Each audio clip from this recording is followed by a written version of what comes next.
City Council is called in session. Roll call, or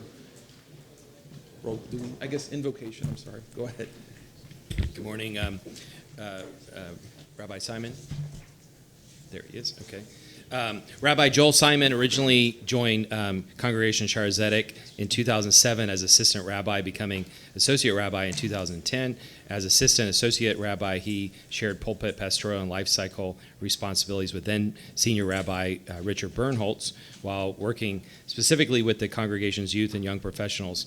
After spending 3 years as a senior rabbi in Bucks County, Pennsylvania, Rabbi Simon returned a year ago, to Shar Zedek and as senior rabbi, and continues to partner with Rabbi Bernholtz, even though he's officially retired. Congregation Shar Zedek is a Reformed synagogue in South Tampa, serving almost 1,200 households throughout the Tampa area. And I think this is your fourth time doing this, so thanks for coming back. Thank you. Everyone could stand. Before I begin, I want to thank City Councilman Carlson for inviting me here this morning. I know that the seat in which he now sits has been held by members of our congregation for several years before him, one of whom will be sitting in a different seat. And I want to make sure he knows, and you all know, that you have a seat in our congregation anytime you'd like it.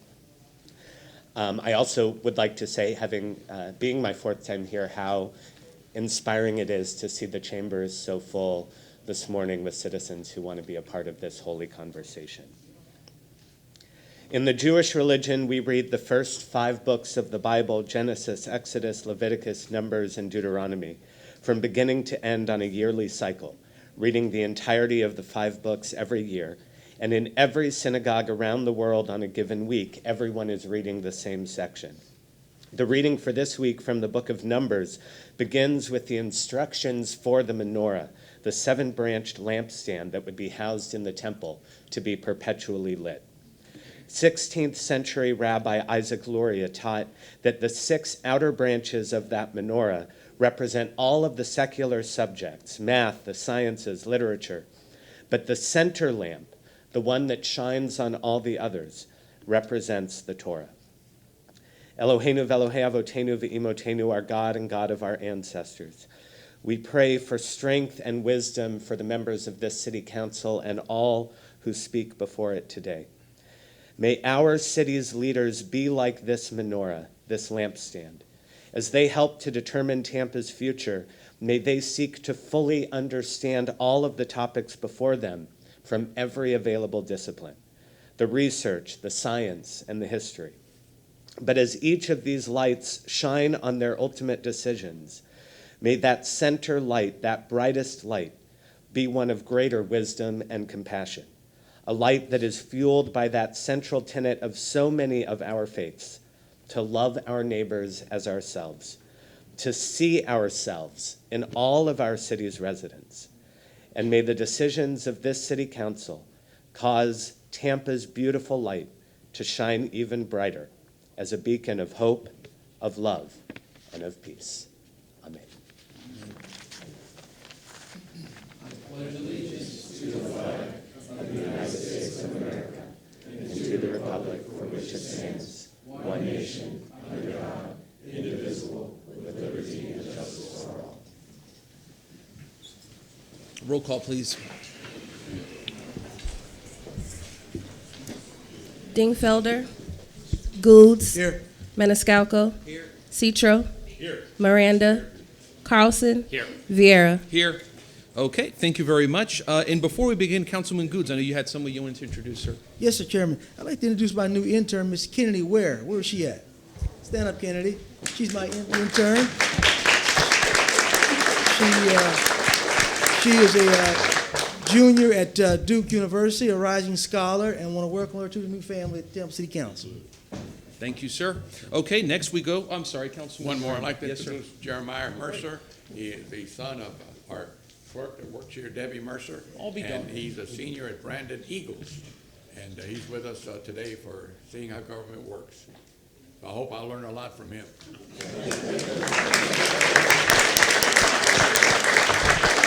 Thank you, sir. And we always love all of our interns here at Tampa City Council. Okay, next we move to ceremonial activities and presentations. Number one, Police Officer of the Month, Councilman Citro.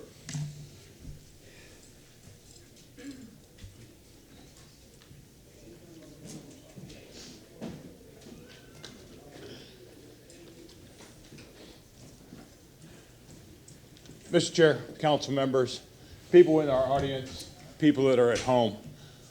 As you've heard me speak before, our police department is our life insurance, is the insurance that takes care of us. They are the people that serve and protect us. I wish we could all thank the police officers and we could give them all an award every week. However, we can only do one at a time, one deserving officer at a time. Before I introduce Chief Vasquez, I would like to remind people, not only in the audience but here, we have a Tampa Citizens Police Academy. If you would like to find out what these people do, how they serve and protect us each and every day, I suggest you go to this police academy and find out exactly what they do. Without further ado, Chief Vasquez, would you like to tell us why this officer is getting this award? Good morning, Council. Assistant Chief Eli Vasquez, pleasure to be here again. Thank you for taking time out of your busy schedule to recognize one of our best and brightest. It's always rewarding for the officers, and it's special to us as a staff as well. He is Officer Casey Engel. He's got prior law enforcement. He's been with us for about a year and a half, but in the cases I'm going to read, you're going to understand where that experience comes in. So, and he's well deserving of this award.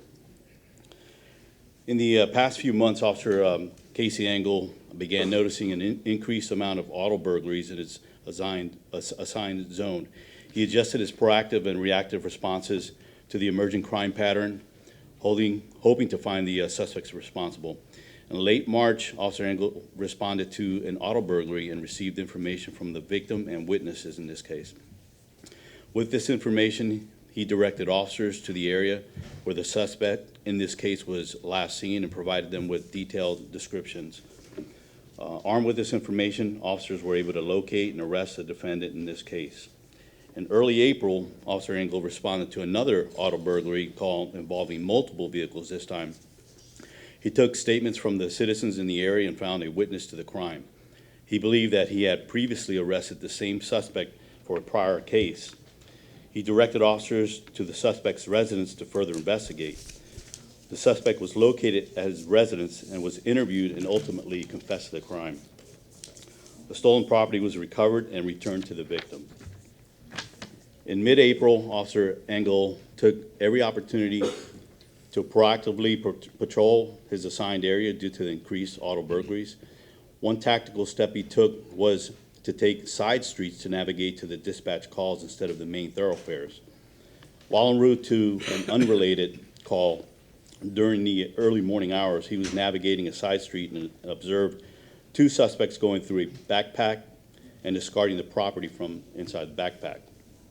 The suspects took flight when Officer Engel attempted to speak to them.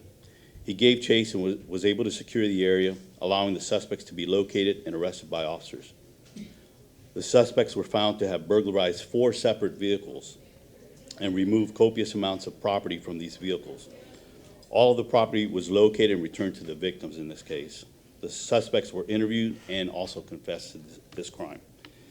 So in less than 30 days, Officer Engel's actions on 3 separate occasions resulted in the arrest of 3 suspects involving multiple auto burglaries. He helped give closure to multiple victims by having the suspects held accountable for their crimes and returning the stolen property to the victims. So in recognition for his dedication to the citizens of Tampa and the Tampa Police Department, Officer Casey Engel has been selected as Officer of the Month for June 2019. Congratulations.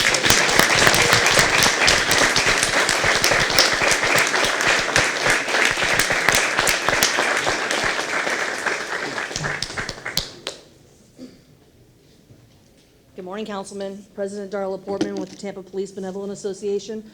I'm here with Vice President Jimmy Owens and Secretary April Larson.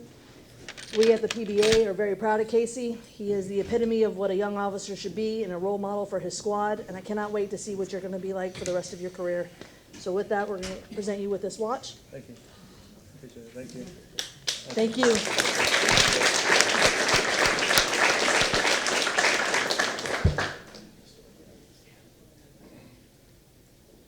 Good morning, Council. Mike MacArthur, Steps Towing Service. Officer, congratulations on a job well done. You deserve it.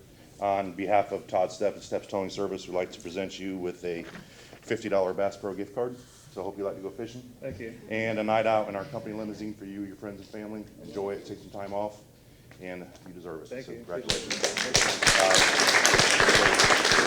Jim Carson with Bill Prairie Ford was unable to make it today, but he said he will catch up with you on his. Thank you. Thank you.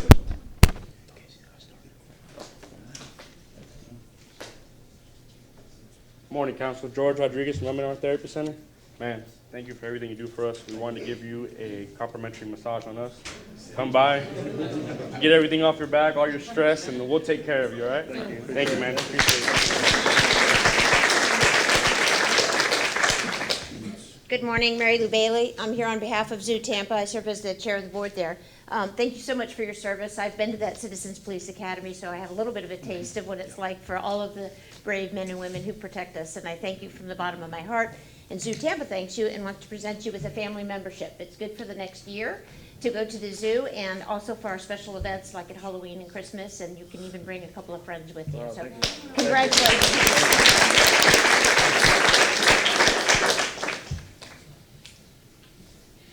Good morning, Council. I'm Brian Ford with the Tampa Bay Buccaneers, and on behalf of our entire organization and the Glazer family, we have a little tradition at One Buck where we hand out game balls for folks that go over and above.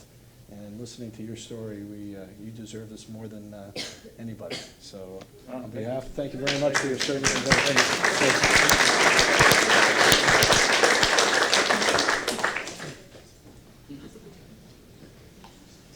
Good morning, Officer Engel. I thought you were going to spike the ball, but you didn't do that. I'm Bob Canigliaro, and this is Dustin Portillo with Casper's Company, McDonald's Restaurant. It's always good when the boss recognizes your great work, and I know your great work is going to continue to protect all of us. On behalf of our 4,500 employees, we'd like to present you with a little gift. It's dinner for four and a bunch of other assorted McGoodies in here. Enjoy it with you and your family. Thank you so much.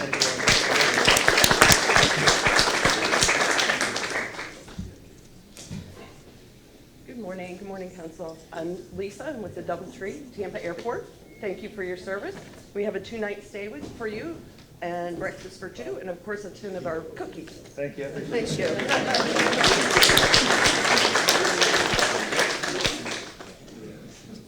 Good morning, Council. Leah Van Name with Tampa Theater. Officer, congratulations. Thank you. I appreciate it. On behalf of Tampa Theater, I'm honored to give you the gift of a membership for 2, so you can come and visit us on Franklin Street. Thank you.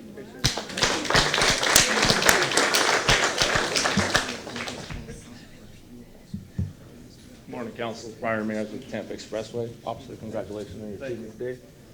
As a token of appreciation, to get back for you and your family to enjoy. Thank you. Congratulations. Appreciate it. Thank Thanks.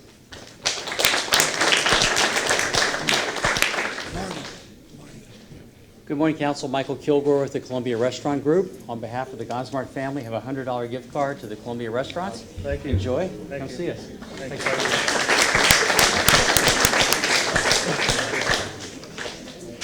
Good morning, Council. Pete Brevy, Director of Security at Busch Gardens and Adventure Island, Tampa Bay.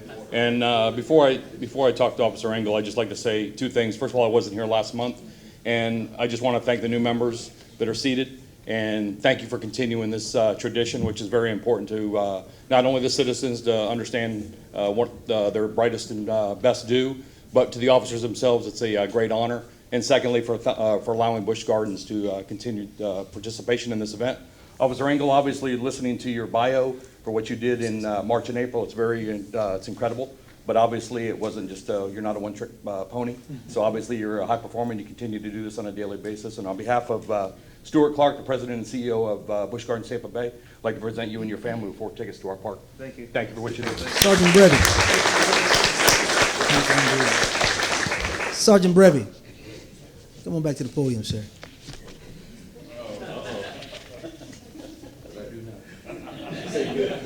You know, it's good to see old friends looking good.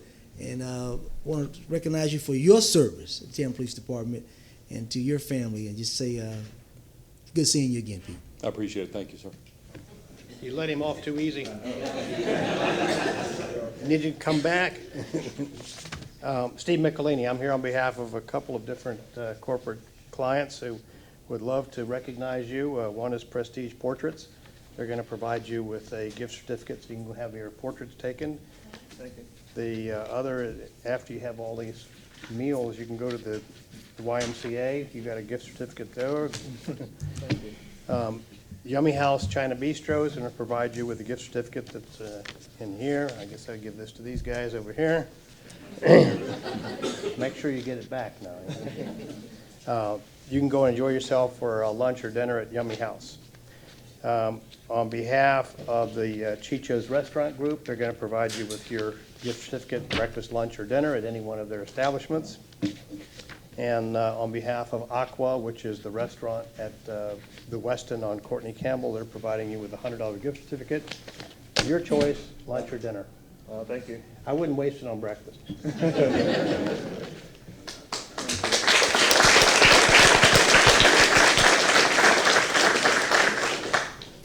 Morning, Council, Officer. Victor DeMaio, on behalf of the Tampa's world-famous Burns Steakhouse, we'd like to honor you with a $100 gift certificate. Thank you.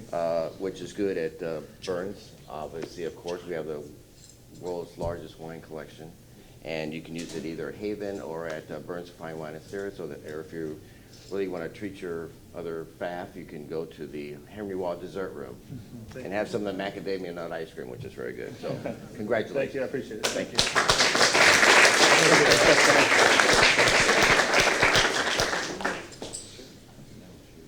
Okay. Well, I appreciate everybody.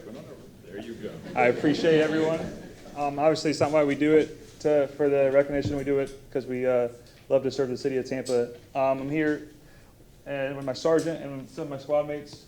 We do it. I couldn't do any of this without them, and they're the ones that actually caught the guys, so I couldn't do it without them. I appreciate city council, and thank you. Thank you, sir.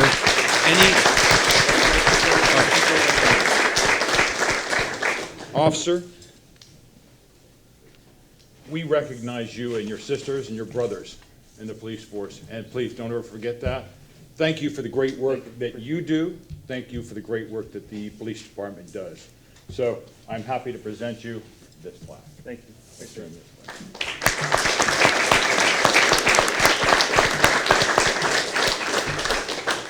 Any comments from council? You're gonna have to listen to them. Thank you, sir, for your service. We all appreciate it 110%, and you certainly deserve this honor, and God bless you and your family. Thank you. Thank you. Thank you. Okay, next we go to item number 2, Councilman Miranda.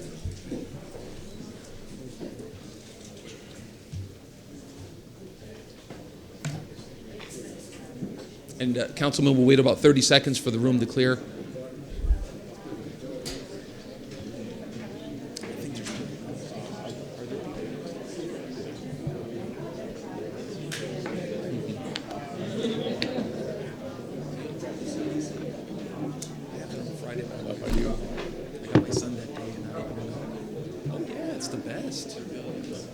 It's awesome.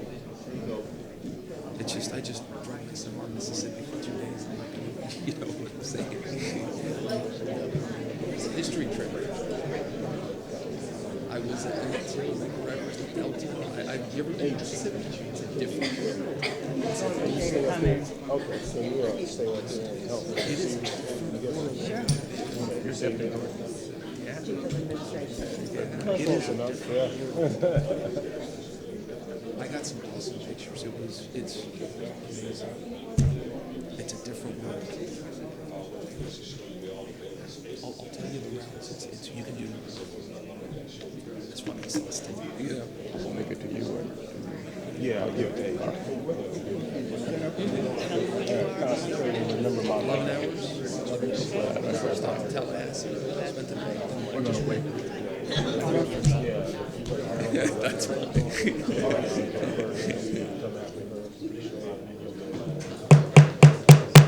Okay, sir, if Honorable you're Chairman, ready. Tampa City Council, honorable members of Tampa City Council, it's my pleasure today to make a presentation. I know the presentation before me was one of great need and great necessity because police officers are very well needed, not only in this community, but throughout the United States. However, and there's always a however, without this Department of Solid Waste, we would really be in trouble. These are the men and women that do the work that makes this city shine. It may be sometimes cloudy, sometimes rainy, sometimes real cold, sometimes real hot. But these individuals are out on the street doing it every single day, making sure that the city of Tampa is spotless. And we want to, in fact, when you have an event like the Gasparilla Parade, you won't know 2 hours later the parade was there because these men and women are the ones that do it. And solid waste is very important, not only to this community, but throughout the United States. So it's my pleasure to make this presentation on behalf of Tampa City Council, a commendation presented to the City of Tampa Department of Solid Waste and Environmental Program Management, the 2019 National Garbage Men and Women of the Year. In recognition for the Tampa Department of Solid Waste, Tampa City Council congratulates you and your service of the residents of the City of Tampa, making our city a livable, paramount, shining star. And I'm going to stop there because I know that these individuals deserve more time than I do. And with the hard work that they've done for the city throughout last year and this year and the coming, it's like yesterday, today, tomorrow, and forever. They're always there. Mark is the director of the Department of Solid Waste, and Edri Colina is the chief administrator and finance for the Department of Solid Waste. And all the men and women here that you see are one of the hardest working people, not only in this city, in this country. And I want to say thank you from the bottom of our hearts and City Council, from the mayor's office on down to all of you. Thank you very much for what you do, and I appreciate it very much. The council appreciate it. Mark, it's yours. All righty, thank you very much. Thank you. Good morning, council. For those of you I have not had the opportunity to sit down and chat with, good to see some old faces come back. Experienced faces, pardon my nomenclature. Mark Wolfoff, Director for the Department of Solid Waste and Environmental Program Management. Also known as, we work in a profession that's also known as, by some, as the 5th most dangerous profession, in the United States. So we really appreciate the dedication of the men and women and professionals that make up our department. Despite the challenges that we encounter, we always stay focused on our mission, which is to be recognized as a world-class service, world-class organization in the provision of waste resource management, but to also be the public's choice of safe and innovative services. We recognize that we are in a competitive field, and we appreciate the long-standing history that we have with the City of Tampa and being their solid waste service provider, and we do not take that for granted. So I come down every year and speak, but I want you to hear from some of the other professionals that actually drive the train and steer the wheels for our organization. So I'm going to allow a couple of individuals to introduce themselves. Ms. Romeo. Alrighty. Good morning. I'm Kiana Romeo, the Residential Operations Manager for the City of Tampa Solid Waste Department. I have the pleasure of working with 94 dynamic men and women committed to serving our 80,000 customers, and we're so excited to be able to honor Mr. Brown today.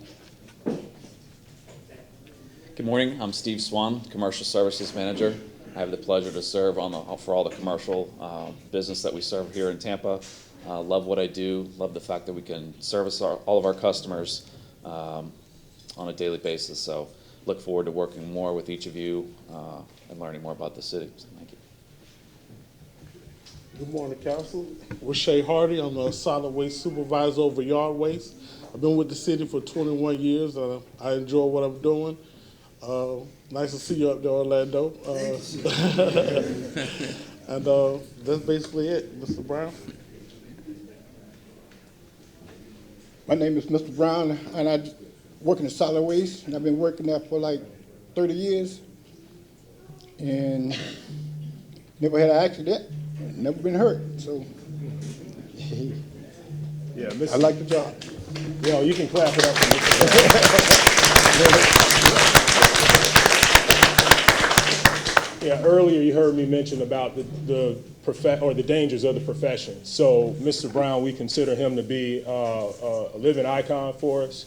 To go 30 years in this business and not have an injury or an accident is incredible. So we appreciate Mr. Brown and his commitment to safety and delivering services to our city.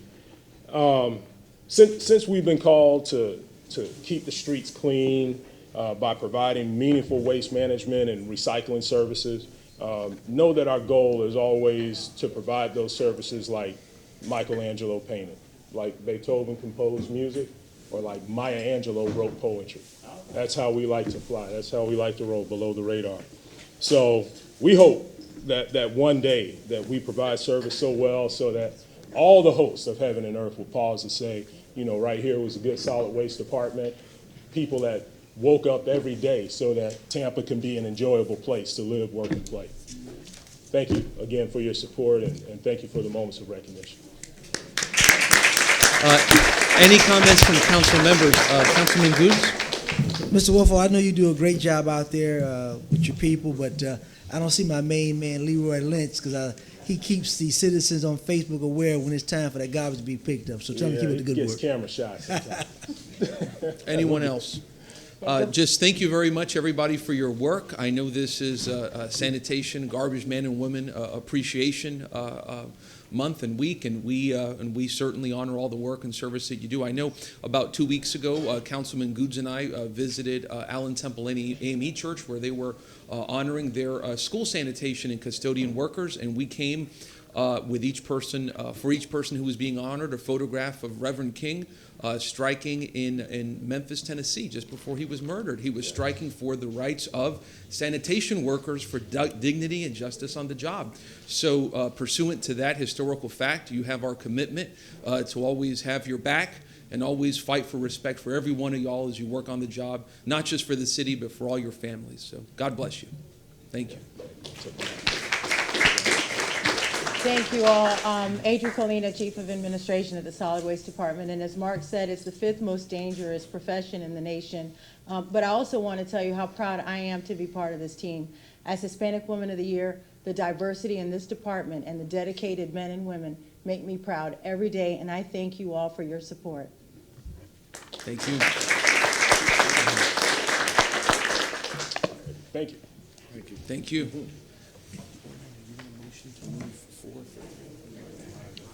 And Councilman Goods has a motion he wishes to make. Mr. Chairman, I make a motion to move item number 4 to number 3 on the agenda. We have a motion by Councilman Goods, a second by Councilman Maniscalco. All in favor? Aye. Any opposed? Okay.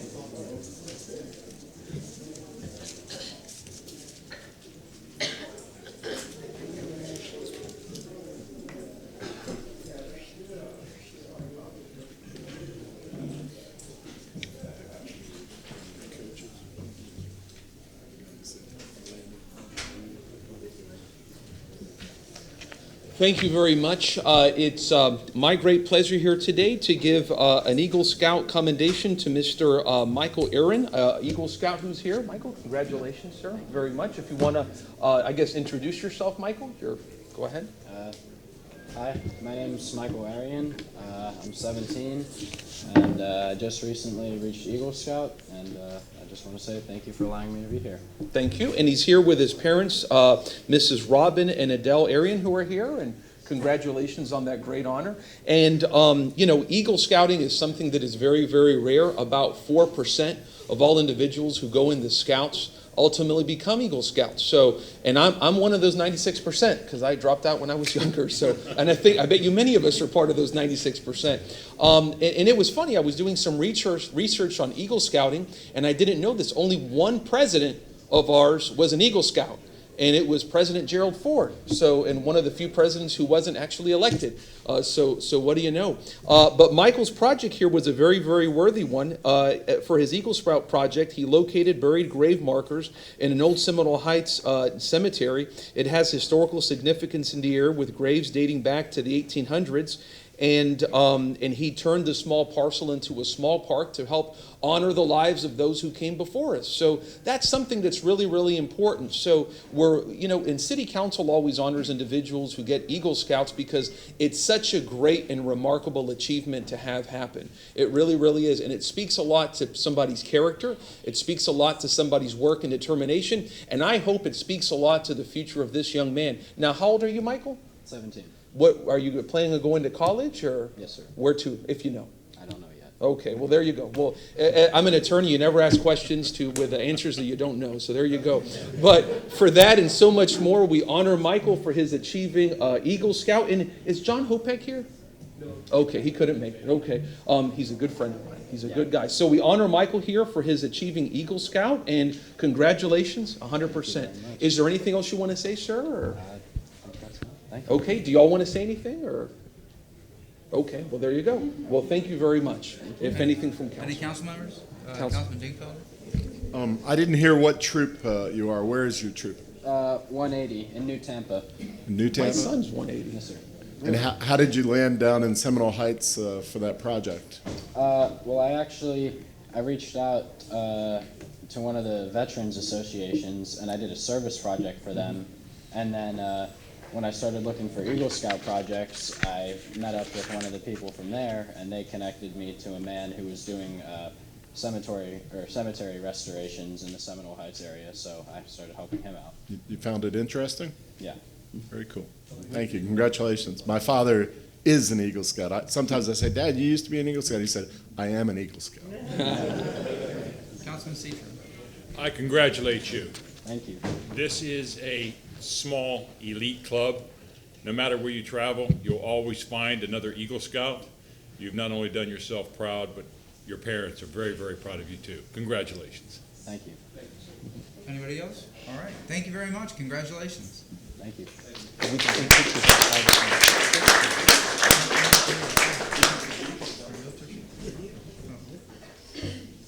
All righty. Thank you very much. We'll move on to item number 3, a presentation of commendation to the National Association of Realist Brokers, Tampa chapter NAREB.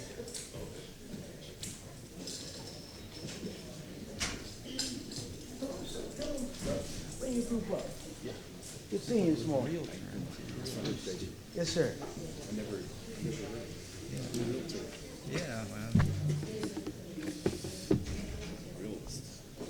Council, 6 months ago, I ran across an organization and learned a lot, had a history lesson in real estate.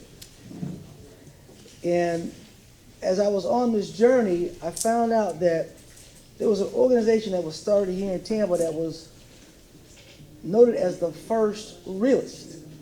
Because many, many years ago, African Americans were not allowed to be called realtors. And I got my history lesson from this organization, which is the Tampa Bay Association of Realists, National Association of Real Estate Brokers. It was a history lesson that I really, really dug into. And it really touched my heart to know that we had an organization here that was one of the catalysts to change the pathway, what we know as realtors, especially African American realtors. So I have a presentation, accommodation for this organization this morning. And it reads, in honor of your senseless dedication to promoting democracy in housing, Tampa City Council applauds the Tampa Bay Association of Realtors for their sustained efforts towards increasing minority home ownership. This commendation presented to recognize the influential role of this chapter of the National Association of Real Estate Brokers in the implementation of equal rights, fair housing, equal opportunity, and community development legislation. Since the founding of the national organization in Tampa in 1947, this chapter has demonstrated a recognition of importance of efforts toward increasing the accessibility of housing and home ownership in the advancement of those who are so often unprecedented. The commitment of the Tampa Bay Association of Realists to advocacy and civil rights were greatly appreciated by the City of Tampa. It is with great pleasure that the Tampa City Council present this commendation on the 20th day of June, 2019. Mr. Brooks, thank you so much. If you give us just a little more history lesson so people can understand the role this organization took. There comes a time when silence becomes betrayal. Dr. Martin Luther King Jr.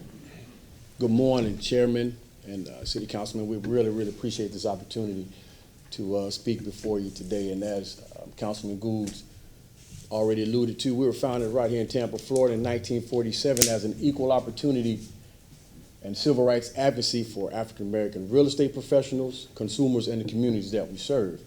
And our motto is simple: democracy in housing. And since we are the oldest minority real estate trade association, we are charged with ensuring that all Black Americans not only have the opportunity to home ownership, but the opportunity to live in the homes and the neighborhoods of their choice. And I'm so grateful for Mr. Goose for allowing us to be here, especially in the month of June, which is nationally known as Home Ownership Month. It's a month where we have an opportunity to just hammer down the importance of home ownership and the benefits that it's afforded to you. But unfortunately, this country has failed short in as far as the people of color are concerned. And I don't want to take too much of your time, but I'm going to read a few numbers out that are not only important, but is equally alarming. According to the first quarter of 2019 Census Bureau, 69% of all American households' wealth is attributed to the equity in their homes. The national average for home ownership is 64.2%. For non-Hispanic whites, it's 73.2%. But for blacks, we're at 41.1%. We've hit a 50-year low. Not since the passing of the Fair Housing Act of 1968 have we been this low in home ownership. The average American white household has a net worth of $171,000, while the net worth of a black household is at $17,000 in this country. So right now what we're saying is for every dollar that comes into a white family, we're only getting a dime. And if you don't see the correlation between home ownership and wealth, then there's a bigger issue at stake. But more importantly, the city of Tampa. If we want to continue to be this progressive city that we are claiming to try to get to and claiming to be, and I see the growth in this city. I go downtown and I see construction. You can't even park no more because construction everywhere. So we're growing at an alarming rate, but we're leaving a few folks behind. We're closing down all of our housing projects and we're moving our individuals to places where they can't get transportation to work.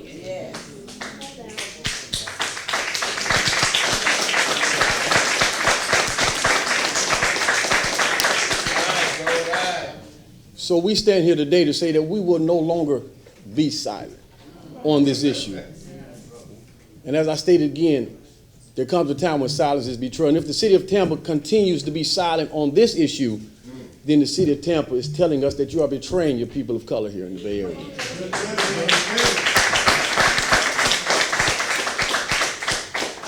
So as we will continue to do everything we can to fight for equitable and fair housing, we're asking the city of Tampa to join us in that fight and understand how important it is for us to have that same opportunity as our counterparts. And I want to also thank the individuals that are standing with me now, just a few of our members of the Bay Area Association of Realtors for their dedication and their hard work for making this day even possible. But I stand here today, I know this may be your first time seeing some of us, but understand this won't be your last. Thank you. Would anybody else like to say something? My name is Daniel Lee. I've been a realtor since 1987 here in the Tampa Bay area. I've sold property all over the United States, but primarily here in Tampa since 1987. So I've seen this city that we call this great city of Tampa grow from what it was in 1987, when basically the boundary was north there on Mabry and out at 56th Street to what it is today. I was one of the charter members of this Bay Area Association of Realtors. In 1997, like we say, 1997 was the 50th year anniversary that NARAP was celebrating. They actually came to Tampa because they want to come back to the place where all the brokers, African American brokers from around the world, they said we need to do something so we can have a voice on the table for real estate. So they came here. We didn't have a chapter, but the realtors that are here, and some has gone and passed away, some of you all know that's still around, we decided that we wanted to band together and make sure we be an advocate for housing and fair housing. So today, I'm kind of unpolitically correct when I say I feel that Tampa is lacking. I feel that when we talk about affordable housing in Tampa, it's more of a political statement to say you're socially intact with the idea of what's happening in the community, but fair housing and affordable housing does not really exist in Tampa. There's one more. Good morning. I'm Michelle Holiday, and I am a real estate broker here in Tampa. This is my 20th year in the business. And I am so excited that City Councilman Goulds brought attention to NARAB. It's an important organization in this city and many cities. This is a national organization. And what makes it so important in this city, the city that we love, born and raised, is that we have African American professionals that are here for our African American population. We want to put a spotlight on what we're doing. And it's important that we have a partnership with the city for availability of lots in our community, because most of us want to live in our community. Yes. And we are not able to because of the affordable housing that is not really affordable housing.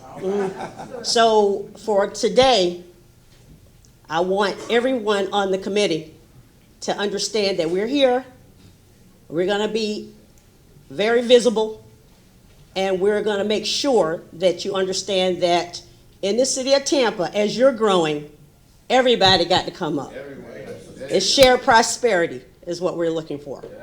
Thank you. Thank you, Mr. Brooks. We're going to start taking photos. Thank you. We're going to start taking photos. And okay, Mr. And then You're fine. You're going to come in quick.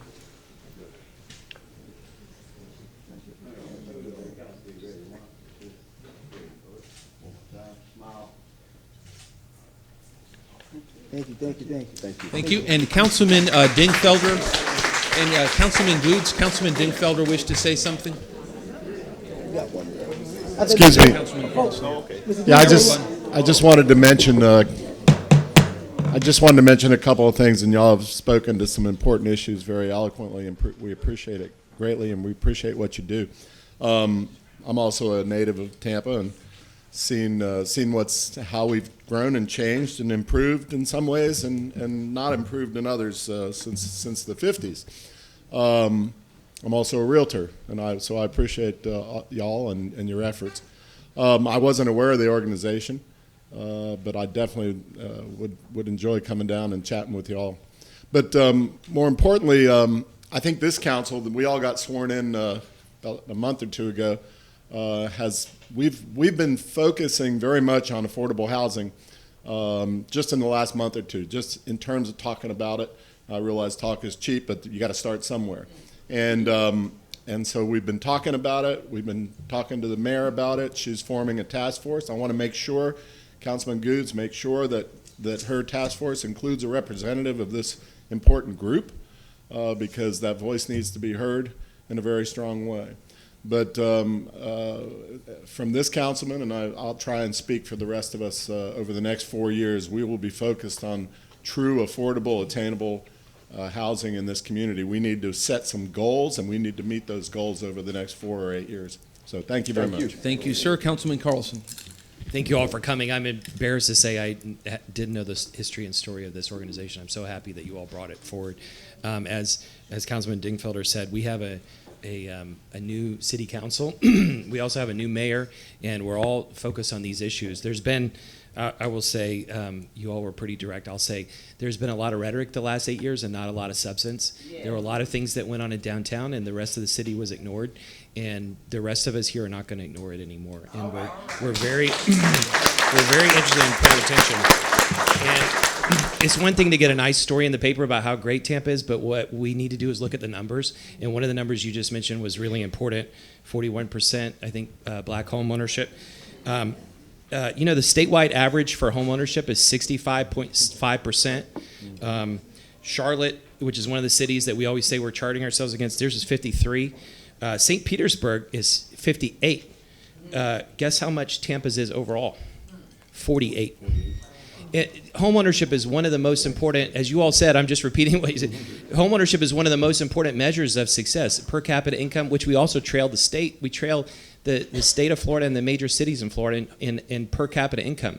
And I used to live in Singapore, and Singapore has a homeownership rate of 95%. And there are reasons why they did that, and we can't copy all those reasons. But they also have the highest per capita income in the world. And there are two ways to do it. One, they kind of cheated. They brought in 25 billionaires. And so imagine if we had 24 more Jeff Vinnicks. But the other way to do it is you bring everybody else up. And it's critically important to the competitiveness of the city of Tampa that we listen to what you were saying and that we work with you, we partner with you to resolve these issues. We've got to focus on per capita income. We've got to focus on household income. We've got to focus on home ownership. And you all are on the front line of this. You know, you have experience, you have ideas. Please bring them to us. You don't just have one city council member. You probably have 7. So please talk to us and help us come up with solutions. Thank you. Thank you. Thank you very much. And as a housekeeping, I know we have a 1:30 p.m. Workshop or a meeting with for land use development. I'm totally fine on going straight to 1:30 and I have a granola bar in my pocket and I'm good. But I just want to make sure, because we have 3 more ceremonial activities, and I did one of the ones that are before, but just make sure everyone's good with that on council is a general rule. Okay. I got lunch for us today, too. Hey, good. Thank you. Go ahead, sir. You ready, Evan? I think so. Mr. James Wright. Mr. Wright. Come on down, Mr. Wright. I'm going to give you your flowers while you're here, my friend.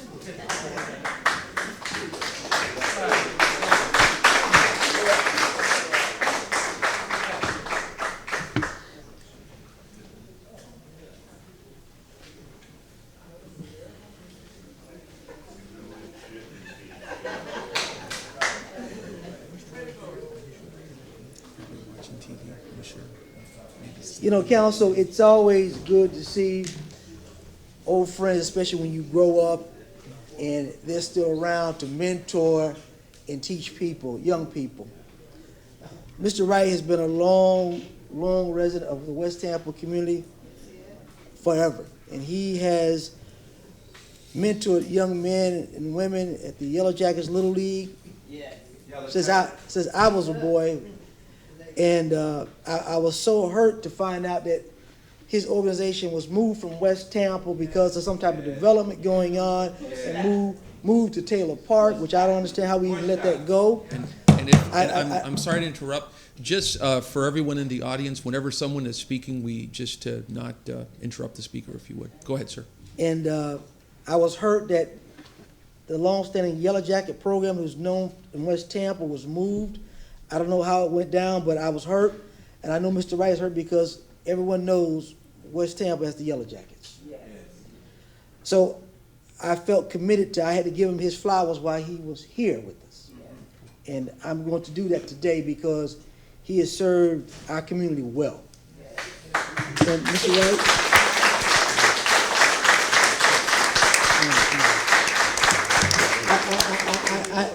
I have a presentation for him. In honor of his exemplary dedication and commitment to the community, Tampa City Council applauds Mr. James J. Wright, President of the Yellow Jackets Little League Incorporated, for his service. This accommodation is presented to praise his lifetime devotion to the growth of youth baseball and softball, his consistent pursuit of excellence, and his positive influence as a role model to aspire Little Leaguers. Established in 1967, from humble beginnings, the Yellow Jackets Little League have withstood the challenges of change and faced the tomorrows with hope under Mr. Wright's leadership. Mr. James J. Wright, selfless commitment to the children and the Yellow Jacket Little League Incorporated has made the neighborhood better, and the kids better, and the community better. Thank you, Mr. Wright, for your service.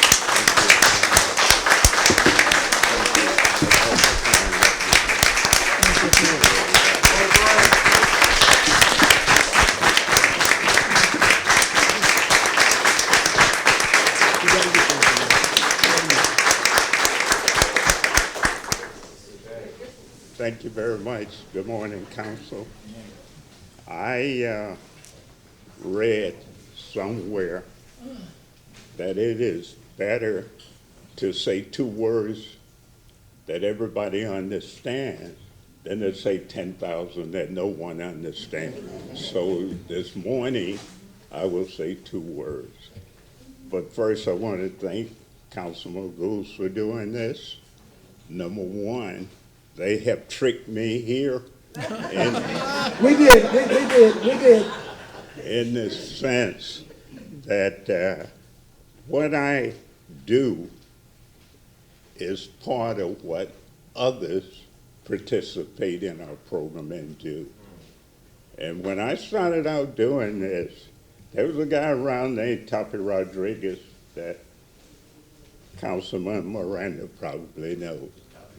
And he said to me, if you want to do it right, go listen to the Iglesias brothers at West Tampa. Now, the Iglesias brothers stress discipline and parenting involvement. And they let you know that. Now, part of that I picked up from them, the discipline part. The parental part, I left that to the Iglesias because you have to be sometimes tough with parents. But I just want to say one other thing in appreciation and very humble here this morning, that I like little guys that's 6 and under, that run at third base when they hit the ball. Those are the kind of guys I like. And we would get out on the field. I did the little guys for 35 years at no score. We used to play tie ball games. And the kids would say to me, who won? And I say it was 2-2. Now, a guy 6 years old doesn't know what 2-2 is, a tie ball game. That's what you love about them. I used to say to a little guy, I said, you can't hit. And the little guy said to me, you crazy. I say to the little guy, that's my excuse. Now, what's your excuse? And the little guy says to me, huh? So what I'm saying is, all these years, the one thing I always appreciated was the little guy. Thank you very much for your time and patience.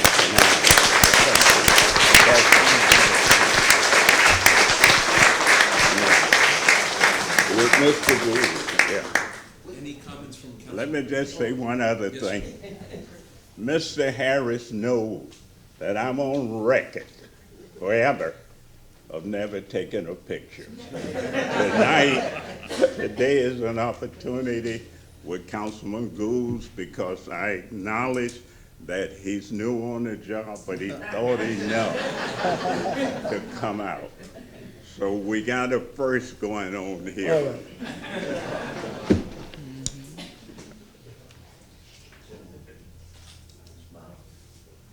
Thank you, Mr. Wright. Thanks, everybody.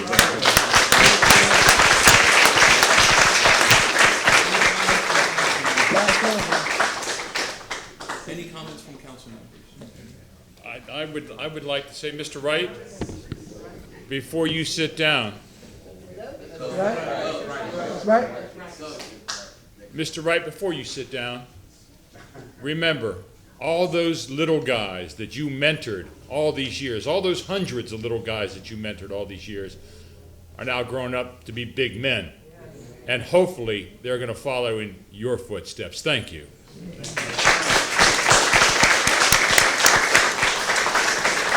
Okay, thank you, sir. Onward to number 6. Council, I'd like to recognize a young lady. Her name is Janelle Hernandez.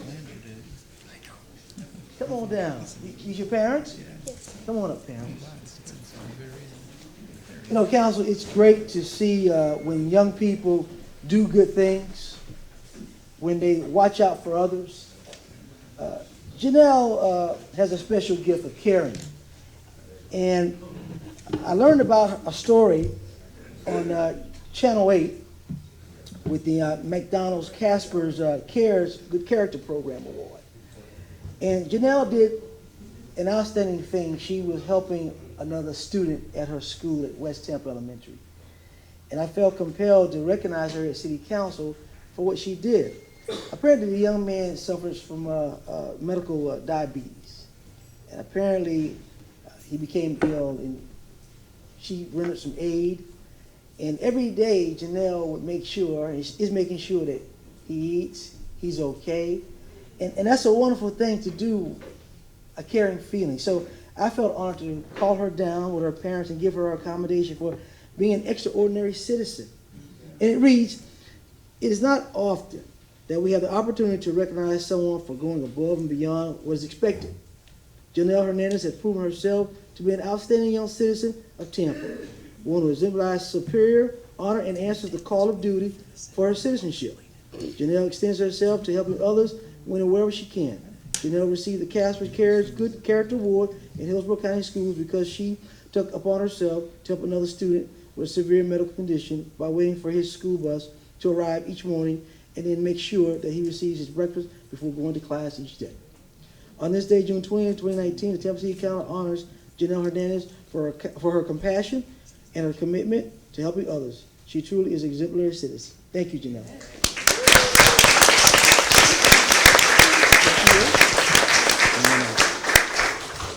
Oh, I'm sorry.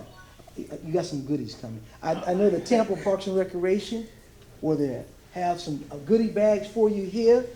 I'd like to thank our Parks and Rec. On behalf of Parks and Rec, we'd like to present you with this book bag full of school supplies for your outstanding citizenship. Thank you. We also have something from all of the legislative staff. Has a little something inside for you as well. So I'll let your mom hold that one. I'll let your dad have that one. If you'd like to say a few words, you can. I'd like to thank my family and the council for giving me this opportunity and supporting me along the way, because it wasn't just the fact that I knew he needed help. It's the fact that I know if I can put a little bit of kindness out there, maybe it will spread and make the world a better place, because right now there's not a lot of good going around.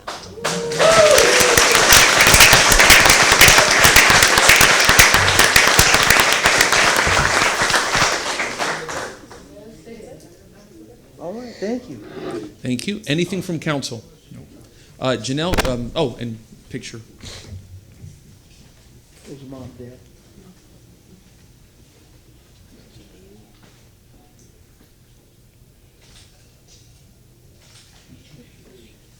Thank you very much for your work, and I can tell you that there is no greater attribute in life than basic human compassion and empathy. And empathy to me is taking somebody who maybe has a condition or a circumstance that is foreign to you in your experience, and experiencing it in your own self and acting accordingly with compassion, and that's what you did. So God bless you for that. I mean that 100%.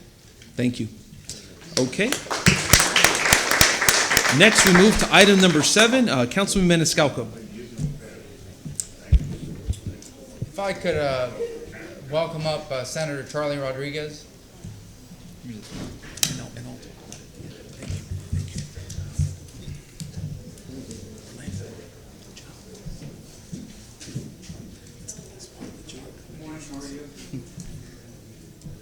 Chairman Vieira will explain the photo. If you'd like to come up to the Well, thank you, members of the Council of the City of Tampa. Thank you, Councilman Guido Maniscalco, for the invitation to appear before this honorable body. My name is Charles Rodriguez. I am the former Senate President of Puerto Rico, and I am also a shadow congressman from Puerto Rico in our struggle to become a State of the Union. I come here to this city with a threefold purpose. But before I continue, I would like to recognize some distinguished Tampa citizens who are among the audience. Dr. Lydia Medrano, she is the local chapter of LULAC, president here in Tampa.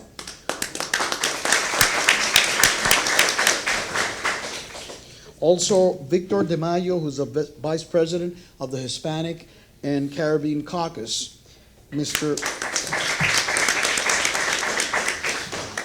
Mario Nunez, who is the host and producer of a TV program called Tampa Natives. Mr. Jose Vasquez, who is the president of the Caribbean Caucus here in the Hillsborough County.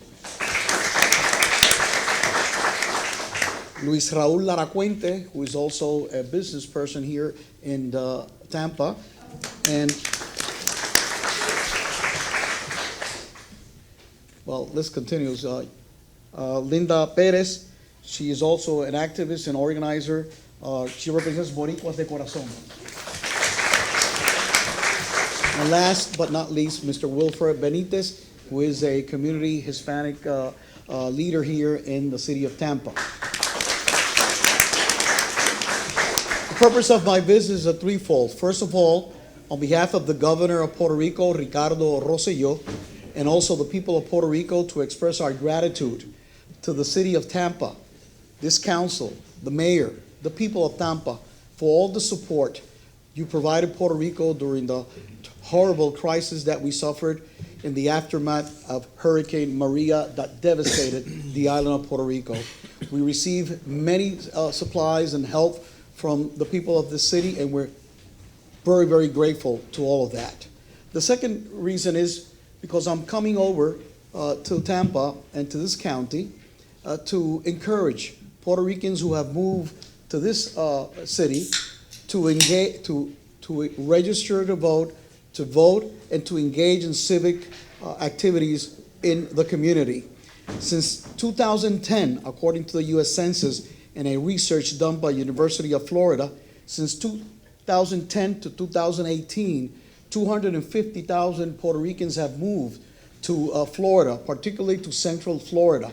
And right now, in this county, in the county of Hillsborough County, 25% of the population is Hispanic. And of that group, the largest right now are Puerto Ricans. Puerto Ricans, as U.S. citizens, they can freely travel within the nation. They hold a U.S. passport, and they can, obviously, when they move here, can almost immediately register to vote and participate fully in their citizenship obligations and responsibilities. I also would like to mention that the third reason I'm here is because Puerto Rico is going through a transition. Right now, in the last two plebiscites that have been held in Puerto Rico, special elections, on the status question of the island, Puerto Ricans have overwhelmingly supported statehood for the island. Even among the Puerto Ricans who live here in the state of Florida, a recent poll that was done during the month of March illustrates that almost 80% of those who live here also support statehood for Puerto Rico. Puerto Rico has been a U.S. territory since 1898, becoming the longest held territory in the history of the United States. And since 1917, we are U.S. citizens by birth. But we do not have equal rights while we remain in the island of Puerto Rico because it is a territory. We cannot vote for the president. We do not have senators. We do not have members of Congress that can vote. Therefore, we do not have representative government because we cannot participate fully. So that is why trend in Puerto Rico has been changing, and people now are supporting statehood. More so after the Hurricane Maria struck the island, because we realize that as long as we remain being a territory, Puerto Rico will always be at the end of the line when it comes to gathering support from the federal agencies. I do have to stress that Puerto Ricans since 1917 as U.S. citizens have been part of the U.S. Armed Forces. Over 3,000 Puerto Ricans, men and women, have died for this country in different battlefields. But however, they could die as any other soldier could die in support of its country, but they could not and cannot vote for the commander-in-chief, who is the president of the United States. At the same time, Puerto Rico, we have 200,000 veterans. 9 Puerto Ricans have been recipients of the Medal of Honor, which is the highest distinction that any soldier can receive. And right now we have 25,000 men and women in uniform active in the U.S. Armed Forces. So yes, we have done our sacrifices. So it's time that Puerto Rico be accepted as a state of the Union, as Florida was accepted at one point, and as many others have been.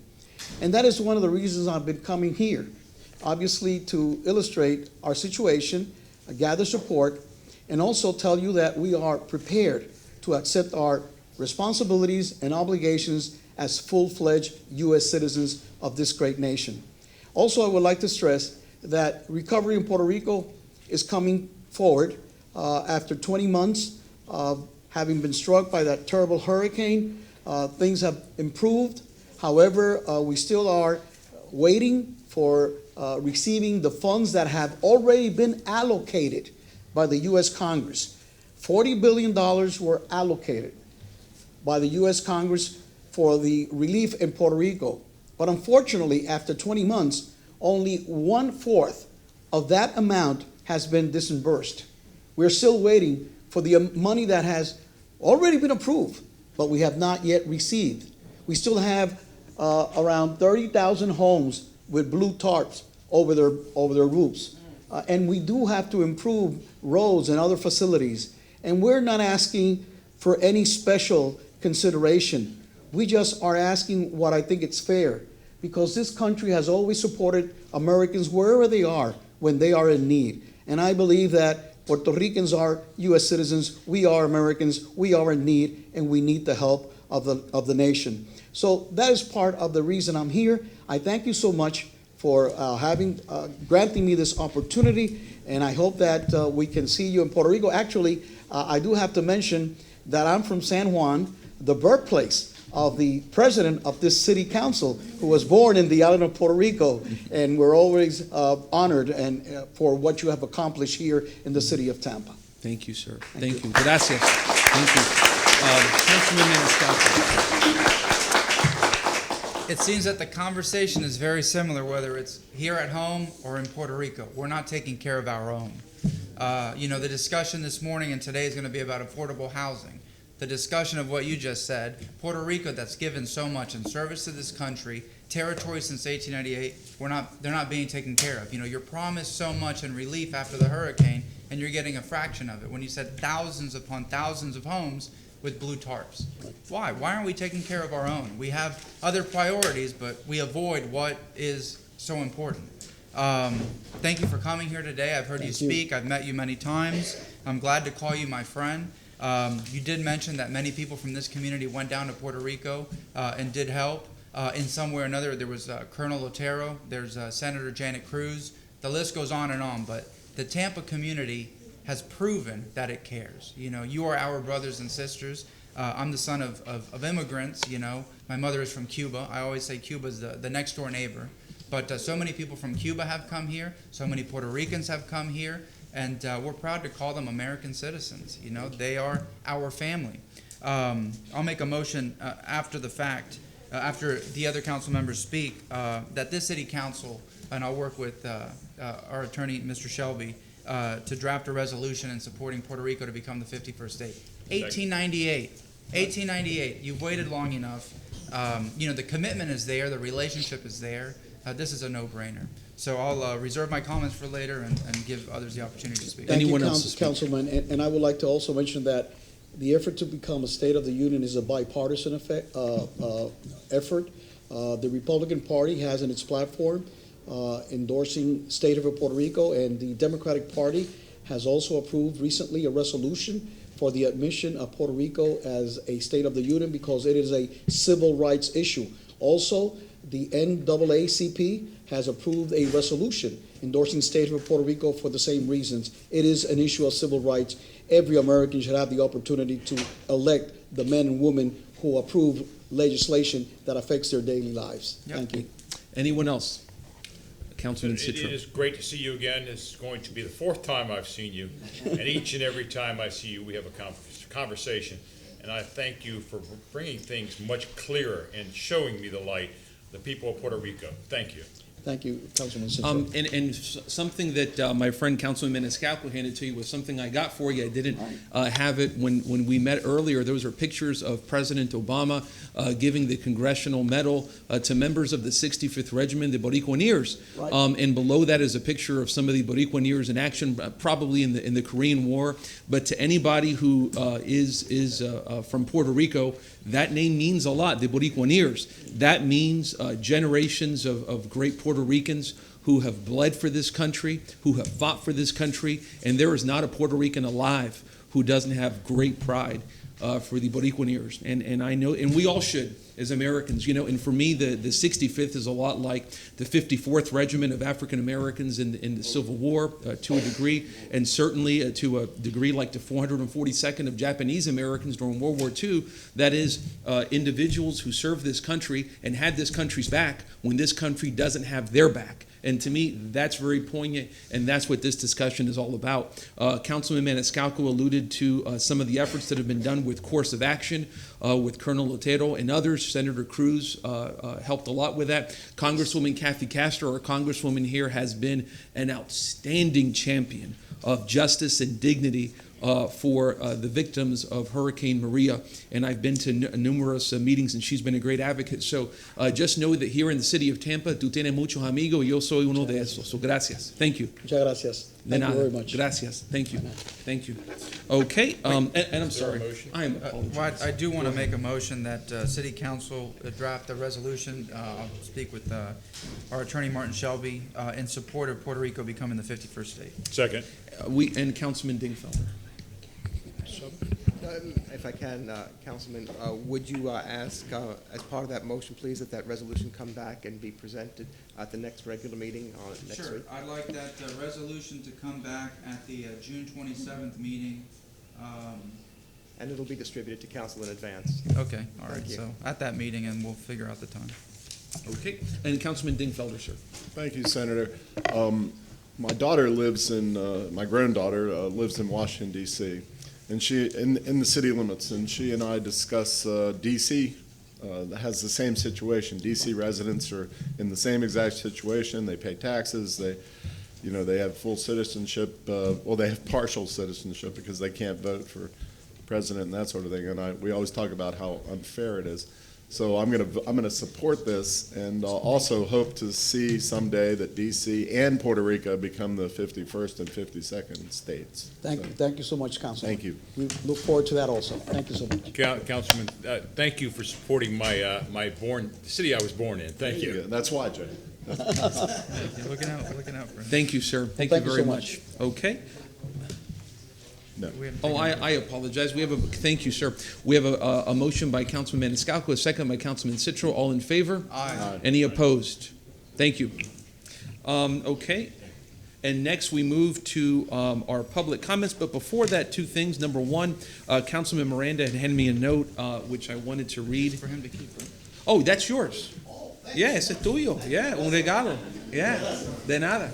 Yeah, Councilman Miranda had handed me a note that Frank Crum, his brother Seth Crum, had recently passed on at the age of 41. So the Crum family is sincerely in our thoughts and prayers. Also, we have gotten a request from our friends at CCTV indicating that they will need to have a lunch break. And that indicated we would be out of here by 1:30, and it appears that we have to be out a little bit earlier, which gives us about 2 hours and 40 minutes. So I know we have a lot of folks for public comment. We'll work hard to get everybody in, and I have faith that we will, and everybody on council will get to speak their mind on this very, very pivotal issue. Mr. Shelby. If I can, just for purposes of clarification, what time then did you anticipate council having to go into recess? At what time? About 1 o'clock so they can have lunch. Okay. Because everything has to be televised. So, Okay, next we move to public comment. And if anyone is here to publicly comment, now this is very important. We have a distinction in our rules, which is whenever we have a workshop, initial public comment is on the item not on the workshop agenda. So if you're here to speak on something other than affordable housing, please come forward at this time, 3 minutes a person, and begin by please stating your name. Go ahead, sir. Ben Chesnut, Tampa, Florida. The reality is this is a good-looking city council meeting today with a lot of representation, very diverse, things that you didn't know, things the city councilmen say they didn't know, organization that exists since 1947 for the rights, affordable housing for African people, something that Sister Connie have to bring to the forefront every week. There's no affordable housing. But the thing is that you have to know when you're dealing with white people, it's a bunch of trickery going on. It's a bunch of trickery. They think they can trick us and dispossess us. Dispossess us of everything we have, from our grandparents, their land, from our kids, our cars with big shiny wheels that they don't like because they smell dope, or our windows tinted too dark, or you didn't stop properly at the stop sign. It's dispossession and trickery. If it's from Rosewood, Florida, if it's from Black Wall Street, Washington, D.C., and other places, they like to trick us and trick us out of our land, trick us out of our property, and trick us out of our freedom and dignity. They like to trick us. You got some people talking about statehood, but you got a clown in Tallahassee, Florida, talking about no sanctuary cities, just signed it a few days ago. So they don't want no foreigners, they don't want no aliens, nobody, no immigrants to get no kind of help. And they don't want no black people in this city getting help. They like to trick us. And they like to sit and act like they talking to us, but they tricking us right in our faces. Because while they talking about home ownership, what's going on in the black community? Code enforcement, tricking black people out of our property. Code enforcement for all simple nonsense. You got a parked car with no tag on it, you got $1 million fine. Your grass growing too long, you got another fine. Code enforcement harassing us, tricking us. Trickery. And that's the thing that where this city council say, if they want to move forward and be progressive, because I know one time when black people couldn't even speak up here. We couldn't even speak our mind. In 1776, white people had all kind of power to speak their mind, constitutional rights. And black people can come in here in 1989, 1990, and get arrested for speaking our mind within the 3-minute framework. White folks like to trick us. Bunch of trickery.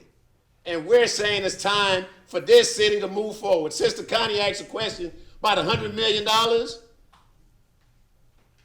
Somebody had a trick answer for us.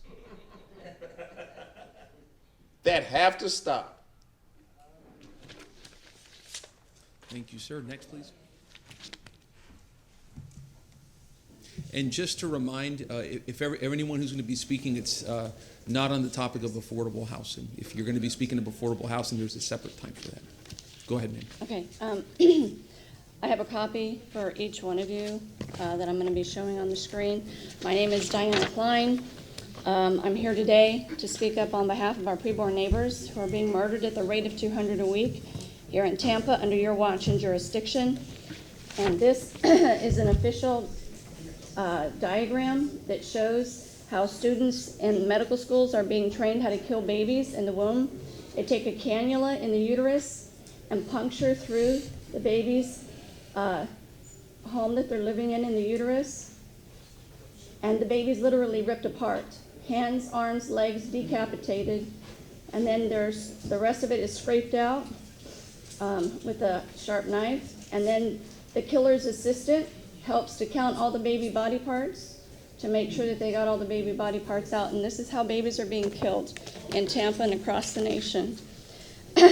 You have a God-ordained duty to preserve justice and to punish this evil. Roe v. Wade is not a law. It's a fundamentally flawed court opinion that is to be completely ignored, just like I think it's been almost 2 years ago when this council ignored and defied the state of Florida and the federal government with regard to marijuana. You provided an ordinance for that. The same can be done to criminalize murder in the womb. There's 5 murder mills here in Tampa. They need to be shut down, and the way to shut it down is to criminalize it, holding everybody responsible for the murder of these babies. Is anyone willing to do that here on the council? I'd like to. Is anybody willing to, any comments about how you feel about babies that are being murdered? There's a murder mill just 1 mile down from here. No comment? I know you guys speak up for everyone else that was up here before me, so I'm ready to listen. And, okay. God's word tells us that when a sentence against an evil deed is not executed speedily, that the heart of the children of man is fully set to do evil. That's in Ecclesiastes 8:11. And this is what's happening in Tampa and across the nation. 1 in 4 women have a heart that is fully set to murder their little son or daughter in the womb. We need to change this vicious cycle. Children are a gift from God and need to be loved, nurtured, and protected in the womb. Because basic human compassion that you were talking about earlier begins in the womb. The young lady that was here earlier that was accommodated, she was given an accolade for helping assist someone because we're supposed to love our neighbors. As the Jewish rabbi said earlier, we're supposed to love our neighbors ourselves. It's exactly what we need to do, and loving our neighbors begins in the womb. Find out more about the missionary work that I do at lovethepreborn.com. Lovethepreborn.com. Councilman Goods. Ma'am? You know, you made a comment. Yes, we're new on the council, but I think you got to do your homework a little bit. This council only has certain purviews and jurisdictions to do certain things, and I don't believe what you're asking is in our purview. It is. So I did make to disagree. I need to have a meeting. And you can schedule a meeting with me, and we can talk about it, but I don't want you to think anybody else up here is a coward that just won't answer your questions, okay? Okay. Thank you, ma'am. Thank you very much, ma'am. Okay, next, and let me ask, anyone who is planning on speaking at public comment prior to our workshop, please raise your hand. Okay, so 1, 2, 3, 4, 5, 6, 7, 8, 9, 10, 11, 12, 13, 14. We have 30 minutes allotted for public comment prior to the workshop. And we're going to be running on a issue. So we have, I'm sorry, please raise your hands again. Yeah, and I will. Thank you. This is public comment reserved that is not for the workshop. If you're going to be commenting on affordable housing, that takes place after our workshop. Yes. Okay, thank you, ma'am. So that being said, everybody who's going to be commenting on this time, not on affordable housing, please raise your hand. Not on affordable housing. Okay, so I see one. And again, could everyone please raise their hands? I want to make sure we don't have a time issue. 1, 2, 3, 4, 5, 6. Okay, we should be good. Okay, so let's continue. Yes. Thank you, ma'am. Good morning, council. Good morning, citizens, City of Tampa. My name is Carol Ransom. I'm here this morning to speak about working class housing. And I'm sorry, ma'am. It is on affordable housing. No. The public comment for that comes after our workshop. Yes, sir. Affordable housing is actually a definition given by the federal government. It's a distinction that states what affordable housing is. I'm not talking about Our affordable rules housing. preclude anyone from publicly commenting on the matter at hand for the workshop until after the workshop. So do you have anything to talk about here today that's not affordable housing related? Or housing related? I am speaking about housing, yes, Then sir. I would respectfully ask, ma'am, that you please wait until after our workshop for No that. Could you do problem. that? Yes, sir. Thank you, ma'am. Thank you. Go ahead, ma'am. Good morning, Connie Burton. The rabbi started out with giving us wonderful admonishment that if you see us, you see yourself. And it seems like everybody up here is properly groomed, ready to go. But that don't exist for everybody. I want to pay wonderful, the most highest honor as we talk about Juneteenth. The nation is talking about reparation.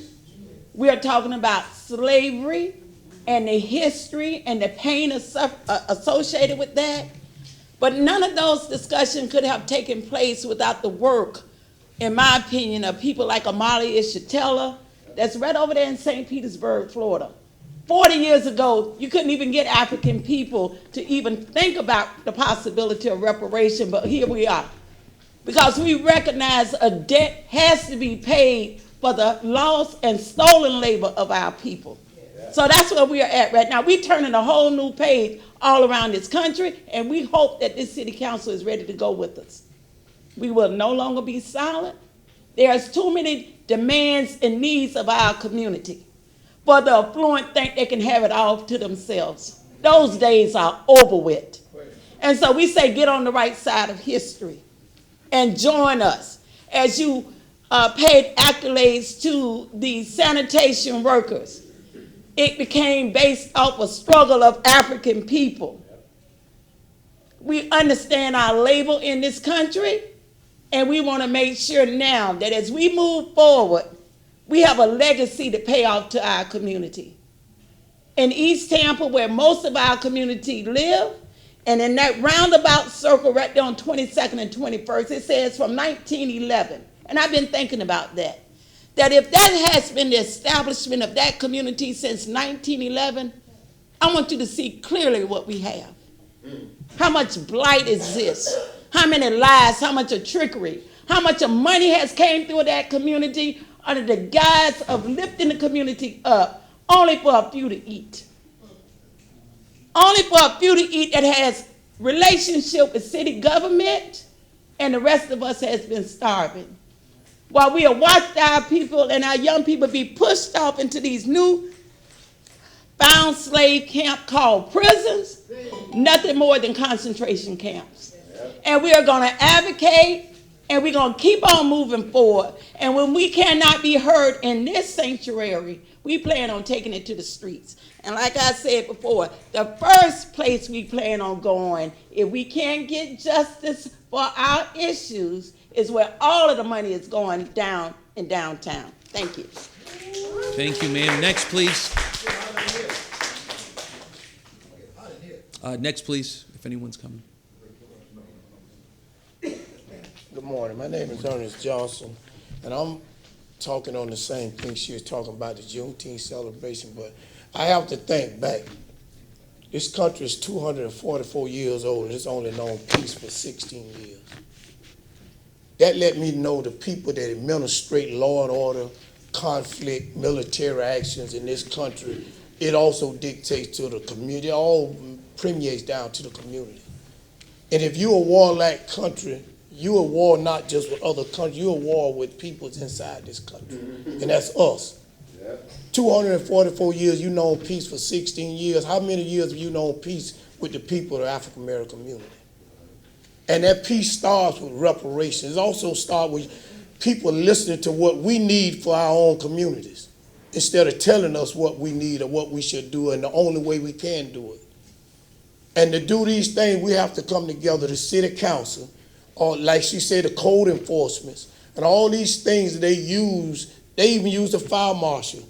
All these things they use to keep the community at unnecessary fines, taking of property, fines that you can't pay, the sooner or later you put a lien on the property. I have a property, the same thing now going through.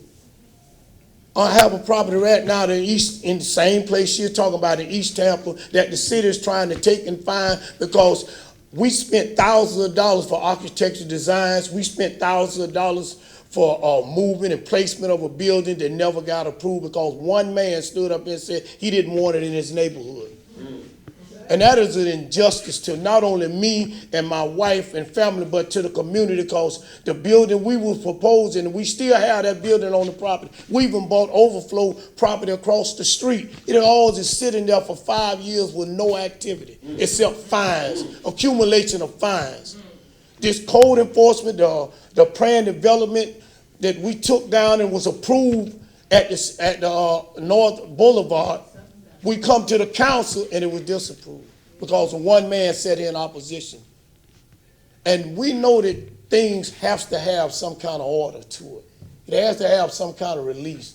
We have to understand that we respect what you know as a city government and what you tell us. But when we do these things you tell us, we go through the code enforcement, the county commission, we go through it, and you still tell us no. What are you telling us? What was the no for? My color, my skin? Are we going to go that far? What was no for? Everybody in my family have churches and preachers. My brother-in-law, sister, we pass out 2 to 4 tons of food every Tuesday and Friday. Everyone in our family does these public services. And this was a public service building, a church, a community center, and it's not been used, set there 5 years. Thank you, sir. Thank you very much. And we need some kind of recognition on this stuff. Thank you very much. Next, please. Johnny Johnson. I'm here as a young citizen of Hillsborough County. Grew here, been my life out of Central Park. What I'm saying is, I'm asking the council, what are you guys going to do since you're newly elected to address the issue that me as a young black African American walking around the city not being profiled. Another issue of mine is that we got a new thing going on. You're making bike lanes and riding bicycles on 40th Street, down MLK. The debris in the bike lane is just awful. We just had sanitation workers up here. Someone has to be held accountable. Just the same, don't ride my bicycle down 40th or Chelsea 29th, that the bike lanes and the streets are clean just as well as on Southdale Mabry, over here on these other streets that are clean where you don't have to worry about debris and flattening your tires. And again, the resources that we don't have in the neighborhood, and we all taxpaying citizens. I'm asking the council, what are you going to do? Also, hold our new mayor, former chief police officer Jane Casser, and their crew for what they did when she was at the helm of the police station, coming in Central Park in our neighborhood, harassing us. You know what I'm saying? I get harassed if I go to Silver Dollar store just to purchase something, and I can't stand outside the store to say hello to a friend, but since I'm profiled because the area that you gave every minority area is a drug-infested area, you got to realize you're the guys that's bringing it in there. So at the end of the day, I should be able to stand up in front of a store in my neighborhood and not be another victim of a Trayvon Martin because I'm standing out here having a conversation, and you can go down in Ybor City and they drinking on the streets. There's all kind of stuff going down there, and nobody's doing anything about this stuff here, man. And sir, I'm sorry, if I may, and could you turn off his time? Thank you. Just for whenever someone is speaking, to please not make any noise or anything of that nature so that they can speak, if you could, please. Council rule. Go ahead. Yeah, so. Go ahead, sir. Yeah, and like I said, man, at the end of the day, like Ms. Connie and all I'm saying, we're here to stand. We're going to hold you guys accountable, get used to my face. And again, as lawmakers and legislators being on the books, I'm advocating that you guys, somebody take an initiative to look at stand your ground, and the things that are going around that affecting the inner city that you guys are closing your eyes to, and you don't have to have your eyes open to see the neglect that we have going on in my community. Again, I'm walking in my community where I pay taxes just like everybody, getting harassed because of the style of my walk. You know what I'm saying? The clothes I have on. So again, I will ask you guys, what are you going to do to address the profiling that's still going on and harassment in these inner cities and these bike lanes and stuff and sidewalks? We're the highest tax county in the state of Florida, man. Yes. Let our money reflect and show that we're paying our taxes. Anybody can address anything on that issue. Please. Anything, sir. And wait, Councilman Goods, Councilman Carlson and Goods. And I want to remind council members we only have a certain amount of time for public comment, so just to use your time wisely. Go ahead, Councilman Carlson. This is an issue that I think we all take very seriously. As you know, the last administration had an adversarial relationship with the African American communities and just about anybody outside of downtown. And the new mayor I think is committed to changing this. And the news council is for sure. What you see is we've only been on 6 weeks, and a lot of things are changing within the city. You don't see it on the surface, but a lot of things are changing right now, and I hope that your experience will be different in the next few months. But if they are, I hope that you will come back and tell us or call us and let us know. Second, 3 of us were on the Charter Review Commission, and we heard loud and clear from the community in meetings like this that the community wanted to have a cultural sensitivity training for police. And the police stood up and said, we don't want you to single us out. And so we passed it with the consent of the PBA. We passed it for 2 types of cultural sensitivity training for all employees of the city at least once a year. And one of the things we need to do is follow up, and it's under City Council's purview per the charter. That was approved in the charter amendments on March 5th. But we need to follow up and make sure that we implement that cultural sensitivity training. And if you have any specific ideas on the type of training, we can change it a little bit every year. But we're going to be listening, and we're going to be trying to implement this. Thank you. Thank you. Councilman Goods. Thank you, Councilman Carlson. He's correct. We did implement that on our Charter Review Commission. It was passed, so we'll be looking into that. I did take notes about the trash on 40th Street J, so I'll be making sure I get in touch with the chief of staff to get with sanitation to take care of that. Thank you. Anyone else? Thank you very much, sir. Next, please. Oh, and sir, I'm sorry, public comment is 3 minutes per person. But we can take you after the meeting if you want to meet with us individually. I'll be more than happy to meet with you at 1 o'clock myself, but each person gets 3 minutes. And we can't, unfortunately, sir, I apologize. Anyone next here for public comment? Not with affordable housing. Ma'am. My name is Alice Moore, and I briefly have to say something in reference to everyone that has spoke about how the city has changed and how we have been blocked out. First of all, it's hard for us to be quiet because we live what we're talking about, so it's kind of hard to be controlled. But what I'd like to say, how the city has changed and how we as African American have no history that we can show. It's been blocked out. I was raised downtown on Morgan and Morgan Street, where now is the bus terminal, the parking lot. It used to be Don Thompson High School, which is now Blake. There is nothing there that I could actually show my grandchildren that their grandfather taught at Don Thompson, that I lived on Morgan Street, that the other buildings there. There's nothing downtown to show that we were ever in that area. When you go to work, there's nothing. The only thing you can go if you happen to get there on Sunday, you might see people coming from church. But my part is, you have wiped all of our history out. And it's a shame, I can't even show my children what once used to be the history for us. And that's what I'm going to comment in reference on. It's really a shame. The money has gone everywhere but into our community, only you're wiping all of our communities out. And that's very unfair. Thank you. Thank you, ma'am. Anyone else here for, go ahead, ma'am. Hello, good morning, Council. I'm Sally Isley Lee with the Volunteer Missionary Society. And I would just like to speak in behalf of small businesses and nonprofits. We're really having a hard time being recognized or getting any help in the city of Tampa. I'm a county commissioner graduate, and we put together the north side of Tampa. And when we finished putting it together, all we got was ousted and none of the contract honored. And we're still here, you know, trying to advocate that we get in like the $30 million or $1 billion through FDOT for small businesses. Why aren't we getting any information or being able to participate? We feel like we're a part of Tampa. Everybody has roots. But for small business, every time I ask, there's nothing anywhere at the city, the county. But other business of ethnic are thriving. And then when we come up here and ask a question, we might get 5 minutes worth of attention. That's it. And we're tired of being left out the process when and our experts that if with a little bit of money, we can solve problems in our own community. If given a chance and the right opportunity, that we deserve a fair share of the monies that are coming in here through FDOT and other means that we don't even know nothing about. We want to be considered and part of that process so we can better our community and solve problems in our own community. Thank you. Thank you, ma'am. Councilman Dingfelder. Thank you. Ma'am? Ma'am? Oh, okay, forget it. To the lady who spoke earlier about Black history, I don't know if she sat down. Where is she?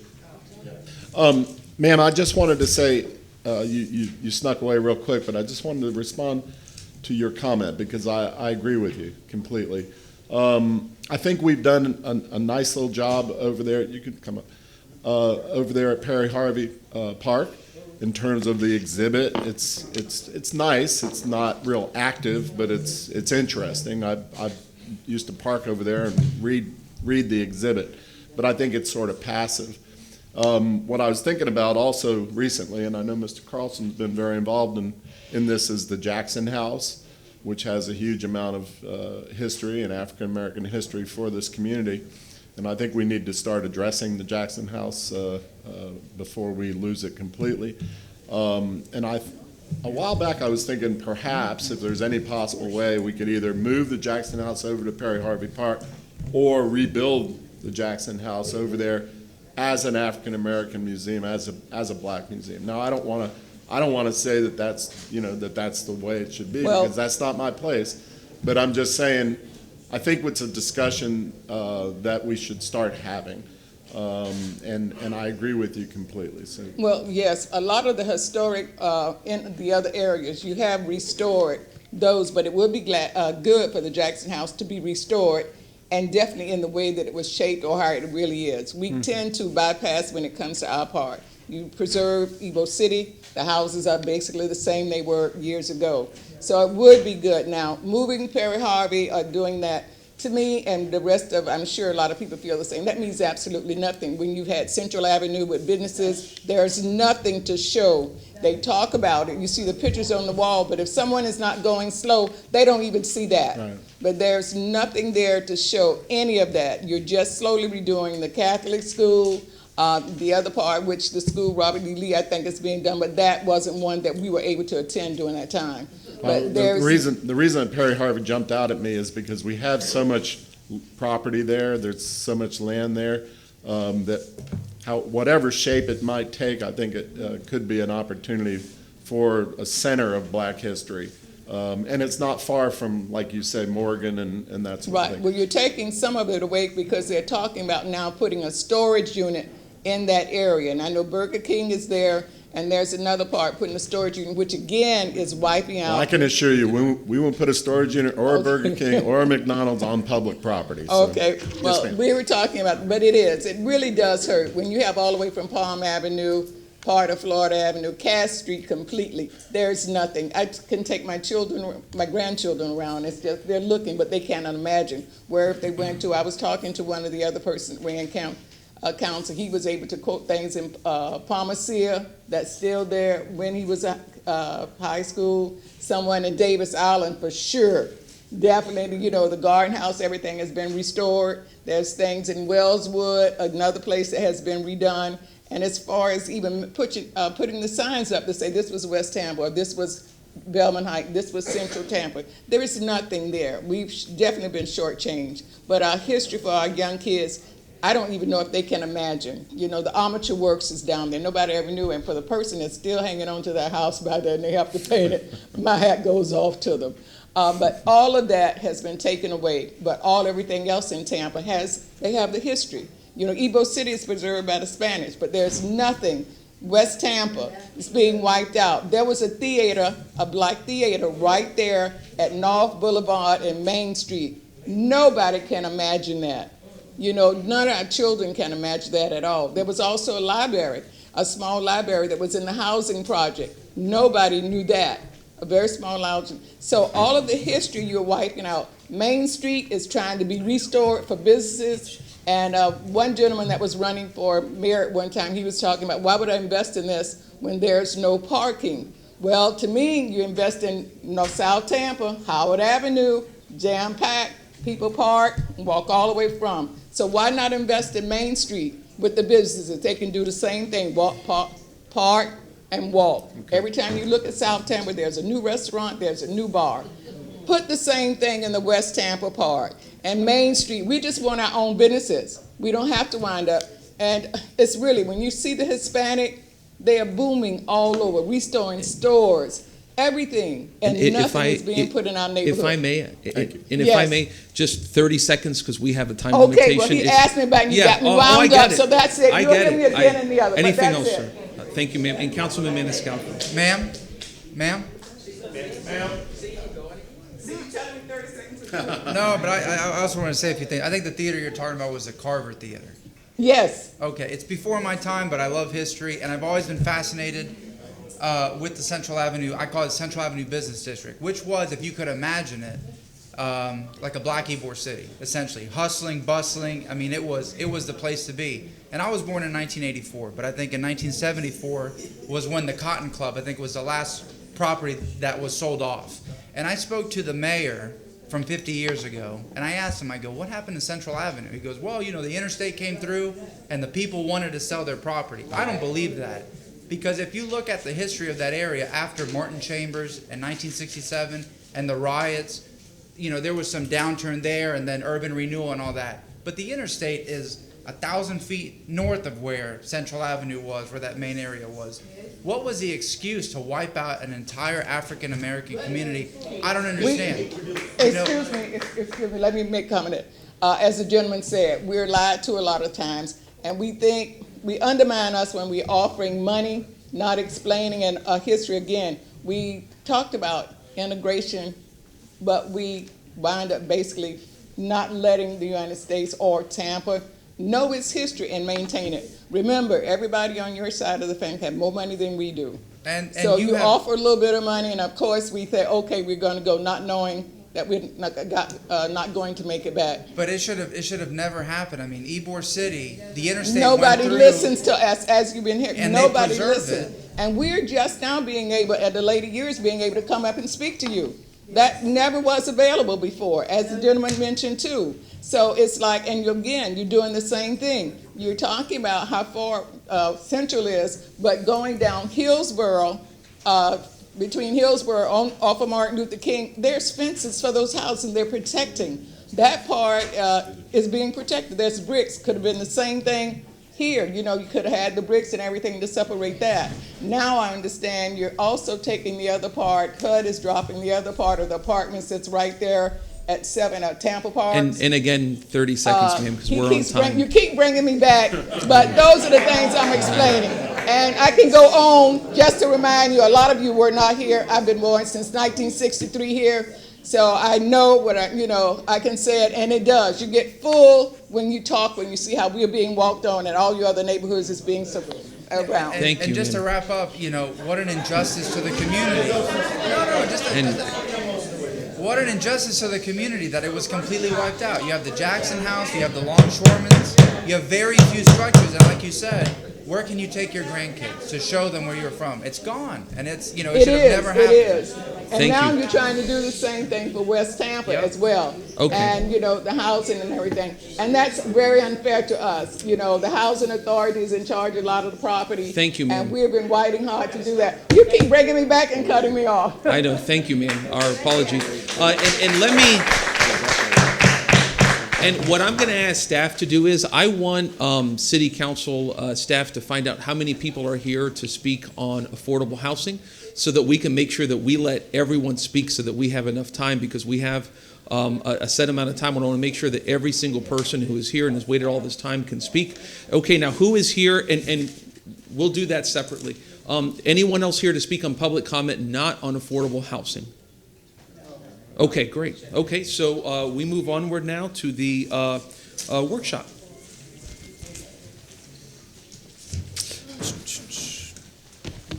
Okay, who's here? Oh, go ahead, sir. Good morning, Council. Tom Snelling, Planning and Development. I'm basically acting as Vanna White today. We have several folks here to speak with you. Vanessa will take the lead and give you the overarching programs, funding sources, and things like that. She'll discuss that.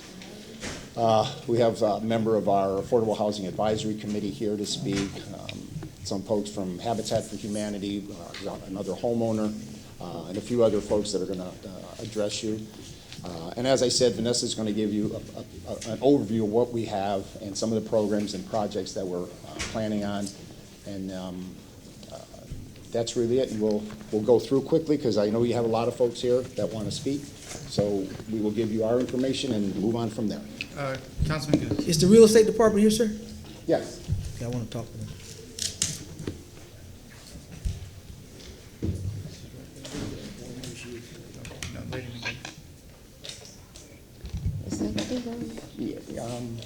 Yeah, if you just have something to throw it on, then they'll switch it. Good morning. If you need anything, let me know. Okay. Vanessa McCleary. I am the Housing and Community Development Manager for the City of Tampa. I wasn't sure what format this workshop was going to take, and I know that there are a number of people here that want to express concerns. So what I wanted to do was start with just what is the funding we have available for affordable housing, introduce our Affordable Housing Committee, some of our partners, and talk about the programs that we have to address the affordable housing issues in Tampa. We were asked to focus on District 5, and so most of what they will be talking about are activities that are taking place in District 5, but also citywide. So within the Division of Housing and Community Development, the funds that we have available to use are state and federal funds. Those funds come with certain restrictions. So you're aware that we have the Community Development Block Grant Program, the Home Program, Emergency Solutions Grant, Housing Opportunities for Persons with AIDS. In addition, we have state funding through the SHIP program, With our federal funds, we are about 9 million a year, and with our state funds, we used to be at about 2.5 million on average, and it dropped to 439,000 last year, and it's expected, unless the governor does a line item veto of the SHIP funding, that's the amount we will receive again this year. Over the last 30 years, the census data shows us where there are racially and ethnically concentrated areas of poverty. In 1990, we had 3 areas, and they were, one was rather large. In 2000, those areas decreased, and then with the housing crisis in 2010, we went to 5 different areas, most of which were in District 5. We know that there is an affordable housing issue because HUD defines cost burden when you're spending more than 30% of your income on housing. What we see is that there are about 124,000 households within the Tampa area. Of that, just about 50%, thank you, 50% of those households are experiencing a housing cost burden. Some at 30%, but the majority at 50%. So what we have done is looking at the demand for affordable housing, looking at the waiting list that the Housing Authority has, the fact that if you are at 30% of area median income and you are looking for an affordable apartment, which would be anything from 700 below, there's basically nothing. We use FloridaHousingSearch.org is a website that has all the listings of apartments that are available within areas throughout Florida. But when you're looking in Tampa, if you go on FloridaHousingSearch.org, we had a woman in our office, she needed an apartment that was $533 a month, and we could not find anything. The reason that's significant is that we have programs that will pay the rent for someone, but due to the state and the federal rules, we cannot pay rent above what would cause someone to be housing burden. So even though we can pay the rent for her, we could not go above $553,000. So with our program, what we had to do was then reach out to our housing partners to get one of them to use different funding to be able to assist her, because the only housing that she could find that would fit her family of 3 was going to be $1,000 a month. So we have limitations on the funding that we have available to work with families. We know that we have a large homeless population that we're trying to deal with, and working in conjunction with the county and the Tampa Hillsborough Homeless Initiative, we saw a 35% decrease in homeless individuals last year, from last year to this year. That doesn't stop us from seeing homeless people on the street. It doesn't mean that we are eradicating the issue, because with the cost of housing continuing to go up, it is problematic. We have been pushing home ownership over the last 2 years because we recognize that when we are subsidizing rents, we are providing funding to landlords for them to build equity, but we're not providing funding for individuals to build equity. So if we want to do that, we really have to do it through home ownership. The other thing, when we subsidize the rent, we're not just having to subsidize it for 1 year. And at $1,000 a month, that's $12,000 a year. Over 3 years, that's $36,000. If I provided that same $36,000 to someone to purchase a home, 3 years in, they've started to build equity as our prices continue to grow and their housing costs are stabilized. We've had individuals coming into our office that are in subsidized housing, but their rent still goes up because it's allowed to go up based on income changes. So when it comes to addressing affordable housing for renters, we offer rental counseling, working with our nonprofit partners. We offer tenant-based rental assistance, and that's where we are paying the rent for individuals for up to a year. We provide security deposit and utility deposits. to help people to get into apartments. We assist them with housing searches, and we are supporting the development of affordable housing. So we have put money into the Encore project. We've put into West River. We will put out an RFP later this year where we will fund other affordable housing projects. For our rental program and our Home Tibra program, we're in partnership with St. Vincent de Paul, and they administer that. Because of the great demand for services, my staff has actually been working several weekends doing the rental counseling just to help in terms of having people get through that program more quickly. We actually have another speed leasing event coming up on July 13th where we will be working with Tampa Hillsborough Homeless Initiative and the county, and we're actually encouraging landlords to come to that event so someone can come in, get a voucher, and actually meet with a potential landlord and hopefully secure an apartment. For homeowners, where we're trying to get people into home ownership, we do have an approved lender list and we have an approved realtor list. I know you had the National Association of Black Realtors here this morning. They are a part of our program. They were at our home ownership event last year. There are a number of them that are on our approved realtor list, and so they are working with folks that are coming through our down payment assistance program who are looking for housing. We do provide down payment assistance. We recently made a change to the down payment assistance program where anyone at 80% of area median or below would qualify for $30,000. Anyone from 80.01% to 140% of area median income would qualify for $15,000.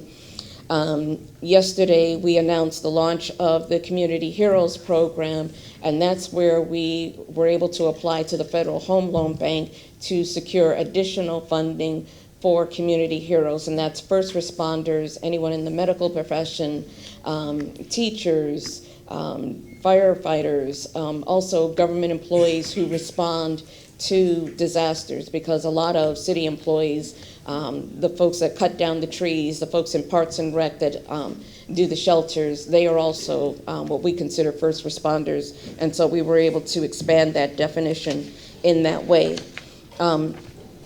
For our down payment assistance program, we do require that individuals go through housing counseling first. One of the reasons we do that is because we want them to be educated on the home buying process, but also because through our housing counseling partners, they're aware of not only our program, but other programs that could assist someone in purchasing a home. There are a number of banks that provide down payment assistance.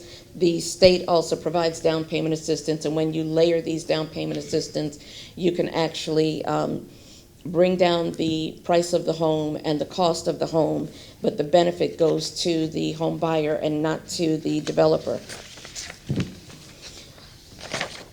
We also have a property disposition program that we do in conjunction with the real estate division, and that is where we are taking city-owned properties that are good for residential development, and we are providing them. It's on our website. Anyone who is interested could apply for a lot. In order to receive a lot for free, they have to provide us with the plans for the house. It has to be at least 1,200 square feet, include a garage, 3-bedroom, 2-bathroom, and it has to be sold below $226,000 and to a family that meets the definition of affordable. Once they do that, and we do place a lien on that property to make sure that it stays affordable for at least 10 years, we will provide them the lot as a way of expanding affordable housing in Tampa. Working with our nonprofit partners, we have been building housing in Sulphur Springs, in East Tampa, West Tampa. We are looking for additional lots so that we can expand and build in other areas of the city, because we don't want to concentrate poverty. We don't want to concentrate affordable housing. We think everyone should have the ability to pick housing anywhere that they want to go and own it. With our nonprofit partners, and we have a few of them here, and I'd like to bring them up. But before I do, I'd like to bring up Harry Hedges, who is a member of our Affordable Housing Committee. He is the chair. The Affordable Housing Committee is one of the requirements through the state statute that we have in order to receive the SHIP funding. We operate a little differently than other communities in that with our Affordable Housing Committee, they are not just overseeing the SHIP funds, but they are our advisory board for affordable housing. Through the state statute, it requires who has to be on that board. So you have to have someone, essential personnel, someone from the real estate community, someone who's a developer, someone from the business community, a affordable housing advocate, and a nonprofit. So I'm going to let Harry just talk about what he does with our Affordable Housing Committee and how it works.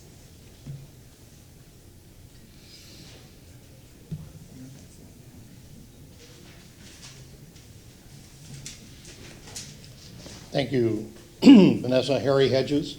Excuse me. One of the things that we've got to take a lot of pride in, for the last number of years, and I'll go back 8 years, we have had the city take 80% of the funds that have come through Tallahassee to the Housing Authority to concentrate on developing Encore and other properties. I've had the pleasure, I now serve as president of the state housing finance authorities. So I get to work with housing finance authorities throughout the state. Once Vanessa has joined the city, a lot of things have changed. We all struggle with the process, and tongue-in-cheek, I said it's always been more about the process than not the product. We have a lot of people in this room with a lot of heart for affordable housing. I've been involved in affordable housing for 40 years, and I've seen a lot of things happen throughout this state, but it takes commitment from people to make it happen. We have been fighting with Tallahassee for many years. We should have had $16 million last year from the Housing Finance Trust Fund. We got $1.8 million. By the end of this week, tomorrow, the governor has an opportunity to veto taking $123 million more from that. Over the last 10 years, they've taken over $1 billion. If we don't address public housing now, it only gets worse. It only gets worse. The not-for-profits we work with are committed. It comes to analyzing where the dollars are being spent and what you're getting for the dollar. We approved, with your help last year, 75 lots that went to Domain Homes. 40 are under construction. Bear with me. The other 30 in the next 18 months will be built. These houses sell in the area of 179,000. We also gave them $1 million. That $1 million will be paid back to the city. And again, I go back to accountability, accountability, accountability. Take a look at where you're spending your dollars and what you're getting for it. You know, many years in banking and finance, it's all about what's at the end of the day. What did you do with your money and what did you get for it? You certainly have the passion in this room and hopefully here to see that we've got to stop losing the money that should be coming to us. Think of what you could have done with, you know, $16 million a year for the last 10 years. Probably a lot. But again, I've met with Senator Lee. I've met with other people in Tallahassee. It's a challenge. It's a challenge. Everybody's got a special pocket. We have a great committee. We have a lot of experience, both with not-for-profits on this committee, multifamily developers, single-family developers, that concentrate on affordability, whether it's senior housing, whether it's special needs housing, because all of those fall under affordable housing. Anyway, I thank you for your time. Nothing else. So right now, I'd like to bring up Ron Carpenter. When he is a former member of the Affordable Housing Committee, and he is a real estate developer, but you do subdivisions, correct? Yes. And so when he was on the committee and we were looking at the affordable housing issue and how we would address it, he came up with the idea of the infill housing program. And I just wanted him to speak about how that came about.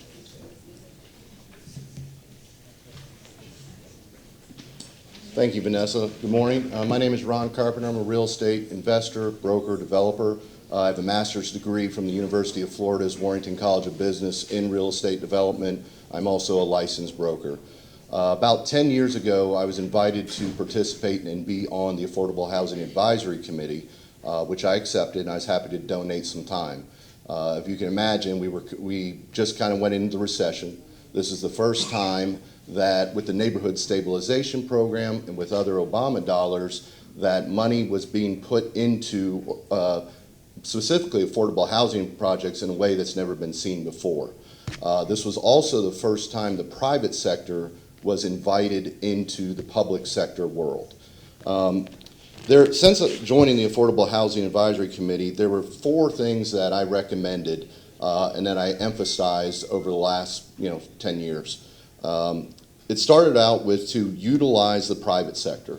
Again, the Neighborhood Stabilization Program, I guess it was about 8 years ago, was the first to invite the private sector into the public sector world.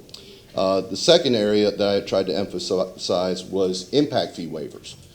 We did work with the city at that time to try to come up with impact fee waivers. That was a suggestion to help let the homes become more affordable. Obviously, if you can reduce the cost, you can pass that on to the consumer. A third one was fast-track permitting. Eventually, this got accomplished. It's still in the works. I know the building department and Vanessa and her staff, they're still trying to work out the kinks, but that was one thing that got accomplished. Another one that has been historically used is density bonuses for developers. This is particularly done in multifamily. So if you provide affordable rentals, the developer can get density bonuses or bump the density per zoning. When I first started with the Affordable Housing Advisory Committee, to be honest with you, I just thought it was a rubber stamp. I found this out pretty quickly. I emphasized these ideas. I threw them out to the committee. It kind of fell on deaf ears. It was a rubber stamp from the perspective, if you wanted SHIP money, if you wanted neighborhood stabilization money, if you wanted CDBG money, you had to have an advisory committee like this put together an annual report, and it was a rubber stamp. The difference was when Vanessa and her staff took over. Not only did they begin to listen, they began to brainstorm, they began to understand, and more importantly, they began to implement. So I think she should be commended on the work. Her and her staff have been absolutely fantastic, and I noticed a dynamic difference. One of the reasons that Vanessa asked me to speak today was to go back to one of the things I mentioned earlier, where you invited the private sector into the public sector world. This has never been done before. There are several reasons that I recommended this. I used to work for a publicly traded national home builder. I was a vice president of land acquisition and development. These big builders know what they're doing. We've all heard about them. You see ads for Lennar, D.R. Horton, Pulte, or whatever. The city has some fantastic nonprofit housing partners. They cannot compete with the economies of scale and the capacity that these big builders have. Now, Domain Homes is not a publicly traded builder. They're not a national home builder, but I believe that they build and sell over 250 homes a year. Let me also emphasize this. When I talk about big builders, publicly traded builders, we have one builder in particular in the Tampa Bay area that builds and sells over 3,500 new homes a year. Again, The city of Tampa has some nonprofit partners that are doing a great job, but they're building 1, 2, 3, 4, 5 homes a year. So the difference is, what really makes the difference? I mentioned the economies of scale and capacity. The main thing is purchasing power.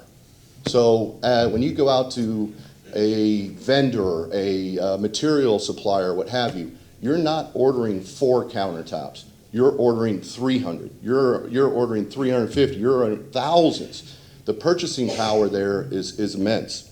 The second is the speed, velocity, and efficiency that these bigger builders can perform at. So again, you're talking about builders that are building and selling homes not only at a high velocity, but in a short period of time. I have several national home builder clients that I work with throughout the state. It's over about 20 all in all. But most of them have build cycles for the more affordable product between 60 and 90 days. Again, not to downplay or disparage the work that the nonprofits are doing, but a lot of their build cycles are double, triple, or quadruple the time of these private sector builders. Also, the big builders have specific products, so they have cost engineered it, they've replicated, they build it over and over and over again, and then they've mastered the art and the science of this. So every time they build a house, they find a more efficient way, less cost way of building the product. These national and big builders also have brand and marketing power that is second to none. And they also help when it comes to financing. They can help with the appraisals. A lot of them have in-house lenders, and they can get people qualified a little bit easier with a little bit more speed. So why do I bring this up? Once Vanessa and her staff took over, they started to embrace the idea of bringing in the private sector for these reasons I just outlined. Vanessa asked me to bring in a couple of my builder clients that I work with. So I introduced, I believe it was about 6 big builders, the division presidents, to Vanessa and her staff, and they began a dialogue. What would a program look like? The city has the lots. The consumers need the affordable housing. How can we bring everybody together? After going through this process and meeting with 6 different builders, the one thing that kind of jumped out was all the builders would be interested. Absolutely. Every one of them would be interested. The one thing that they weren't interested in is the RFP process. So let me explain this a little bit further. The RFP process is a lot different than me as a private developer going to a lender, going to a publicly traded company, and putting together a business plan, a pro forma, and due diligence. The RFP process for the nonprofits is a process that they're very familiar with, but it's more you need to check the boxes. You need to fill this out. It's not about, is this a viable business model? Does the pro forma work? The typical things that the private sector that we would look at. So a lot of these builders said, wait, this is not how we do business. We can't put together one of these RFPs. We basically have to develop a own separate division that would focus on this. So although a lot of these builders are very interested and they're willing to donate their time to work with some of these nonprofits to increase their capacity and their efficiencies, it didn't work out. Domain Homes, however, was, as a private builder, was one of the builders that said, wait, I think we can make this work. And they actually submitted an application to become one of the builder partners in this program. So I don't need a pat on the back or anything. I'm not looking for that. But I was one of the architects of this program with the City of Tampa and Domain Homes. I was actually one of the reviewers when it came time for Domain Homes to present. I think it's a great business model. I think it works well. It's a great public-private partnership, and I hope it continues. And I've already seen some initial success, and I think you'll see a lot more in the days to come. Thank you. Thank you, sir. Next. And let's hold off on questions until all the presentations done, just for the purpose of time. Thank you. So I wanted him to talk about that because I know that a lot of folks thought that Domain approached us, and we actually approached them along with a number of other builders. The other reasons that we did that was that for our nonprofit partners, like he said, we were able to get national builders to work with some of them to help them improve their efficiency and improve their capacity. One of the areas that our nonprofit partners weren't able to move the needle was when it came to appraisals. So they were spending more to build a house than what they could sell the house for. When Domain started working in the area, the appraisal values started going up. And so that helps our nonprofit partners to be able to realize more in terms of the sale of the home, so that they can recoup the dollars to be able to invest and do additional things within the communities. We understand and we really appreciate our nonprofit partners because they have been in this area all the time. They're not just there for the profit, they're there for the love of the community. And it was about building their capacity why we took this approach. At this time, I want to bring up one of the partners in that deal because when we put out that RFP, we knew we didn't want to push our nonprofit partners to the side. And so the requirement was you have to sell houses that go to families below 80% of area median. You have to sell houses to families between 80 and 120%, and you can go up to 140%. We also told them that we wanted them to work with the housing counseling agencies. So what we got out of that RFP is not only Domain Homes, but we got Habitat and CDC are also building on those lots, those 75 lots. And we have our 4 housing counseling agencies that when they sell a home, Domain is reimbursing them for a portion of their cost, which is something that we hadn't seen before, where developers were paying housing counselors for their services. So at this time, what I'd like to do is bring up Tina Swain, who is with Habitat, and she's going to talk a little bit about the Habitat model, and she's going to introduce a homeowner who can talk about what this has meant for her. Good morning. So thank you all for having me here today. I'm the CEO for Habitat Hillsborough, and we are really having an incredible partnership with the City of Tampa's Tina Swain. So we have a great partnership with the Affordable Housing Department at the City of Tampa, mainly because they listen. You know, we are out there, we get thousands of applications, and we're saying this is what we see, and this is how you can plug in and help. When we deal with families that earn below 80% of the area median income. So it's the lower income families that we work with on a daily basis. Habitat for Humanity takes our applicants and then we partner with them when they have demonstrated a housing need, the ability to pay an affordable mortgage, and the willingness to partner with us. By partnering, we require them to do at least 300 hours of sweat equity, building their home and the homes of others. So they're helping the community in that way, and they're actually learning a lot about their own home in the process. And then in addition to that, they're required to take an educational curriculum to ready them for homeownership so that they're going to be successful. So once all of those criteria are met and the home is built, we provide them with a 0% interest mortgage. And that is what lends to the affordability of the product. So currently, as we're building the homes that we are currently selling, the mortgage payments are generally between $700 and $800 a month, which we know is significantly less than what we see in rental prices, and that does include their taxes and insurance. And the only way that we're able to do that is because we're able to provide the 0% interest mortgage. So the partnerships that we have with our local government and with our community are significant, because what we do is we leverage the dollars that we get by partnering with corporations, individual volunteers. I mean, a home that we construct usually has at least 1,500 hours of volunteer labor. And that brings the community together and makes them also see that affordable housing is a need. And so we talk about that every day on our construction site. How does Habitat work? And why are we here today? And what are we doing? And how do we make a difference? Because a lot of it is Sometimes there's areas of the community that don't know that this is an issue, but we know it's an issue because we look at the statistics, so we're all well aware of that.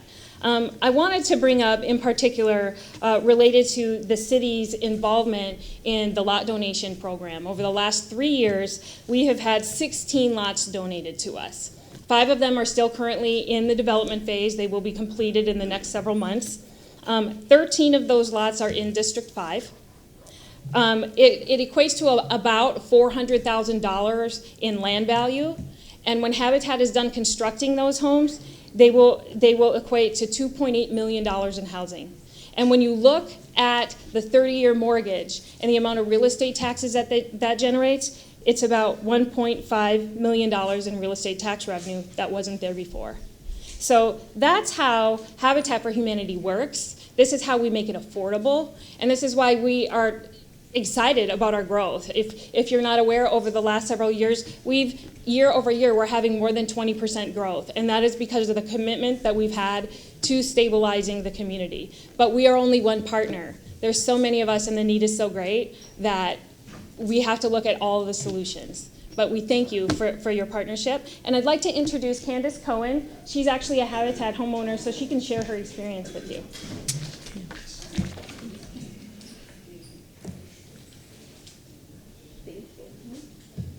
Alrighty. Hello. I want to first say thank you to the council and thank you to the community for listening to me. This is my first time at a city council meeting, so I'm a little nervous, so forgive me. I put some notes on my phone because there were some things I want to address that I don't want to forget. So first and foremost, my name is Candace Cohen, and I'm a Tampa native with roots in Carver City. So today I'm here in partnership with Habitat for Humanity to speak as not only a homeowner, but also an advocate for the face of that 80% demographic you hear them speak about. Personally, I'm affected, just like my community, by gentrification and the need for affordable housing, but also I am a living example of the real life effects that affordable housing has on families. So, recently, I read that Central Florida is one of the worst ranking in the nation for affordable housing. And speaking to quantitative data, I read a report where it stated that Tampa Bay only has 21 affordable or available rentals for every 100 extremely low-income renters. So I believe Florida minimum wage is $8.46, but looking at data from an apartment listing online, it shows that the average two-bedroom cost is $1,259. So I say this to kind of give a temperament to the market that I was looking at as a renter. So as a single mom of 4 kids, 2 girls and 2 boys, I was forced to live in unsafe, cramped quarters because that was really all I had available to me. That's all I could afford with the market rent at the time. So for the 2-bedroom, 2-bath home that I had, I was paying about $1,100 at the time. So, of course, with the minimum wage as what it was, not being able to afford it too much, I started doing some research to bring to a point of promotion. I didn't know what was available to me, what programs were out there, but I heard about Habitat. So I did some research and applied to be a homeowner candidate with Habitat, and ultimately I became a homeowner. So the experience itself changed my life. During the application process, I was educated in different aspects of home ownership. Like Tina stated, they talked to different things such as, estate, what goes all into the purchasing power, infills, and different things that has to do with home ownership, landscaping, just everything. And that was very key to it. I also was exposed to the underlying foundation and key pieces that make up what it takes to make homes affordable.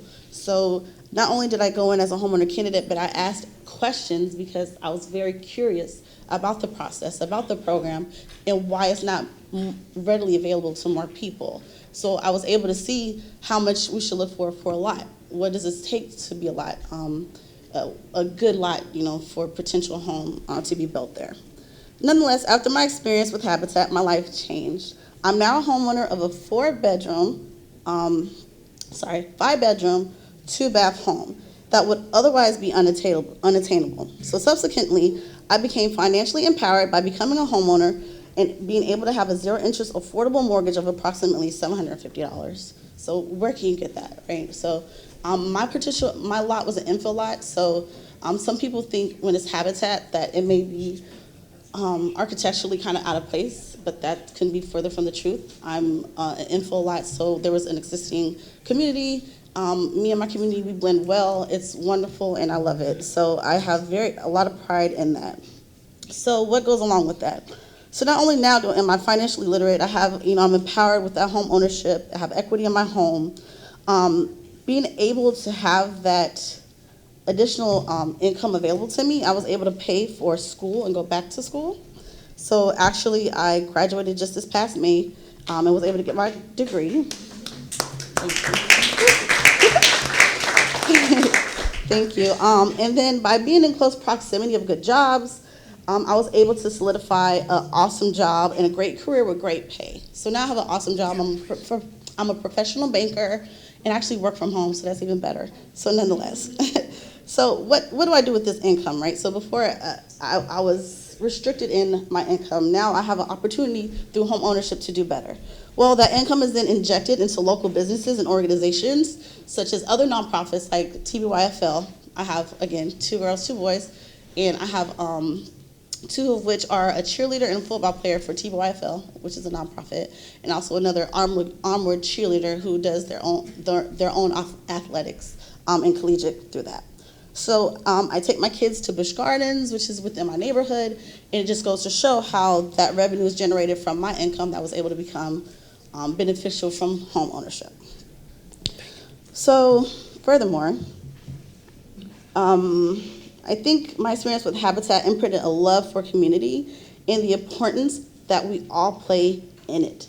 So Habitat actually recognized that I had this desire and this wanting to do more. So they actually even further supported me. So Habitat itself, like they said before, they're homegrown, so they care about those that are within their community. They see us as more than homeowner candidates. We're more like family. So they help us even after we have attained our home. If we have any questions, we can call them. The contractors, they've come out to help me change my locks. Like, it's just a big family. So they saw that I had a grit to me that I wanted to know more. They actually put a love for community and real estate in my heart. So they actually put me through a program called CRED, which is Community Real Estate Development Program, which they helped me with getting in that. From that, I'm now educated. I possess the education, rather, and the understanding of the influences of different regulations and the impact of legislation on the ability to provide affordable housing. Like the gentleman said before, thinking about those RFPs, I can understand that. Thinking about density bonuses and what it means as a homeowner with 4 kids needing more room and more building power, I can actually see it in a different aspect now. So now actually not only do I have that love and that understanding, I even also have aspirations to run for city council one day, such like yourself, so that I can also impact and influence it to be sensitive to the understanding of how it impacts people such as myself. So speaking as of now, I'm an avid volunteer. I donate regularly, and I advocate for people like myself to protect and promote the funding for inclusive, sustainable, and attainable affordable housing. So looking at my community, or people like me, I just want to say there's so many people like me who, my time. 30 seconds. There's so many people like me who possess a passion and the grit and the wanting to do better, and all they're lacking is the opportunity. So when you think about affordable housing, I just hope you think about me. Thank you, ma'am. Thank you. And by the way, ma'am, Miss Candace, I believe I was at your home opening near Busch Gardens. I remember that. Yeah, I remember. I was going to say, yeah. That's funny. Small world.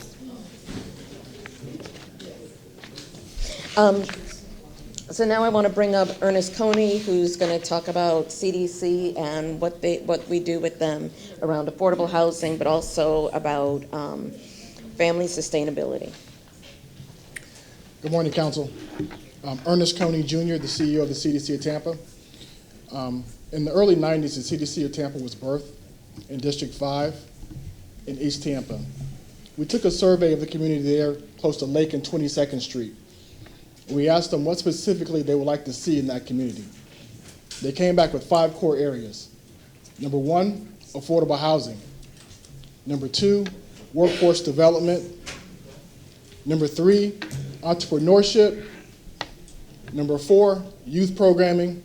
Number 5, access to health care. So the CDC of Tampa became a very comprehensive community development corporation to effectively move people out of poverty. During that time, the average household income was $5,000. So it was exciting to see people not talk about social services, but true economic development. If I can get a job, I can control my own destiny.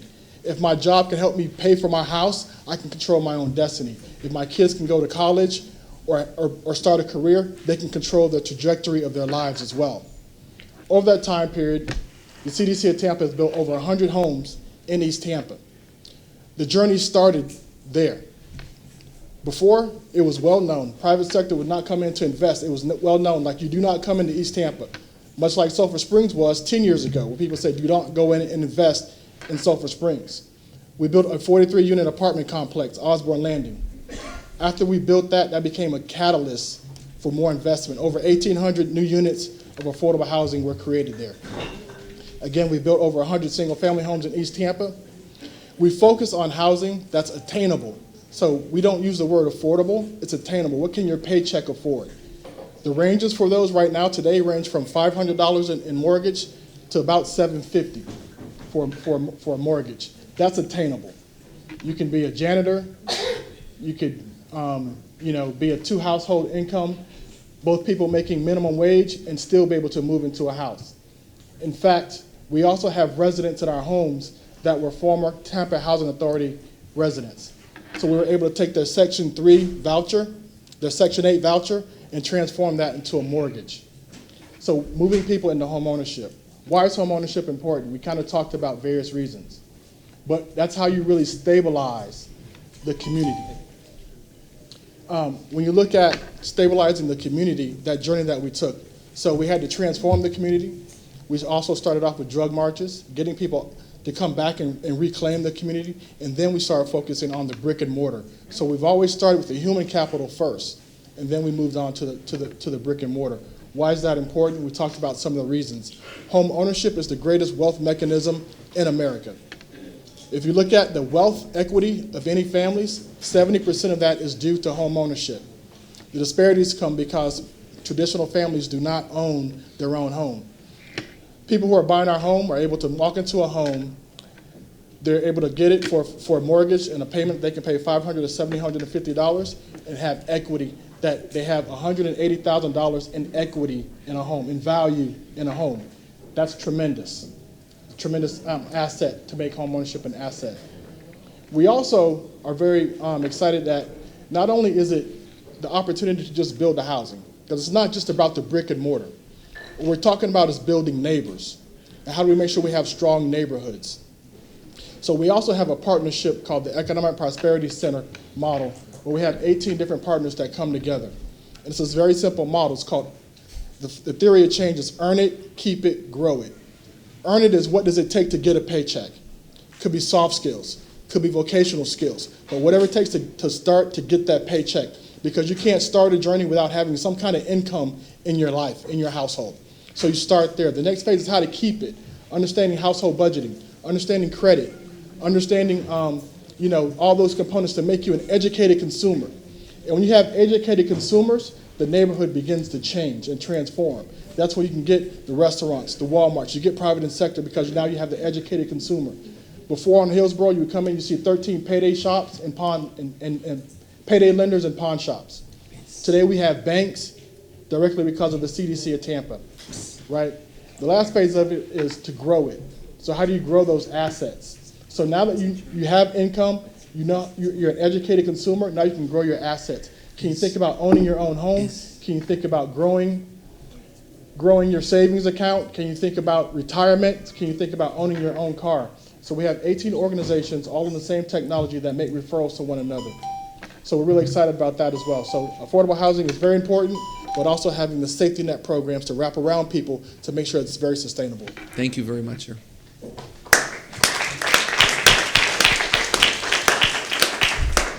So Ernest made a really good point, because one of the things that we're trying to do with the affordable housing, and I know people will say that the a $200,000 price point isn't affordable, but what we are doing is we are valuing neighborhoods and not devaluing them. If we were to sell the house at a price point that someone thought was affordable, we are then subsidizing the developer and not subsidizing the individual who's buying the home.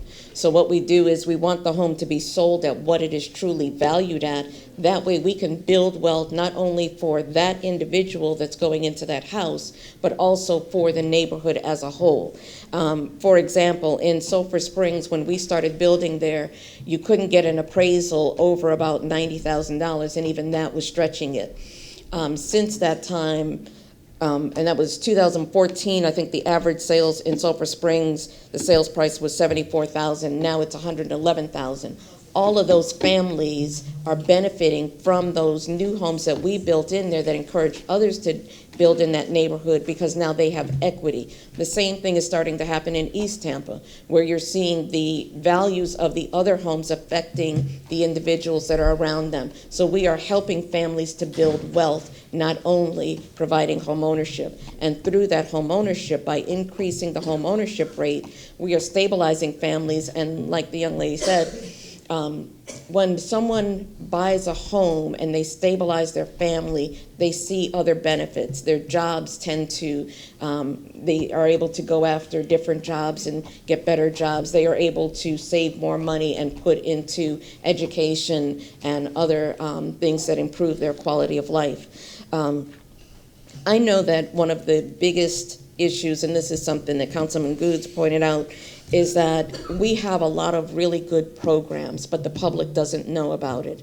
And he's right about that. And we have to take a look at ourselves and say, you know what, we do need to get out and we need to advertise more. We have a lot of people using our programs, but there are thousands of people that don't know. And if they knew, they could take advantage and improve their quality of life. So that's something that we are committed to. But one of the big things that we really need is funding. So we are looking at other ways to increase the amount of money that we have, because with what we have, we spend the money. So it's limited. Thank you, ma'am. And let me ask you about how many other speakers do you have for your presentation? That was it, just one. One more. Okay, good. Just making sure. And afterwards, I'll have a discussion with council on time going forward. Go ahead, Okay. ma'am. So the last person that I'm going to bring forward is Ms. Chloe Coney, who has been working in this area and knows and seen the changes in affordable housing and what's available. She's also working with transportation. That is a big part of affordable housing, because we need people to live near where they work and not have to drive as far. So, thank you, Vanessa. Good morning, City Councilman. I'm Chloe Coney, a woman that wears many hats. And I was raised here in Tampa, in West Tampa, in Carver City, and y'all know the last probably 35 years working in East Tampa. So everything everybody's talked about, I have actually, praise God, lived through it, okay? First of all, I want to give honor where honor's due. I want to say in the 1990s, when Sandy Freeman was our mayor, we had many nonprofits that were building houses. And you have here, sitting here, Coach with Reverend Dixon. You had East Tampa Business Alliance with Diane Hart.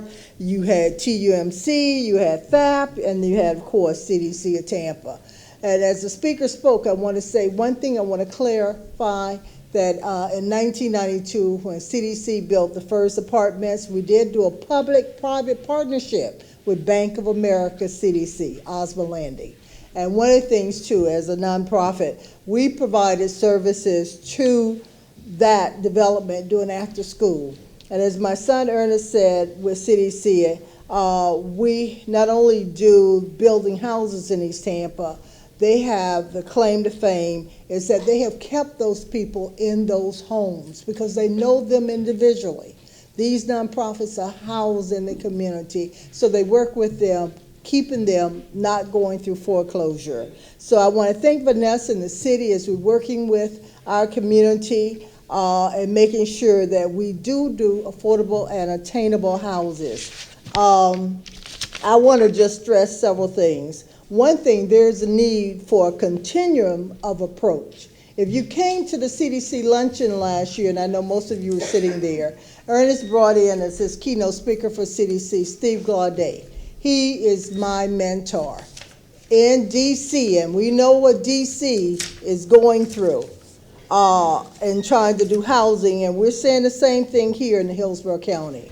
We have to look at, again, several approaches. First, we heard about the home ownership. We heard about down payment assistance making it affordable for people to be able to buy the houses. Rent supplement programs, vouchers, and we know, as the paper said, that people working 3 jobs just to be able to afford a $1,200 rent. And what we need today is we need to be able to come up with the funding like Hillsborough County did, and it's a start, $10 million, Housing Trust Fund. What they did in DC, they have a $100 million Housing Trust Fund. Where do they get their money from? They get their money from the tax deeds, houses have been bought, and they got money out of general revenue. I know all of you, as well as the mayor, rant on affordable housing. We're going to have to put money where our mouth is. We're going to have to put money into making affordable housing available for all of our residents. I want to thank you. Again, we have many people been working on this, and we know we can do it. If DC can do it, we can do it here in Tampa Bay area. Thank you. Thank you, ma'am. We need dedicated funding.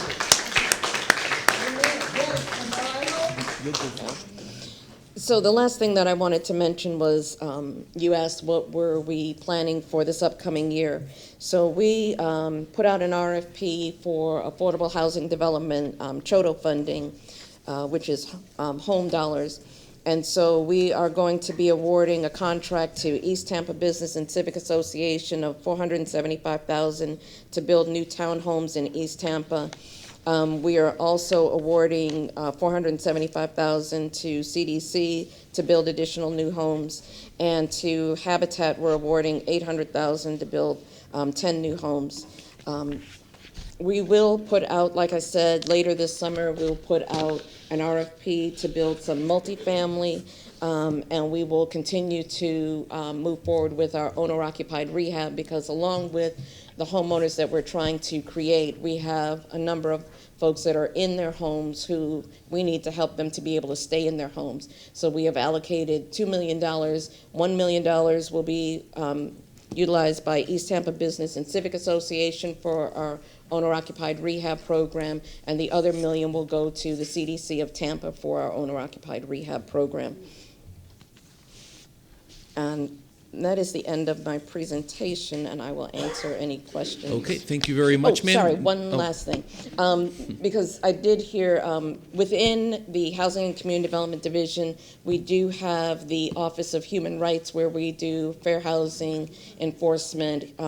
We investigate human rights violations, and I have brought, which anyone who's interested, we had a piece in the newspaper that talked about the history of fair housing in Tampa, and from the discussion earlier, it goes into a lot of that, just talking about what has happened in this area and how far we have come, but how much further we need to go. Thank you, ma'am. Council housekeeping issues. We estimate about 70 people who are here for public comment, more or less. We have to get out of here by 1 o'clock for lunch. After that, we have what appears to be a mandatory land use development educational course that we have to go through. What I was going to suggest that we do, what I was going to state that we do with regards to our comments is, I know Councilman Goods wanted to go first, and since he brought this on, and then we'll zip back onward to Councilman Dingfelder, and then go through all the way down for comments and questions. With regards to public comment, you know, we have a size 38 waist and we have size 34 pants. We have to slim down a little bit. I want to get input from members quickly because we're dealing with time on what to do with public comment. We could give in everyone 1 minute and have everybody speak at that time. What is the thoughts of council, remembering our time constraints that are frankly outside of our hands? Councilman Dingfelder. A couple of things. I think We have a quote, I guess I just heard mandatory land use From what I educational understand. session, which is fine. I don't think it's mandatory that it's at 1 o'clock. So I guess what I would suggest is we could push it off to later in the afternoon, the land use session. That would give a little more time for a healthier discussion here. In regard to, so that's one suggestion. In regard to shortening the amount of time, I'd say, what is it, typically 3 minutes? I'd say maybe 2 minutes per person would be fair, and that way we could get through. The issue with 1 o'clock isn't over the course. It's that the TV folks need to have lunch. So that is roughly time certain that they've requested. Well, regardless, I think we can push that land use legal discussion further out into the afternoon. Now, Mr. Shelby, that can we do that at 2:15 in order to accommodate folks? I can check, but I would think that that would be easy to accommodate.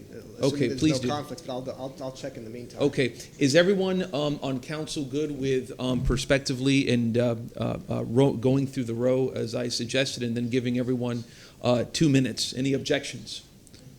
Okay, hearing none, we'll proceed. Given that we can, Councilman Moreno. I don't have any objections, Mr. Chairman. I know you have But to. as you well know, I've had a previous engagement, not with any agency, but with the federal government immigration department, and I've got to be there at about 12:40. So I have to leave here right about 12, but I will be back. Yes, sir. Maybe. Charlie, Charlie, can we vouch for your citizenship? I said maybe. Maybe. I know you would vouch, but the others wouldn't. So what we're looking at doing, and Mr. Shelby, please check with the Planning Commission, is giving the folks a break for 20 minutes to eat lunch at about 1 o'clock or so, returning at 1:25, and then from 1:25 to 2:15, continuing onward. Is everyone on board with that? Councilman Carlson. I want to make sure that the folks that have been sitting here all morning have a chance to say what they need to say. We all agree. We all agree. But can we? The question is, can we reschedule that or move it later in the afternoon? I can stay here all day or all night. I'm interested to hear what they had to say. Well, is it council's consensus that they want to, if possible, move that meeting further down later in the day, or to reschedule it? Can we reschedule it all together? Is this? Why do I we have was to have told it this today? was a. I mean, is this not The a? most important. And everyone, if we may. Council and Ms. Kurt's not here, but from what I understand, this has been prepared because the legal department feels it is necessary before council continues or will move forward in land use area. But can we ask that it be moved maybe to 4 o'clock? I mean, what? Well, that's. I have to leave at about 5. The most important, what's been communicated, council, is the most important thing is ideally everybody's attendance, because it's the kind of thing that the staff would be sure that all the council members here, and if there are questions, that they're all heard and answered at the same time. How about we do this? And council, I want, if anybody has any objections with this, we move to 2 minutes. We give the staff time for break for lunch, and then we see if we can move this land use development deal to 3 o'clock. That should give everyone time to speak, because that's what I'm trying to make sure is that everybody who's here is able to speak. Well, let me find out what we can do. Okay, is everyone on board with that? Anybody not on board, please speak. Thank you. Thank you. Go ahead. Okay, well, Councilman Goods, and then. I just to remind council that with regard to motions relating to something substantive, that council's rules and Florida law requires that the public have the right to speak. So I would suggest that all motions be held till after public comment, please. Yes, sir. Councilman Goods, then we'll go with Councilman Dingfelder and then go on. And if anyone wishes to speak on council, please obviously, as always, ask for permission. Go ahead, sir. First of all, let me thank Ms. Chloe Coney. She sent me some information in reference to the gentleman Steve last night and what he developed in Washington. It was very impressive, and I thank you for the information. I'm going to send that information to Ms. McClary, and maybe we can get contact with that gentleman to come here to do a presentation here with the city of Tampa on what they're doing and how that trust fund is being generated, so we can generate dollars for affordable, attainable housing here in the city of Tampa. That's number one. Number two, as it relates to housing, how are we going to try to start to market these programs? That's what I really want to know. I've seen some of the programs we have, and again, like you said, we just don't know to know. How are we going to start that? So we're going to be working with the communications director on marketing. I know the mayor is doing a lot of videos now on the different programs that they'll be putting out. We're also going to be working with CTTV to get the word out. We're program people, so we're going to be going to our communications director to actually do the marketing. I know that Janelle has been working with us, and we've seen an improvement in our marketing working with her. So, let me ask this question: how closely do you work with the real estate department? Because I've got concerns about these lots. When I drive my district, I see all these empty lots, overgrown lots. I see buildings that possibly are city-owned buildings that are dilapidated. How are we working with real estate to try to get those rehab? Or how many lots do we actually own in the city and in District 5? Okay. And buildings as well. So we work with the real estate division quite a bit with our property disposition policy. Anytime we are transferring real estate, that's what Monica and I are doing. Even when we did the Sulphur Springs project, where we provided lots to RTT, we had put out another RFP, and we worked with real estate on that, as well as the recent infill project that Domain did. In terms of how many lots the city owns, there's only so many that are under the Housing and Community Development Division, but I'll let Monica speak to that. Yes, sir. This is Monica Hammond. Councilman Dingfelder had asked me for the city-owned property, and I was able to send him our most recent inventory. I can certainly do that to all 7 council members. That gives you all the city's inventory: the buildings, the vacant lots, uneconomic remainders, pump stations. I mean, it's everything. It's a very comprehensive listing of all of our city property.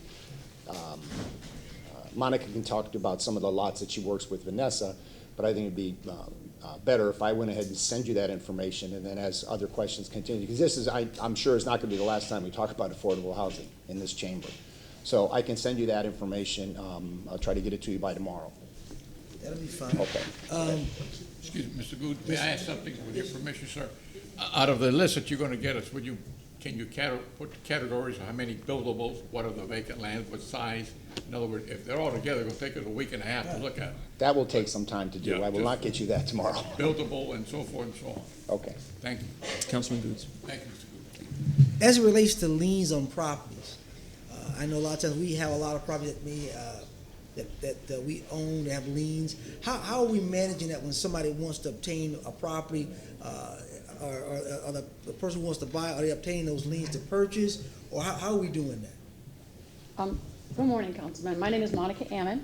I'm the Real Estate Division Manager for the City of Tampa, and we provide the City of Tampa with professional real estate services for all its real estate needs. That's what we do. I'll try and answer your question. With respect to the lands we own, they typically don't have liens on them because they're city-owned, and we follow the code for most of the cities. Some of them are owned by us, and you might see them overgrown, and that's just a matter of us organizing our assets and efforts to get the properties appropriately taken care of. As far as properties with liens on them, they're not typically owned by the city. They're owned by other individuals, private individuals, or investors, or corporations, or companies. And then the city owns that lien, which I'll defer to the legal department on that. If I may, my name is Jorge Martin. I'm an assistant city attorney, and I oversee both the housing and community development and the real estate division. So I have a certain degree of knowledge about how they operate and how they interface.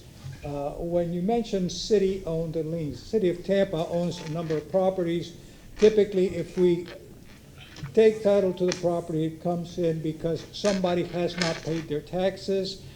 If nobody bids out the tax certificates, the county transfer any property located within the boundaries, fiscal boundaries of the City of Tampa to the city in a process that's called escheatment.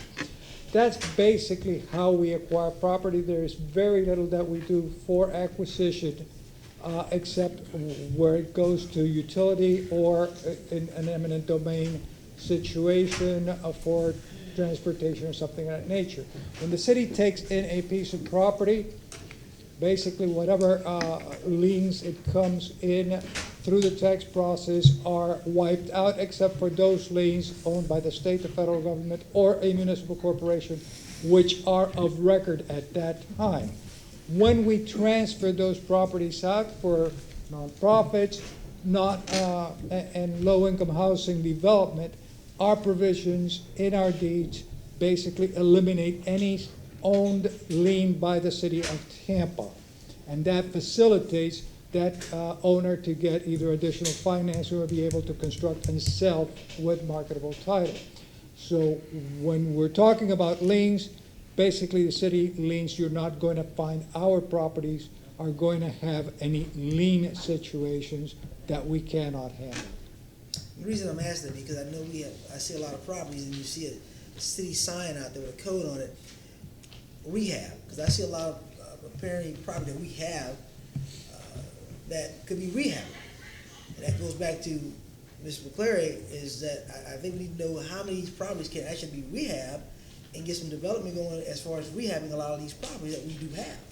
As far as buildable lots that are available for building right now, there is a conception out there that we have hundreds of lots. It's probably in the dozen area, because we have used a lot of buildable lots to go towards the domain, to go Habitat and CDC. And as the economic situation changes, you see a different dynamic coming in with the acquisition of property. When 2008 came around, people stopped paying their taxes. And when these properties came up for tax certificate sales, nobody wanted them. Nowadays, you'd be hard-pressed to find any property that goes on a tax certificate that doesn't have a bidder. Properties are rising. Investors in the public sector are at a disadvantage against the private sector because they can afford to buy those. They can afford to build housing there. So we don't get the volume that we used to get when economic situation was different and less favorable for public acquisition. Nowadays, what we see is basically a small number of properties coming into the city through the achievement process, and so the conception that there's a lot out there is sometimes misfounded. Now, I know when I first took office, there was a situation about properties with housing and real estate, not knowing about a property being sold here or sold there. Have we rectified that? Have we talked about that during our conversation, Mr. McClary, with reference to the East Tampa Business Partnership? Where are we at with that? So what happened with that one was that they had an option on the property and the option expired. During the period where the option had expired, it was transferred to another developer. So what we have done is we are in the process of acquiring another property that I have spoken with Ms. Hart about, and she is in favor of that she will be building on. How does that happen? How did that come to happen? I mean, I've known about that property trying to be built upon by her for years. So how did that happen that we don't know to fuse that together? So how does that happen? So I think what happened was that she did have the option for, what was that, 10 years? So she had the option to purchase and build on the property for 10 years. There was the assumption that it wasn't going to happen because it had been so long. And then she was able to find the resources to build and move forward on the property. And it was just that in between time, and she thought that the option was still good. It had actually expired, but we are making her whole. So we're looking at the policy to make sure that we're together on this, because what you said is assumptions. We can't have assumptions when we're dealing with people and money, So when you say assumptions, are we trying to clear those assumptions up for future? Yes. Anything further, Councilman Goods? Okay, Councilman Dingfelder, sir. Thank you, Mr. Chair.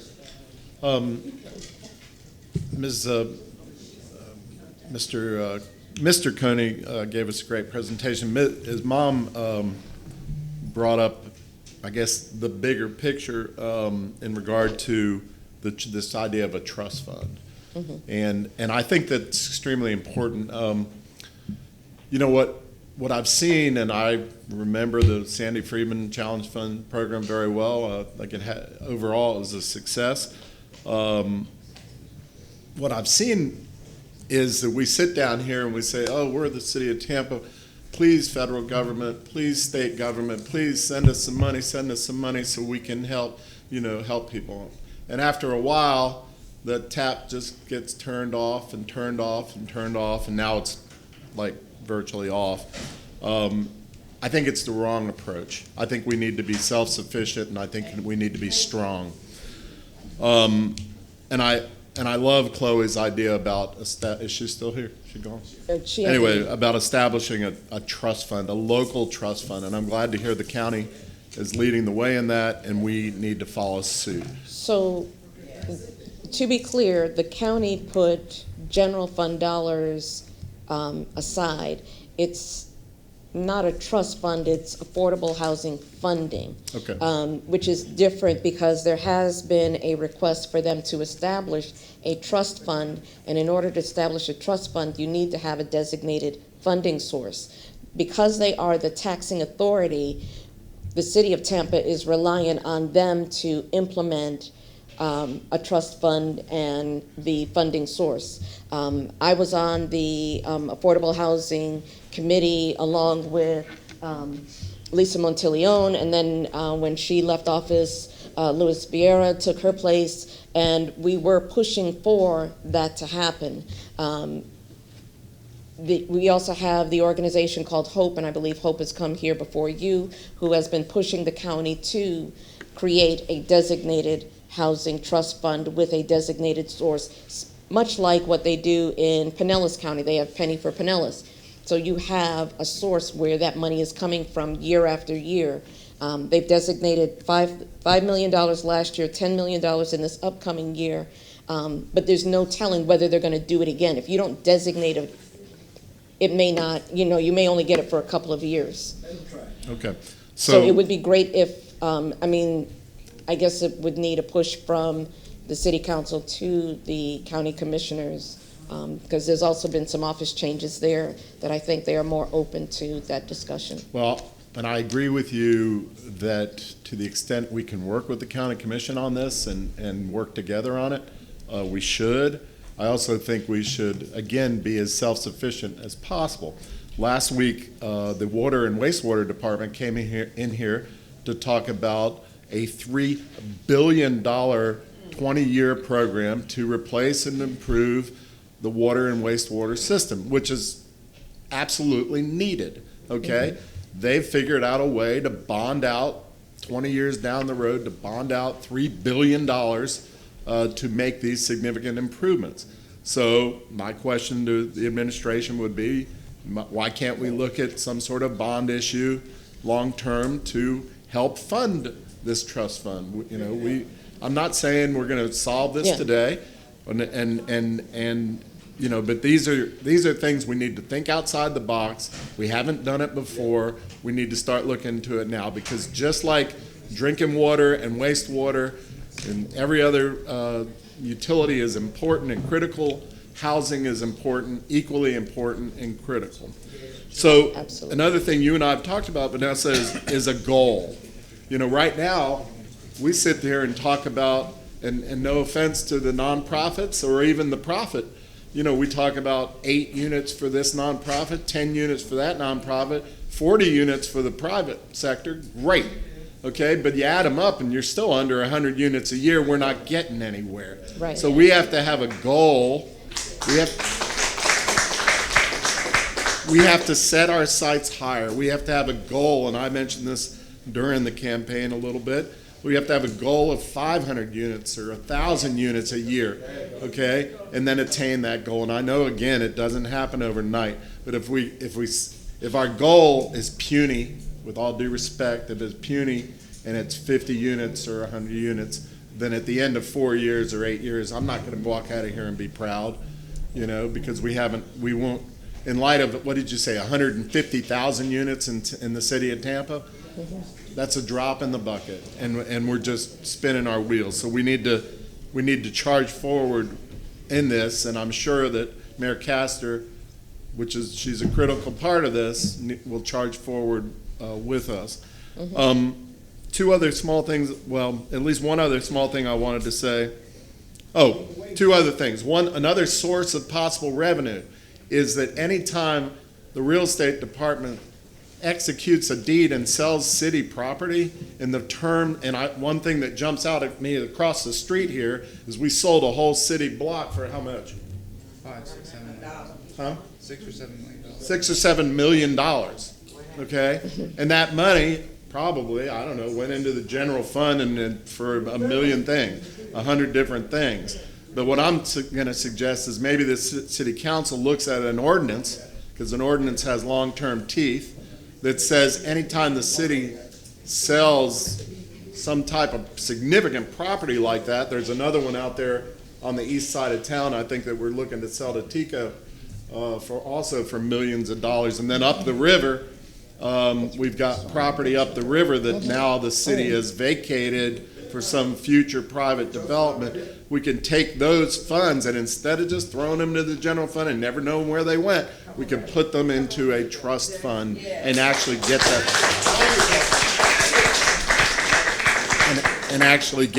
get that going, and maybe we'll call it the Chloe Coney Trust Fund. All right, Mr. Citro. Oh, thank you. Councilman Goods and Councilman Dingfelder have stated so many things that were that I wanted to question, I wanted to ask. This is one part of a broader problem that the city of Tampa has. Number one is better careers. Yes. If we have better careers, we wouldn't really have to have affordable housing. Number two is transportation. How do we get people from this job to this job? We can't. We just can't put up with this anymore. Again, funding. Number one for these type of projects. Programs to assist. As the young woman who has the new Habitat for Humanity house said, there wasn't the knowledge. A great singer once says, "Don't give me anything, I'll get it myself. Just open the doors of opportunity to me."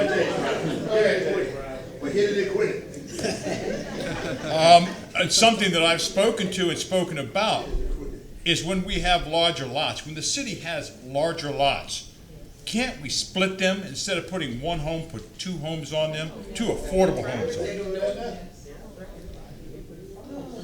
Again, finding more non-for-profit people, organizations. So not only does a person get a home, but is taught how to manage themselves to afford that home and maintain that home.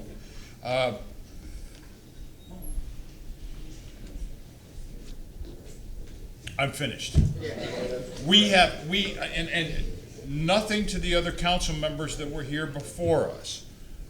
We have 4 new council people that were left with something. I don't want to talk about the past. I don't want to blame other people. But today, this council needs to think about the future of tomorrow. Councilman Carlson. I want to be quick so we can get to the public, but Ms. McCleary, you have a lot of experience in this, and I know you're working with the mayor who takes this seriously and is working on it. What are the top 3 or 4 quick recommendations you would have for council? What can we do to make this better? Put you on the spot, sorry. It is what it is. I want to keep my job. Well, you don't lose your job. He asked you a question. He asked you a question. Funding is the biggest thing. I think that your priorities show in your budget. So where the most of your money goes, that's where your priority is. If housing is truly a priority, then we do need additional funding. I don't think that me and my staff should be dependent on whether we have grant dollars as to whether we have a job. They should not be funded out of the grant. The grant should go straight to the streets to provide the services. We do need to do a better job of educating the public and letting them know what is available, and then our big push is for home ownership. Thank you. Thank you. Councilman Maniscalco. I love where this discussion is going. I like a lot of what I've heard. Let's go to public comment. And Councilman Boots, and then I'll speak after Councilman. Mr. McClary, we're kind of confused. We're confused about this.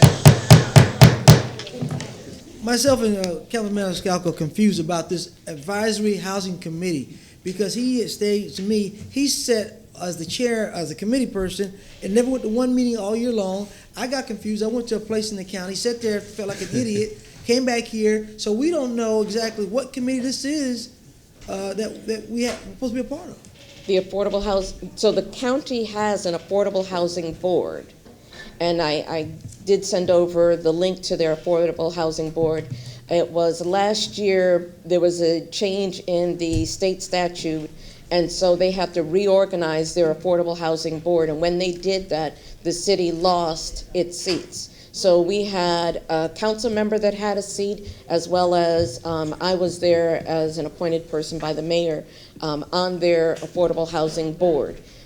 Their board is similar to the city's affordable housing committee, and it is their board that governs their SHIP funds.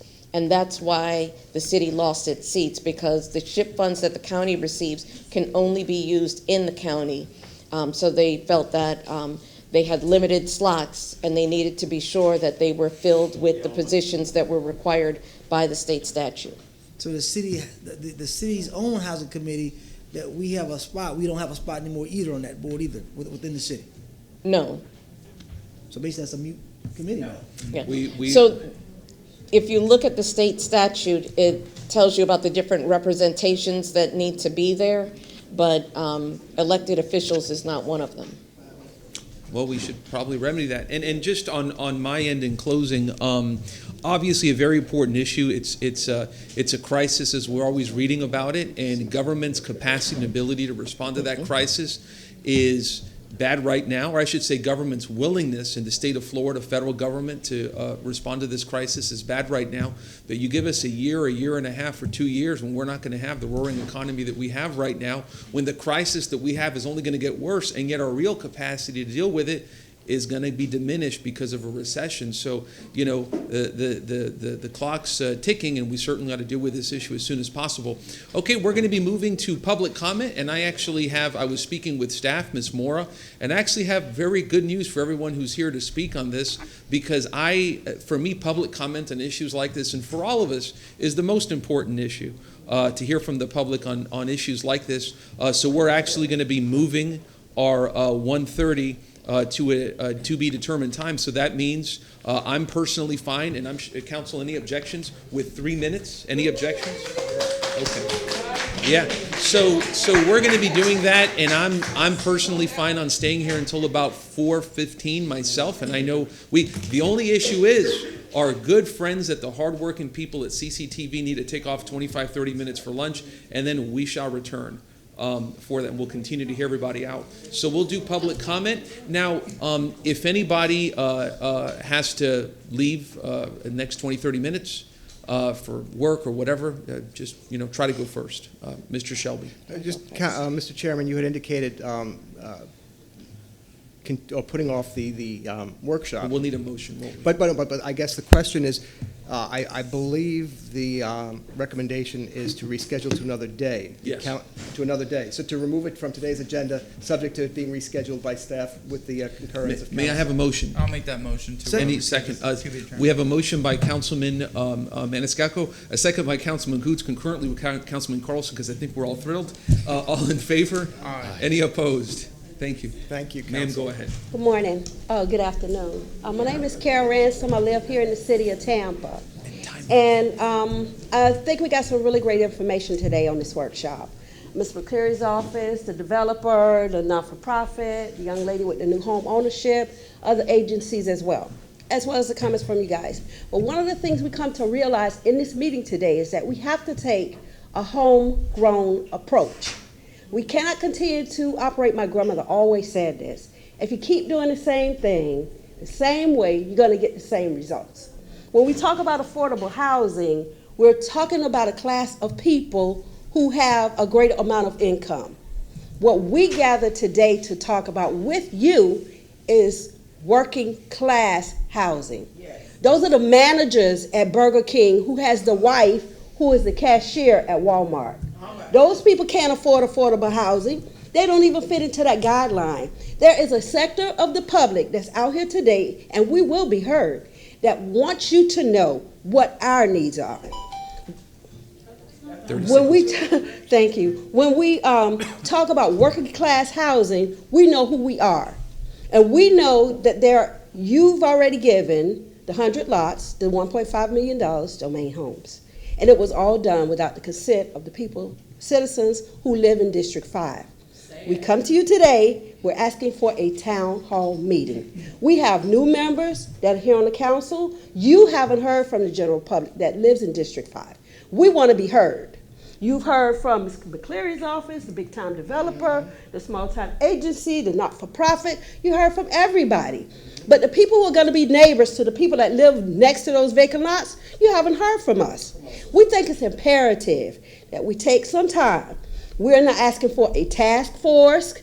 We want to consider trust fund. We will consider. We want the faster permitting. We want the waivers. We want all of those benefits. But we want housing that we can afford between $120,000 and $80,000. Now you're saying this economy in this market, how can that be done? It's proof in the pudding. It's being done not just in this city on a smaller scale, but in other metropolitan cities throughout the United States.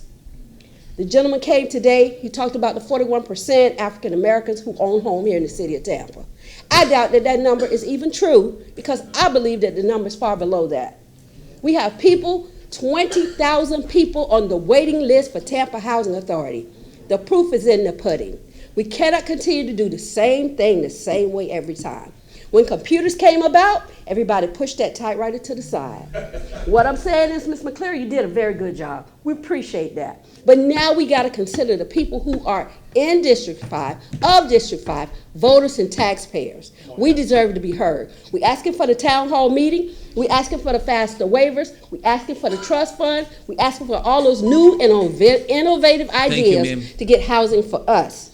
Thank you, sir. Thank you, ma'am. Next, please.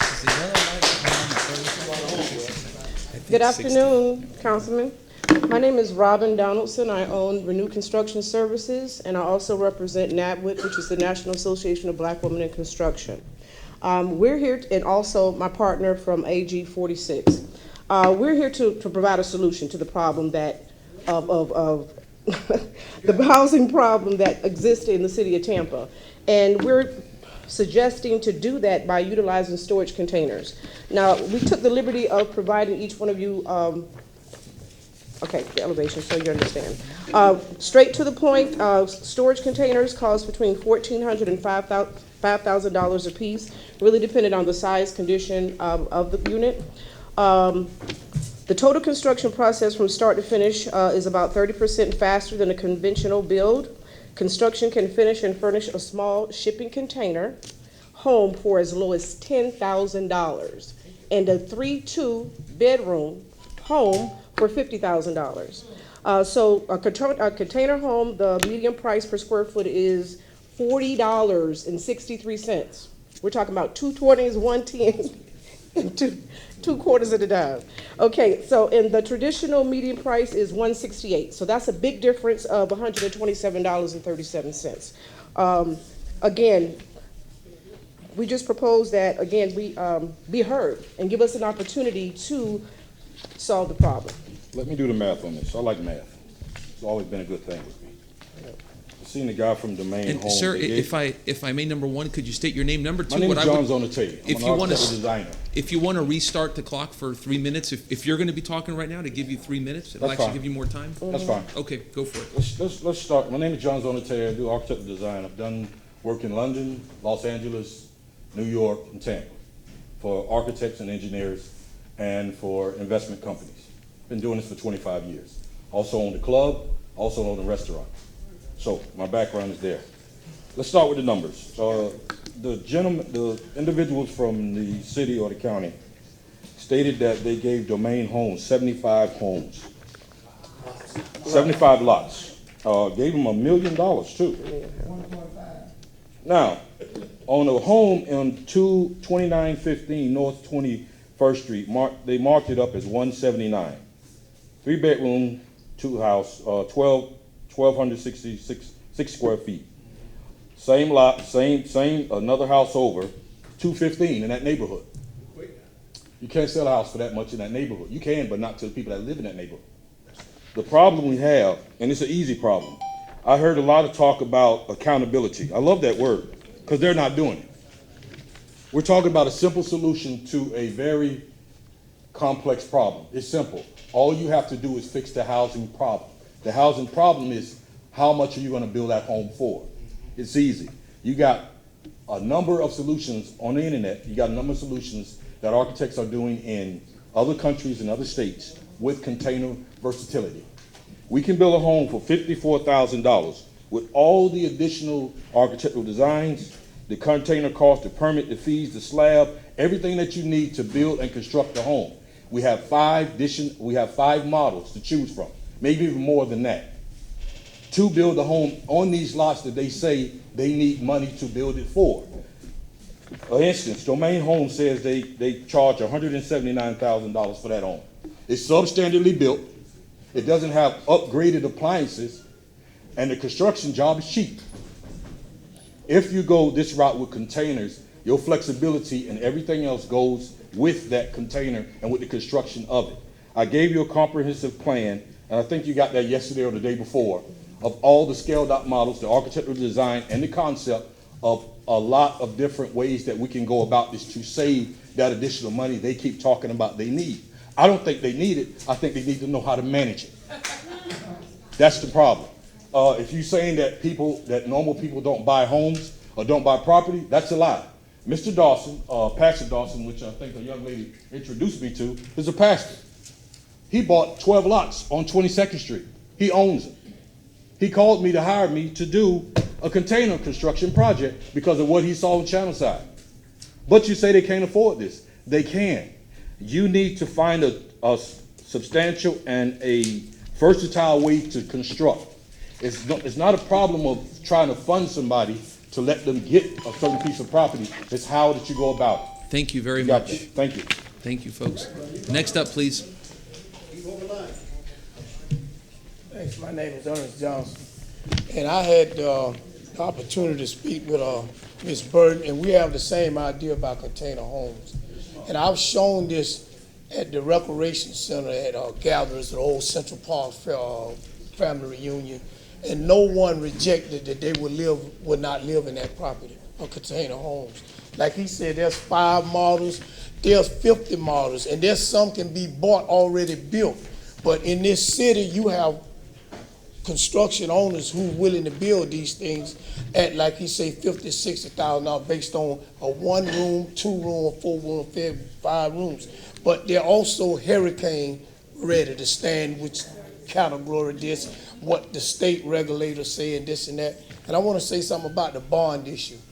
If we can take a bond issue to talk about build a stadium for the Tampa Bay Rays at Channelside, why can't we put up $100 million bond issue for housing, for affordable and public housing here, build these containers where we can build 4,000 or 5,000 of those at the cost of that $800,000 for 2 or 3 homes that'll be built in our neighborhood that we can't even afford.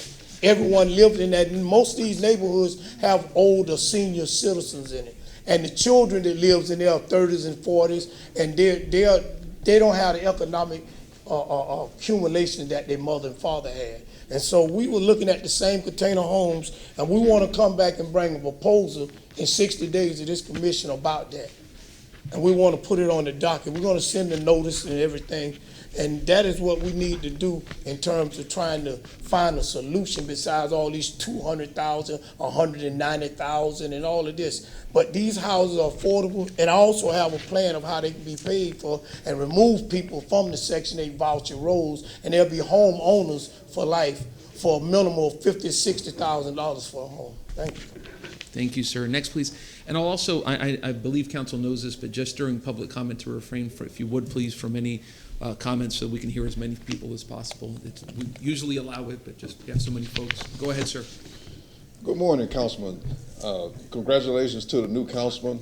This is my first time addressing. And if I may have your name, sir? My name is Andre Hill, and I'm wearing two hats today. I'm usually I didn't hear you? No, sorry. Yeah, wearing two hats today. I'm representing my community activists and also Katina McClinton with Fresh Start Development in response to the RFP to redevelop the 26 lots in the East Tampa area.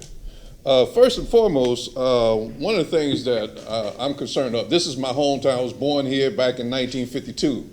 And I remember corruption then in the 50s and the 60s, and it still exists. I strongly suggest that you put some focus on the ethics and oversight committee on the real estate division and all these other divisions that are being influenced by outside developers that are not recirculating the dollars back in our community. We're hometown people.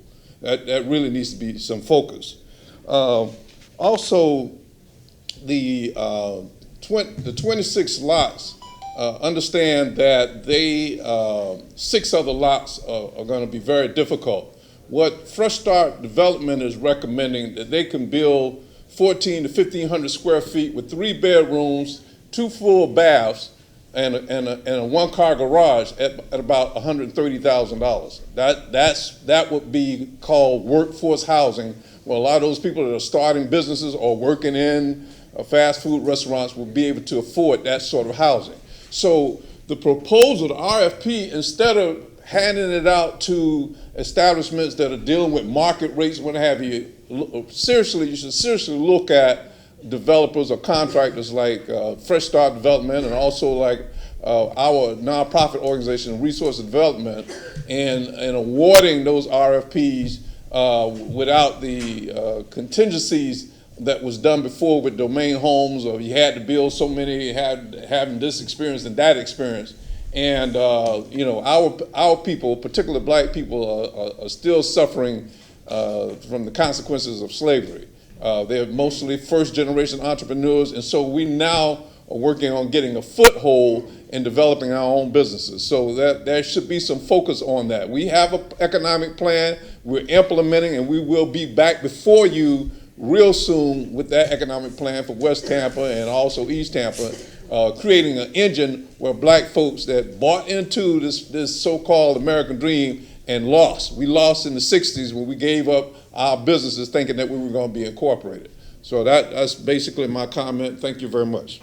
Thank you, sir. Next, please.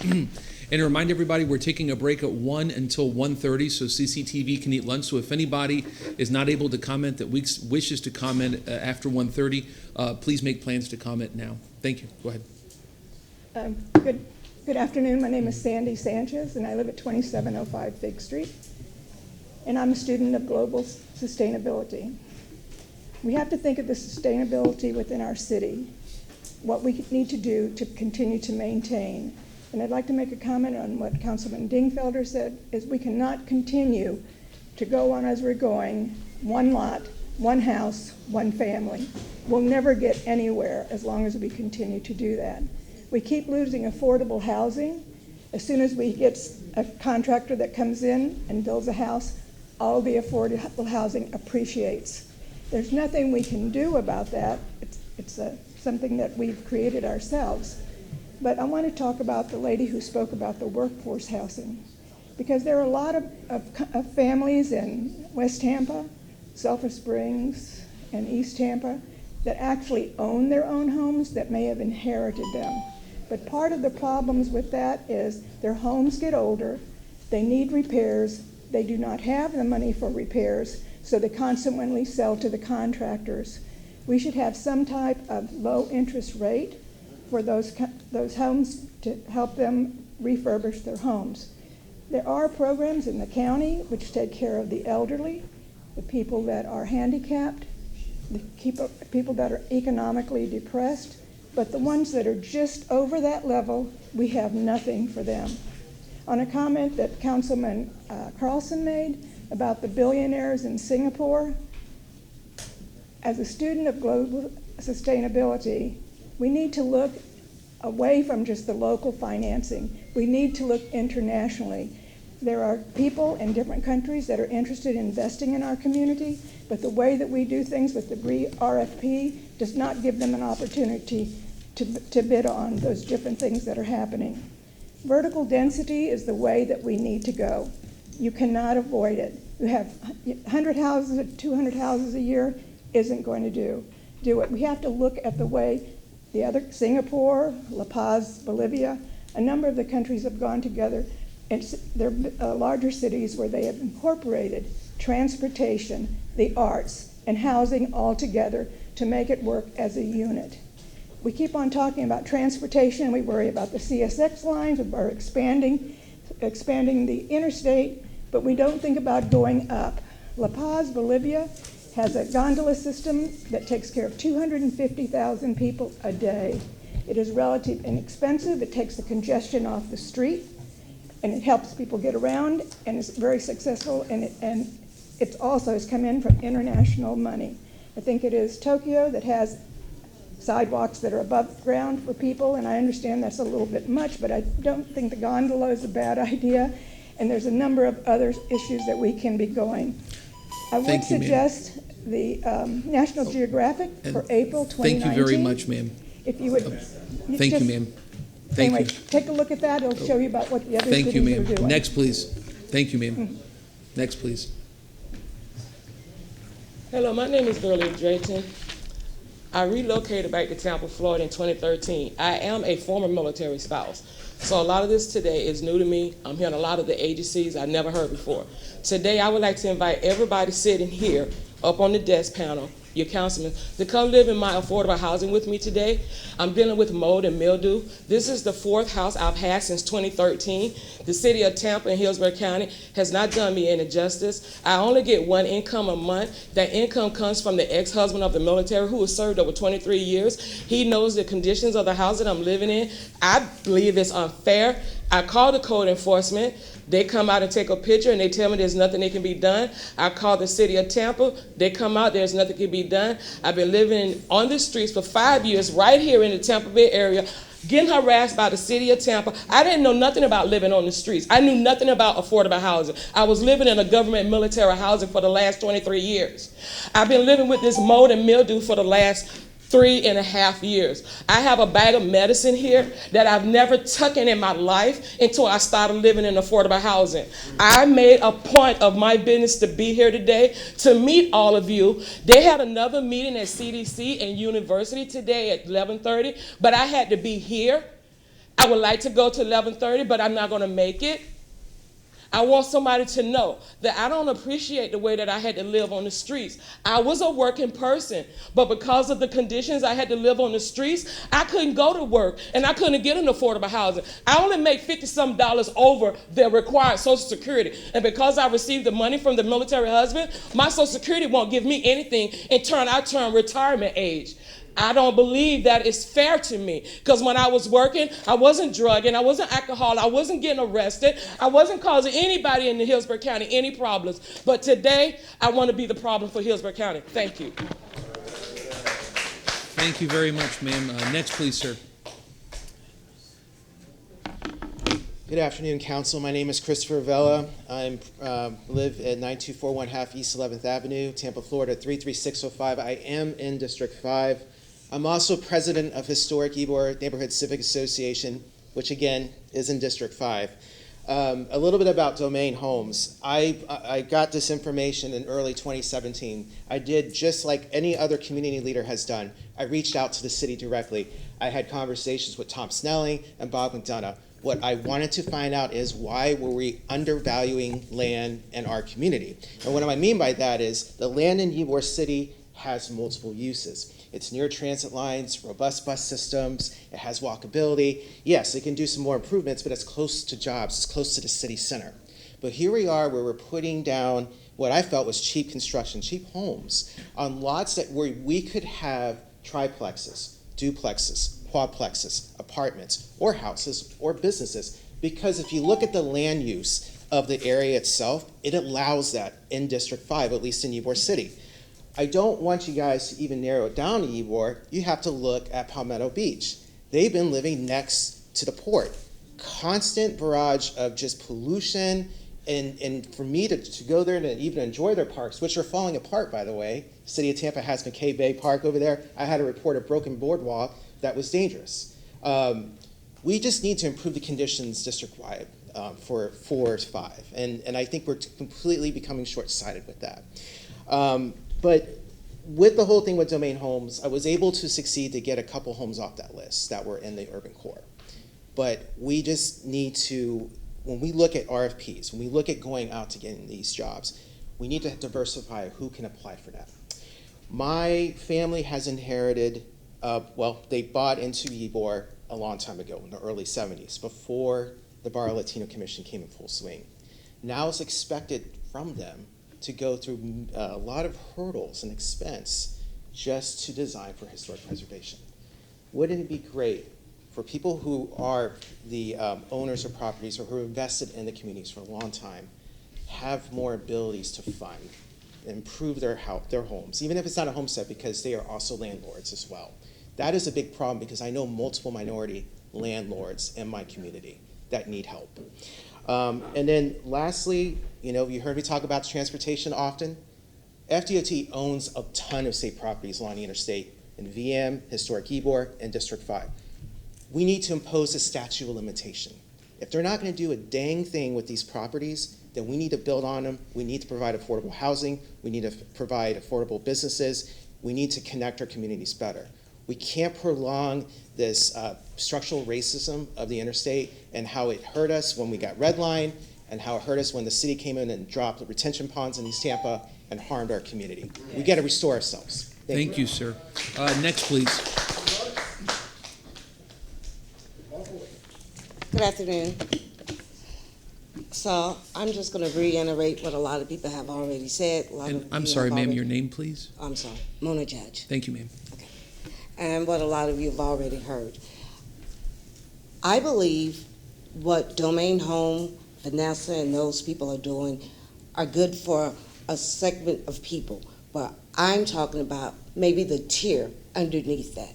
Affordable homes, and you guys, 4 of you at least, came to all of our debates, came to us requesting our votes, and you cannot, in less than 6 weeks on the job, say you don't understand what the issue are. We're talking about what Robin said, houses that maybe $100,000, maybe $110,000, $100 a square foot or less. And I'm interested in container homes. I've been hearing that you guys have some concerns on how the container homes will be maintained. Well, we got a few container homes already been built. We have Channelside, all of container homes. The city of Tampa is very diverse. I think we should be diverse in our homeowners. In East Tampa in particular, we could have container homes. We need more apartments. We have people living in motels at $60 a night. You guys know the issue. The first thing you were saying when you were quoting us for our votes, that you knew the issues. Let's get the issue solved sooner than later. We request that 26 of these lots that you have be put in a trust for East Tampa, and that we could put the container homes on. That is an option. Yes? Anything else, ma'am? No. A response? We typically aren't responding right now during public comment, ma'am, because we want to give everybody a chance to speak. I thought because I did it quickly, you could respond. You wish to have any more? No. Okay. Thank you, ma'am. Thank you very much. Next, please. Good afternoon. I'm Bishop Michelle B. Patty, also the co-host of What's Really Happening, along with Mr. Jay Johnson and Corey Felton. The reason I mentioned that about the talk show that airs on every Saturday morning at WTMP, because we do have the pulse of the people. I'm hearing that you all are having a difficult time of getting information out to the community. I'm going to extend a free invitation to Miss Vanessa to come and give out that information. Also, is there anyone here from the mayor's office? Because your jobs are very limited. We know that this is ran by a strong mayor. I keep hearing you all saying that she's on board. I would like to see action versus talk. Secondly, I was on board when I heard her telling me about all the good programs, but when you say that you want a house where a person can walk into with equity at $26,000, who do you think we're here talking about? We're talking about the people who do not have that income. But I'm here to tell you, as a homeowner, if you pay on that home long enough, you will get equity in the home. So right now, it is to get the person into the home. Container homes, they will withstand hurricane. You would maintain them just like you do any other home. If my roof go off, I have to put my roof on my house. Whatever I need to do to that house, you have to do that to maintain it. However, they will be doing it at a lower cost. So tiny homes, container homes, this city, we cannot, as already has been stated, continue to do the same thing and expect different results. Now, you all said that y'all want to do something. Now it's time to do it. And how you do it, you need funding, you need accessibility, and you need some backbone to stand up to whomever and say, this is what we're going to do to move this city forward. People, taxpayers, we want the same thing everybody else get. We pay our fair share. So we should not have to come here and beg and plead for a necessity that is due a human being. Somebody should have told you all a long time ago that slavery been over with. So now we're speaking as free people that we're here wanting and demanding our fair share. And that's a decent wage, a decent place to live. And let me tell you about home equity. You're able to use that equity if you need to send your child to college. You're able to use that equity if you have a medical problem. You're even able to use that equity if you want to take a short vacation. So there's a lot of reason why a person should own a home. I grew up right here on North End, Oregon, born and raised in a home that was owned by my family. So I know personally about home ownership before I came in this world. So we're telling you all, it is time to stop with the rhetoric. It's time to stop with just chattering. We're not going to heed to the trickery, and I seen a lot of that went on today, that there was a lot of conversation. Now you want to silence the people on what we need to say. We will be heard on what's really happening. Thank you, You have ma'am. my invitation. Thank you, ma'am. Next, please.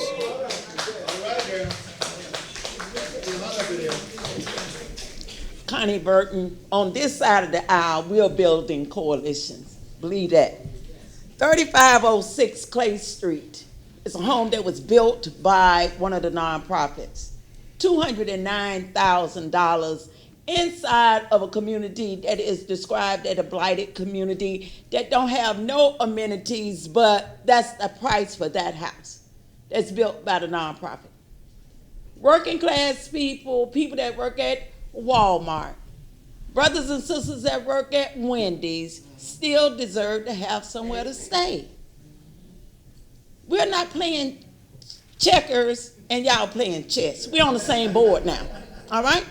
So what we're saying that last week, Bob Dougal was in here. He said that there was an RFP that was going to put out 24 lots coming out of the CRA in East Tampa.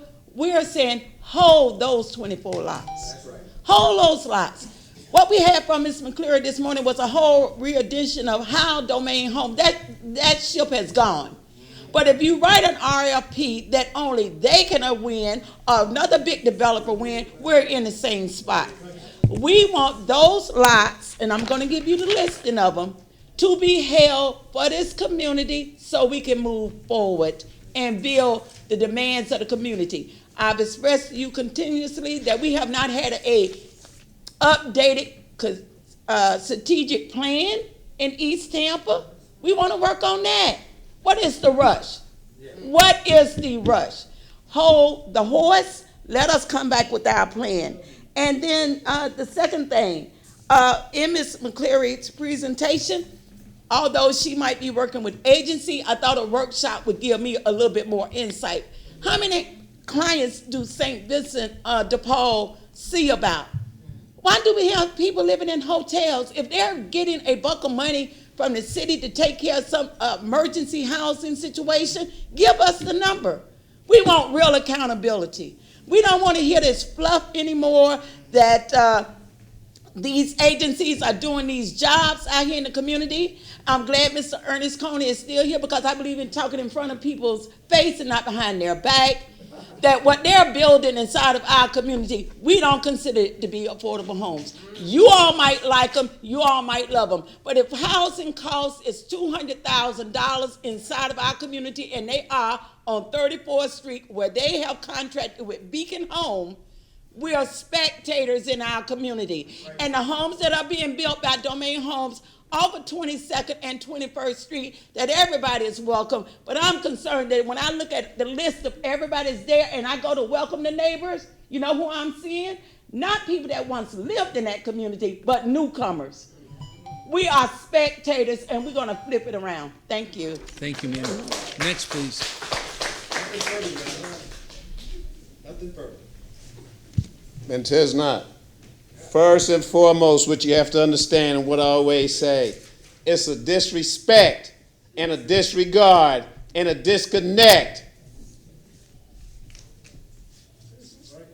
for black people. It's a certain kind of hatred these people have for us.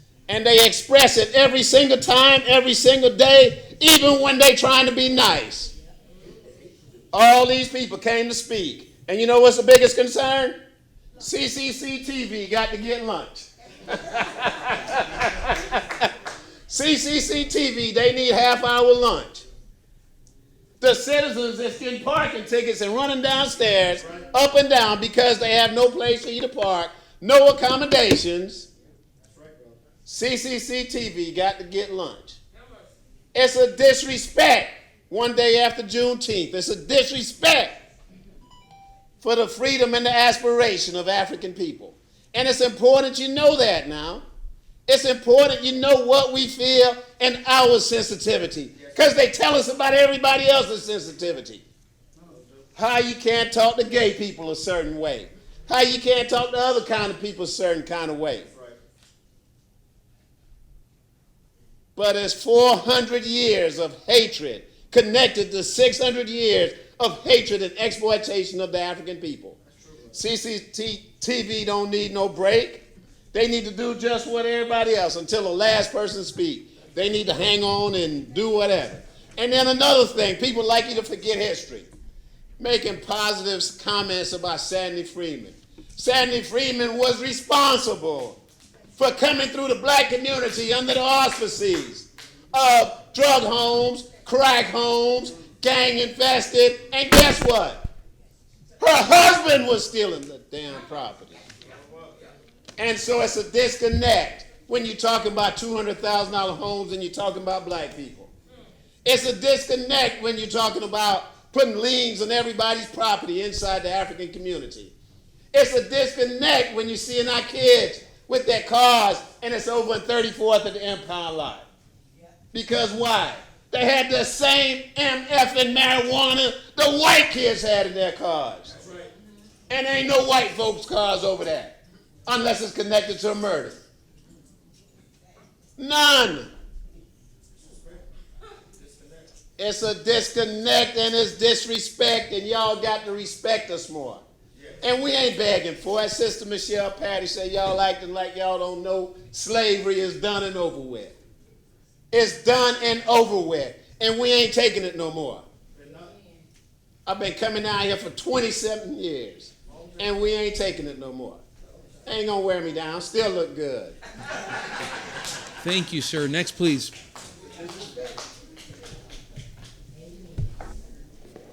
Ron Weaver, 401 East Jackson Street, across the street. In 1985-ish, a young lobbyist for the Builders Association and I appeared before the county commission after they'd shot down a Hillsborough County Housing Finance Agency 3 times in a row. And his name was Bob Buckhorn, and we appeared before them and finally convinced them that we needed a housing finance agency for Hillsborough County. And tens of thousands of units financed since. We have been able to find a way to acknowledge the urgency and to overcome the inertia. And I think we need to declare war on unaffordable housing in Tampa in 2019. We declared war on transportation funding needs, and we declared war on transportation funding cowardice in 2018. It's time to declare war on unaffordable housing in Tampa and find a way, not just a dedicated funding source we talked about for the last hour or two, but to do it in 7 particular ways. Number one, we need a SWAT team to go out and get back that $1 billion that's been diverted by the state from the Sadowski Fund for affordable housing and get it back in the form of tax incentives, get it back in the form of targeted industry jobs. Jobs building affordable housing should get the $3,000 or the $6,000 per job, just like those high-paying jobs do. Jobs building affordable housing should be incentivized to pay that moral $1 billion debt of the diversion of the Sadowski Fund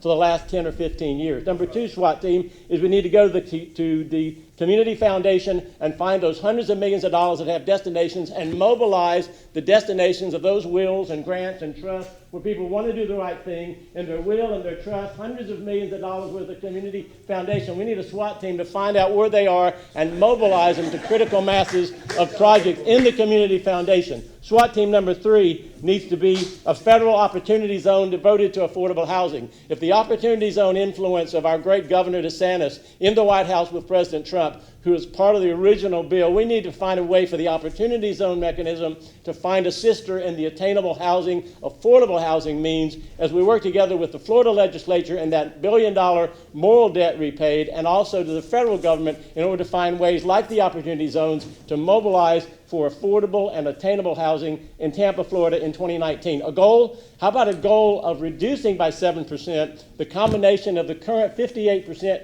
Tampa spends on housing and transportation? The national average is 51%. We spend 58% between transportation and housing in Tampa. We overpay versus the nation. We need a goal of reducing that by about 15% total for the housing and the transportation component that we're devoted to. SWAT team number 4 needs to deal with the fact that we need to take those 20,000 lots that are out there in the private community and find ways to give them waivers from parking and other exceptions to which some of you alluded in the neighborhoods and only where compatible in order to give those 20,000 potential lots. In addition to the dozen or 2 dozen or 3 dozen mentioned by the city to their credit, we need to find those 20,000 lots in the community that could be adapted compatibly with the neighborhood with variations for parking and otherwise. And finally, that 5th and final SWAT team thank you, sir. would Sorry. be to take, I'll conclude, all for transportation money directed.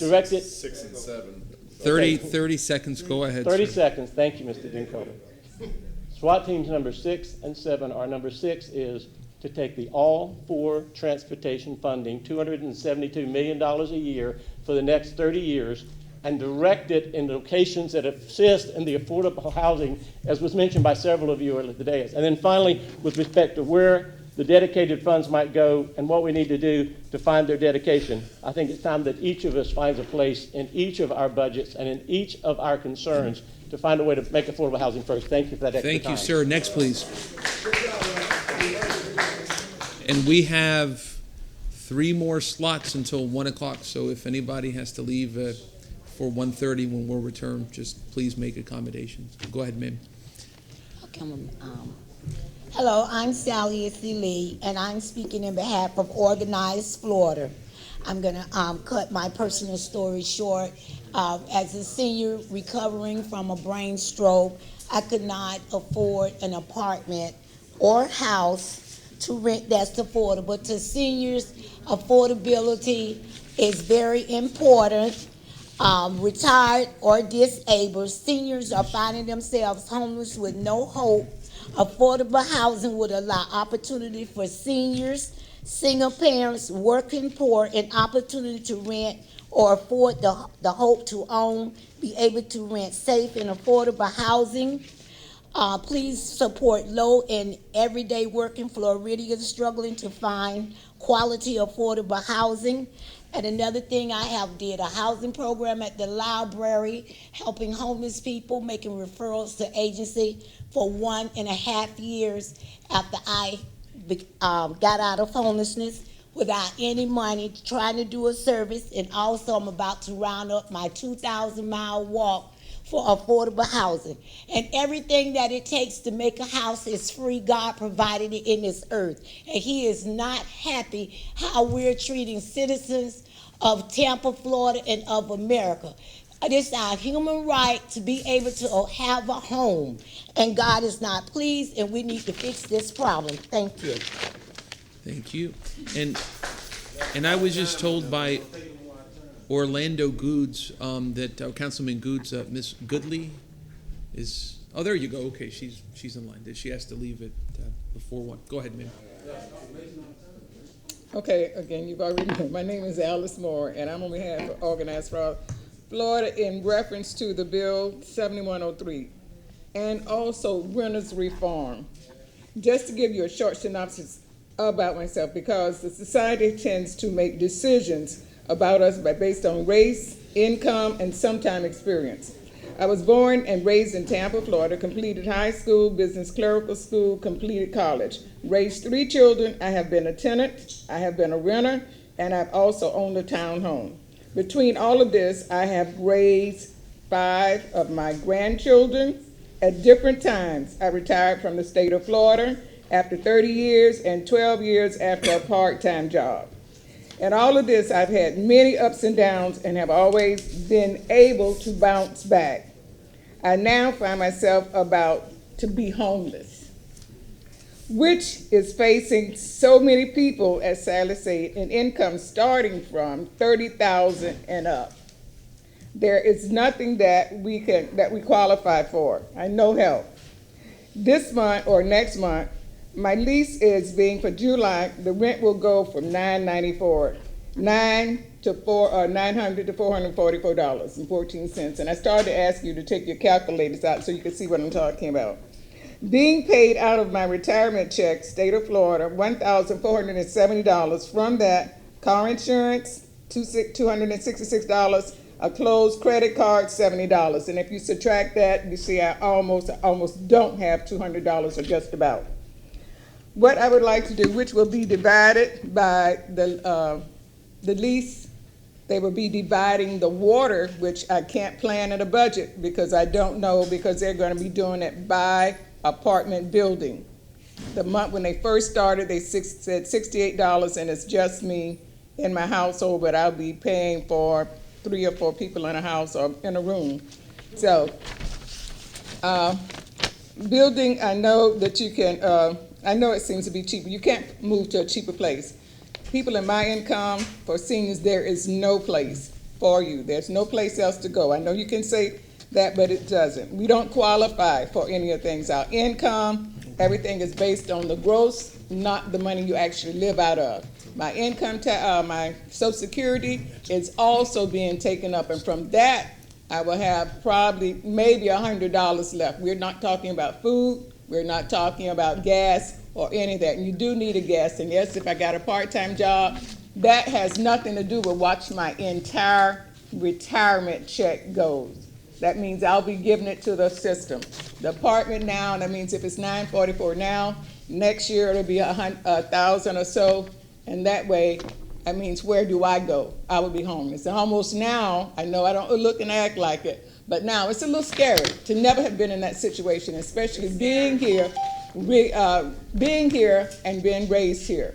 And this, we'd like to want to please help us. Organized Florida is working real hard to get everything organized. Thank you. Thank you, ma'am. And I was just told by the folks over at CCTV that the reason they need to break for 30 minutes is because there's literally not enough tape to continue the meeting because it's gone long. However, they can go on about another 20 minutes or so, and we want to accommodate everybody who's standing who cannot return after the 30-minute break. So among those folks who are standing here, we have 1, 2, 3, 4, 5, 6, 7. Okay.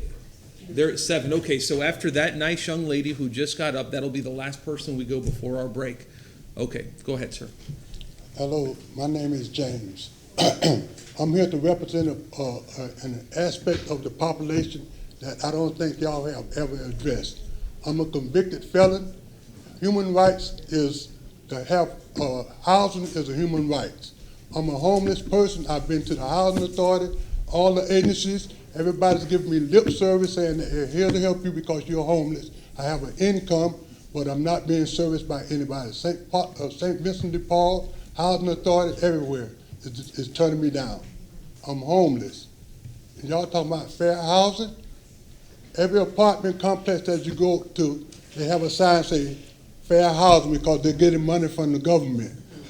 But what are they doing with the money as far as helping people like me that's convicted felons that's being punished and unfairly my rights are being violated because I'm a convicted felon. So what's going to be done about that? What kind of help am I going to get from the lip service of all these different agencies? That's all I have to say. Thank you very much, sir. Next, please. And please, no clapping so that we can hear everyone. Thank you. Go ahead, sir. How you doing, Oscar McDaniel? I probably need a note to give my wife. I left home 9 o'clock, told her I'm going to an affordable housing meeting, but anyway, I'm good. The reason I'm here, I retired from Hart. I retired from Hart in 2018. I'm that guy when you had Gasparilla, emergency hurricanes that ensured that the buses was ready to make Tampa safe to residents of Tampa. But however, in my real estate profession, I just noticed that I'm unable to assist people that, as the lady said, that work at Burger King, that work these medium jobs, middle income workers. With your program, they don't qualify for those programs. They come to me to help, and I wasn't knowledgeable of all your programs. So I'm here, and I'm gonna make contact with the lady here to help these people. But it's really sad as a realtor, as I move around and see the investors purchasing these homes, taking that rent up so high that affordable housing is a must. But let's roll back to Progress Village, Lincoln Gardens, the other communities. Maybe if the amortization of the loans, if you had lenders, was longer. Progress Village residents got a 40-year mortgage in 1960 to purchase them homes when they had an affordable home in 1960. With your programs, if they maybe a longer amortization may help some of these people as the prices of the homes are increased. I'm not the big time banker. I can't tell you that's the answer. I'm just asking you to look into it. Your assistant down payment program is great for the first responders, but hey, that's going to cut the middle income person out again. If you're not a school teacher, firefighter, police officer, you don't fit. And then with the other programs with the CDC, their income is just a smidgen too high. So I'm going to become knowledgeable of your program so I can reach out and try to help these people, the residents of the city of Tampa, as much as I can. And thank you very much. Thank you very much, sir. Next, please. I'm Johnny Johnson. Again, I'm up here. First, I just want to make some statements. First, you have to care. That's the first more important thing in the world. You have to care about the citizen. And you have to have integrity. Again, y'all ciphered our votes from our community, saying you're going to promise this and look into that and do this and do that. We're not asking, we're demanding that these developers coming in, y'all waiving impact fees this money that can go so far to help the communities that which we live in. The houses, like you're saying, you're getting money to Domain and all these people. My suggestion is that you go in your community and stop displacing these people, moving them out where they don't have transportation, and like you say, give them a loan or something that they can rebuild and establish their own house. Because again, I'm born and raised here in Tampa, Florida, right across the street in Central Park. I have nothing to show my kids of where I grew up at. Central Avenue gone. Y'all rebuild Central Park. It doesn't look anything like, it doesn't represent us whatsoever. So again, I'm asking that when you do redevelop, that it looks like the area in which you are developing in. The things that we are used to having is no longer around. We have nothing that associate black people with downtown Tampa, Central Park area, East Tampa, none of those stuff. Y'all are redeveloping and recolorizing the whole area. What I'm asking is, again, that you guys preserve our culture, help us preserve our culture. We're demanding that things that look like us in the community, that represent us. Stores inside the community, all these things go along with affordable housing, because you have what's in our community now, we can't even have a store that looks and represents us. So we're demanding that you all come to head, come to mind. You say you're a new council, you got new idea, you have a lot of people came up here with great things and put forward, that I ask that you guys step out and take charge. I ask which of you guys on this panel is going to be a leader and not a follower. The following has to stop. Following is what's got us here. We need new leaders doing new things. The old stuff has to stop. And stop tearing down our neighborhoods, man. Please do not tear down another inner city neighborhood. Thank you very much, sir. Next, please. Natasha Goodley. We need to increase the value of our community so that we can bring economic development to the area. I believe we need to work on providing market rate housing for working class people, and we can do so with subsidies to make the monthly payment more affordable. This helps to foster economic growth and develop, which also increases the TIF, which is the purpose of the CRAs, which increases the possibility of business development so that we can attract things like grocery stores, retails, and make our neighborhood a destination location. We can do this by increasing down payment assistance programs to offset mortgages. At one point, we were providing almost $85,000 towards the purchase of homes. Right now, it sounds like we have $45,000 coming from the city, and I know the CRA is working to provide an additional $15,000. So if we can increase that amount, we can get people in homes where they're paying a mortgage on $100,000, which is a lot more affordable, but still in a home that has a value of $200,000. For those companies that say they can build houses at a lower cost, I'm for it, but we haven't seen it yet. So for those that can truly build these types of homes, I fully support the efforts as long as they're built in all quadrants of the city. We must stop concentrating poverty and lower income in one area of the city. A person in need of a lower price home should be able to live anywhere in the city, and their kids have a chance to attend schools across the city, not just in East Tampa. So if you would build these homes in South Tampa, New Tampa, West Tampa, or your neighborhood or your street, then I'm okay with building them in East Tampa. Lastly, building market rate housing and subsidizing the cost gives the benefit of equity to the homeowner. And statistics show that homeownership is one of the fastest ways to growing wealth in this country. Yes, taxes will increase, but with the increase in taxes comes more equity, which can be used as a leverage to send your kids to college, to live better, to do whatever you need to do, and also in upkeep of the home, all while the mortgage remains less than $1,000 a month. I am a fan of, after learning more about Habitat for Humanity, because the people who are living in those homes are cashiers. They are managers at fast food restaurants. They are working class people who have the ability to live in homes that are over $200,000. And through their efforts with a zero mortgage, they're able to live in a home that can be appraised at $220,000 and pay $770 a month. And I believe this is much better than what's even happening with Domain or any of the other companies that we have. So I'm a big proponent of them because they're putting true working class people in homes. So if we have lots and we have the ability to put it out there, I would say let's do it to them first so that we can really get people in homes. Thank you. Thank you, ma'am. Next, please. Good afternoon. Yvette Lewis, president of the NAACP. How are y'all doing? I come to you to say, I have sat here and I have listened to all of the people, all of the comments, the moans, the groans, the ews, the eyes, and everything from everyone. And I'm deeply saddened that we have to go through this. I often hear so many times that East Tampa don't show up. I want you to know this room was full. We showed up today. All I'm asking is that the city council, the new city council that came to East Tampa, that asked for our vote, whether you're in our district or not, they came to us and asked for our votes. They came to the political forums and they said they were going to be here to listen and help us. We're asking for help.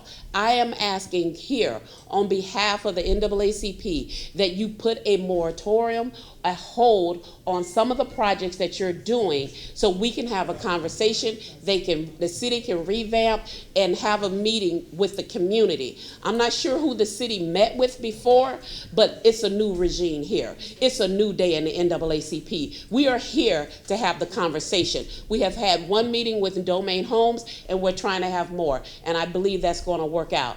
I am asking all of you guys up there to please listen and open your hearts and your minds and demand some changes and some results for these people. These people have taken off their jobs. They've taken time out their schedule. They got some parking tickets out there. I know I got one. But I ain't gonna call now one of y'all. I'm gonna pay my parking ticket. But this has got to stop. Because we should not have to come down here to do this. We live in this community. They should have respected us enough to come talk to us, not come talk to the powers to be or the token people who sit up here and don't know anything, who pad their dollars and pad their pockets and their organizations. Come talk to the people. The doors are open. And if you need a door to open, we're here for you. We can have that town hall meeting. We can have a conversation. That's what we're here to build that bridge and mend that bridge. All I'm asking, the big ask, it's time for a new change. Thank you. Thank you very much, ma'am. Next, please, sir.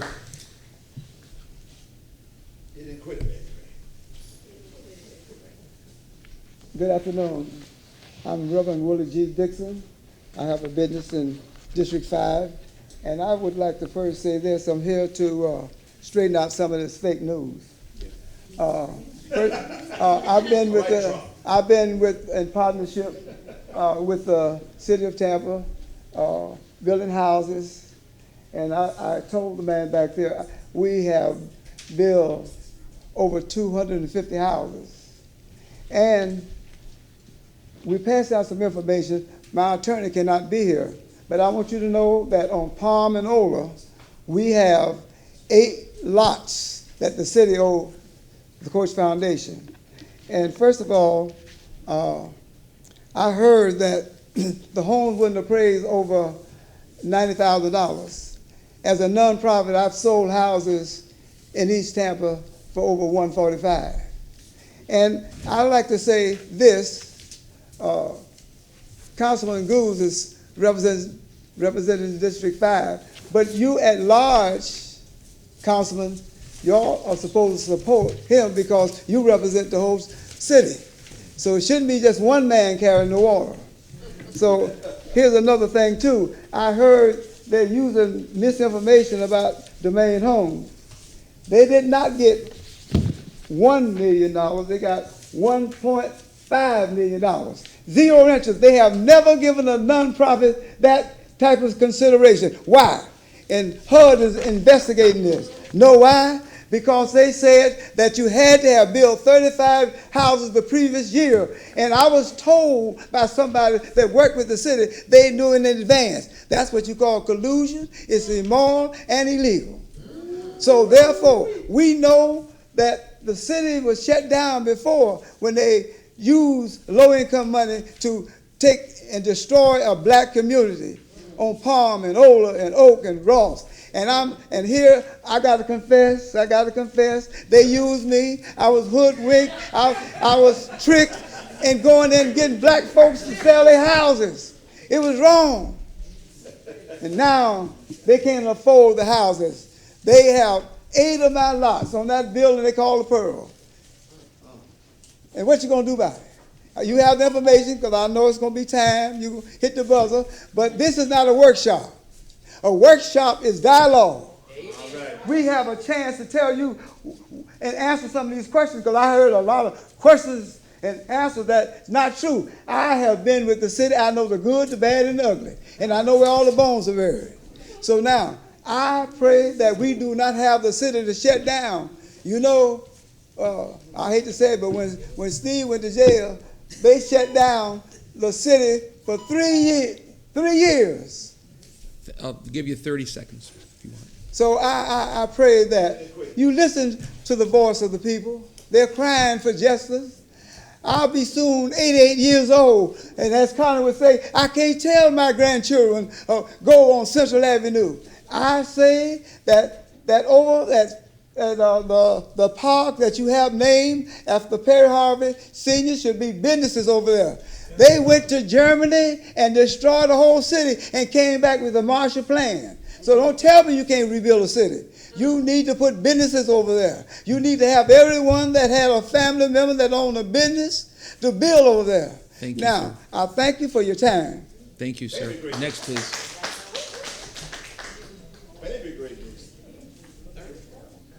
And this will be our final speaker before we break. No. Go ahead, ma'am. Good afternoon. I'm Geraldine Rogers Toombs, and actually I didn't come to speak. I came to listen, and I am a resident of East Tampa, and I was compelled to express a concern. I'm not an advocate for container homes or any changes to the neighborhood that is not going to enhance the neighborhood. I'm concerned about some of the buildings that have gone up in the area, you know, decent houses, but the square footage of the houses and the distance the houses are to the roads and stuff like that, I think that's inappropriate to have it done that way. And sometimes, you know, the lot sizes have been rezoned or whatever to make concessions to put up more properties, and I think that that's blighting the community. It's not enhancing the community, and anything that should be done in the area should be an enhancement, not a detriment. You know, there aren't parks throughout the area. There are some parks in the area. So where are the kids supposed to play? In the road? You know, when you go down Osborne, there right before 40th Street, you know, there is no real place for the kids to play. So I think that when you're making decisions, you need to take those factors into consideration, how you move forward with making decisions to impact my neighborhood. And I do work and I do pay taxes for more than one property, so I do want you to take that into consideration. But also, my other concern is affordable housing. I've been working with Hope for the past 3 years about encouraging Hillsborough County to establish an affordable housing trust fund. They don't want to title it a trust fund, but however, there has been some movement and some commitment to assist in those endeavors. Right now, they are talking about allocating $10 million annually. We don't know what that means until everything is official. But on the other hand, what Hope has been asking for is that to focus on the working class community. For those people that are making 50% or below the average median income. And so when you all are discussing your objectives, I hope you take that into consideration as well, helping those people that really cannot afford the $200,000 house by themselves. But at one point, as the lady spoke earlier, I know at one point Hillsborough County was giving people $65,000 for down payment assistance. So, you know, I just suggest that you come up with some innovative ways to help people. And as she stated, if container homes are good for Bayshore and some of those other areas, then put them in East Tampa. But try those areas first. And I thank you for this opportunity to speak. We thank you, ma'am. Okay, now we're going to recess for 30 minutes until 1:45, and we shall return.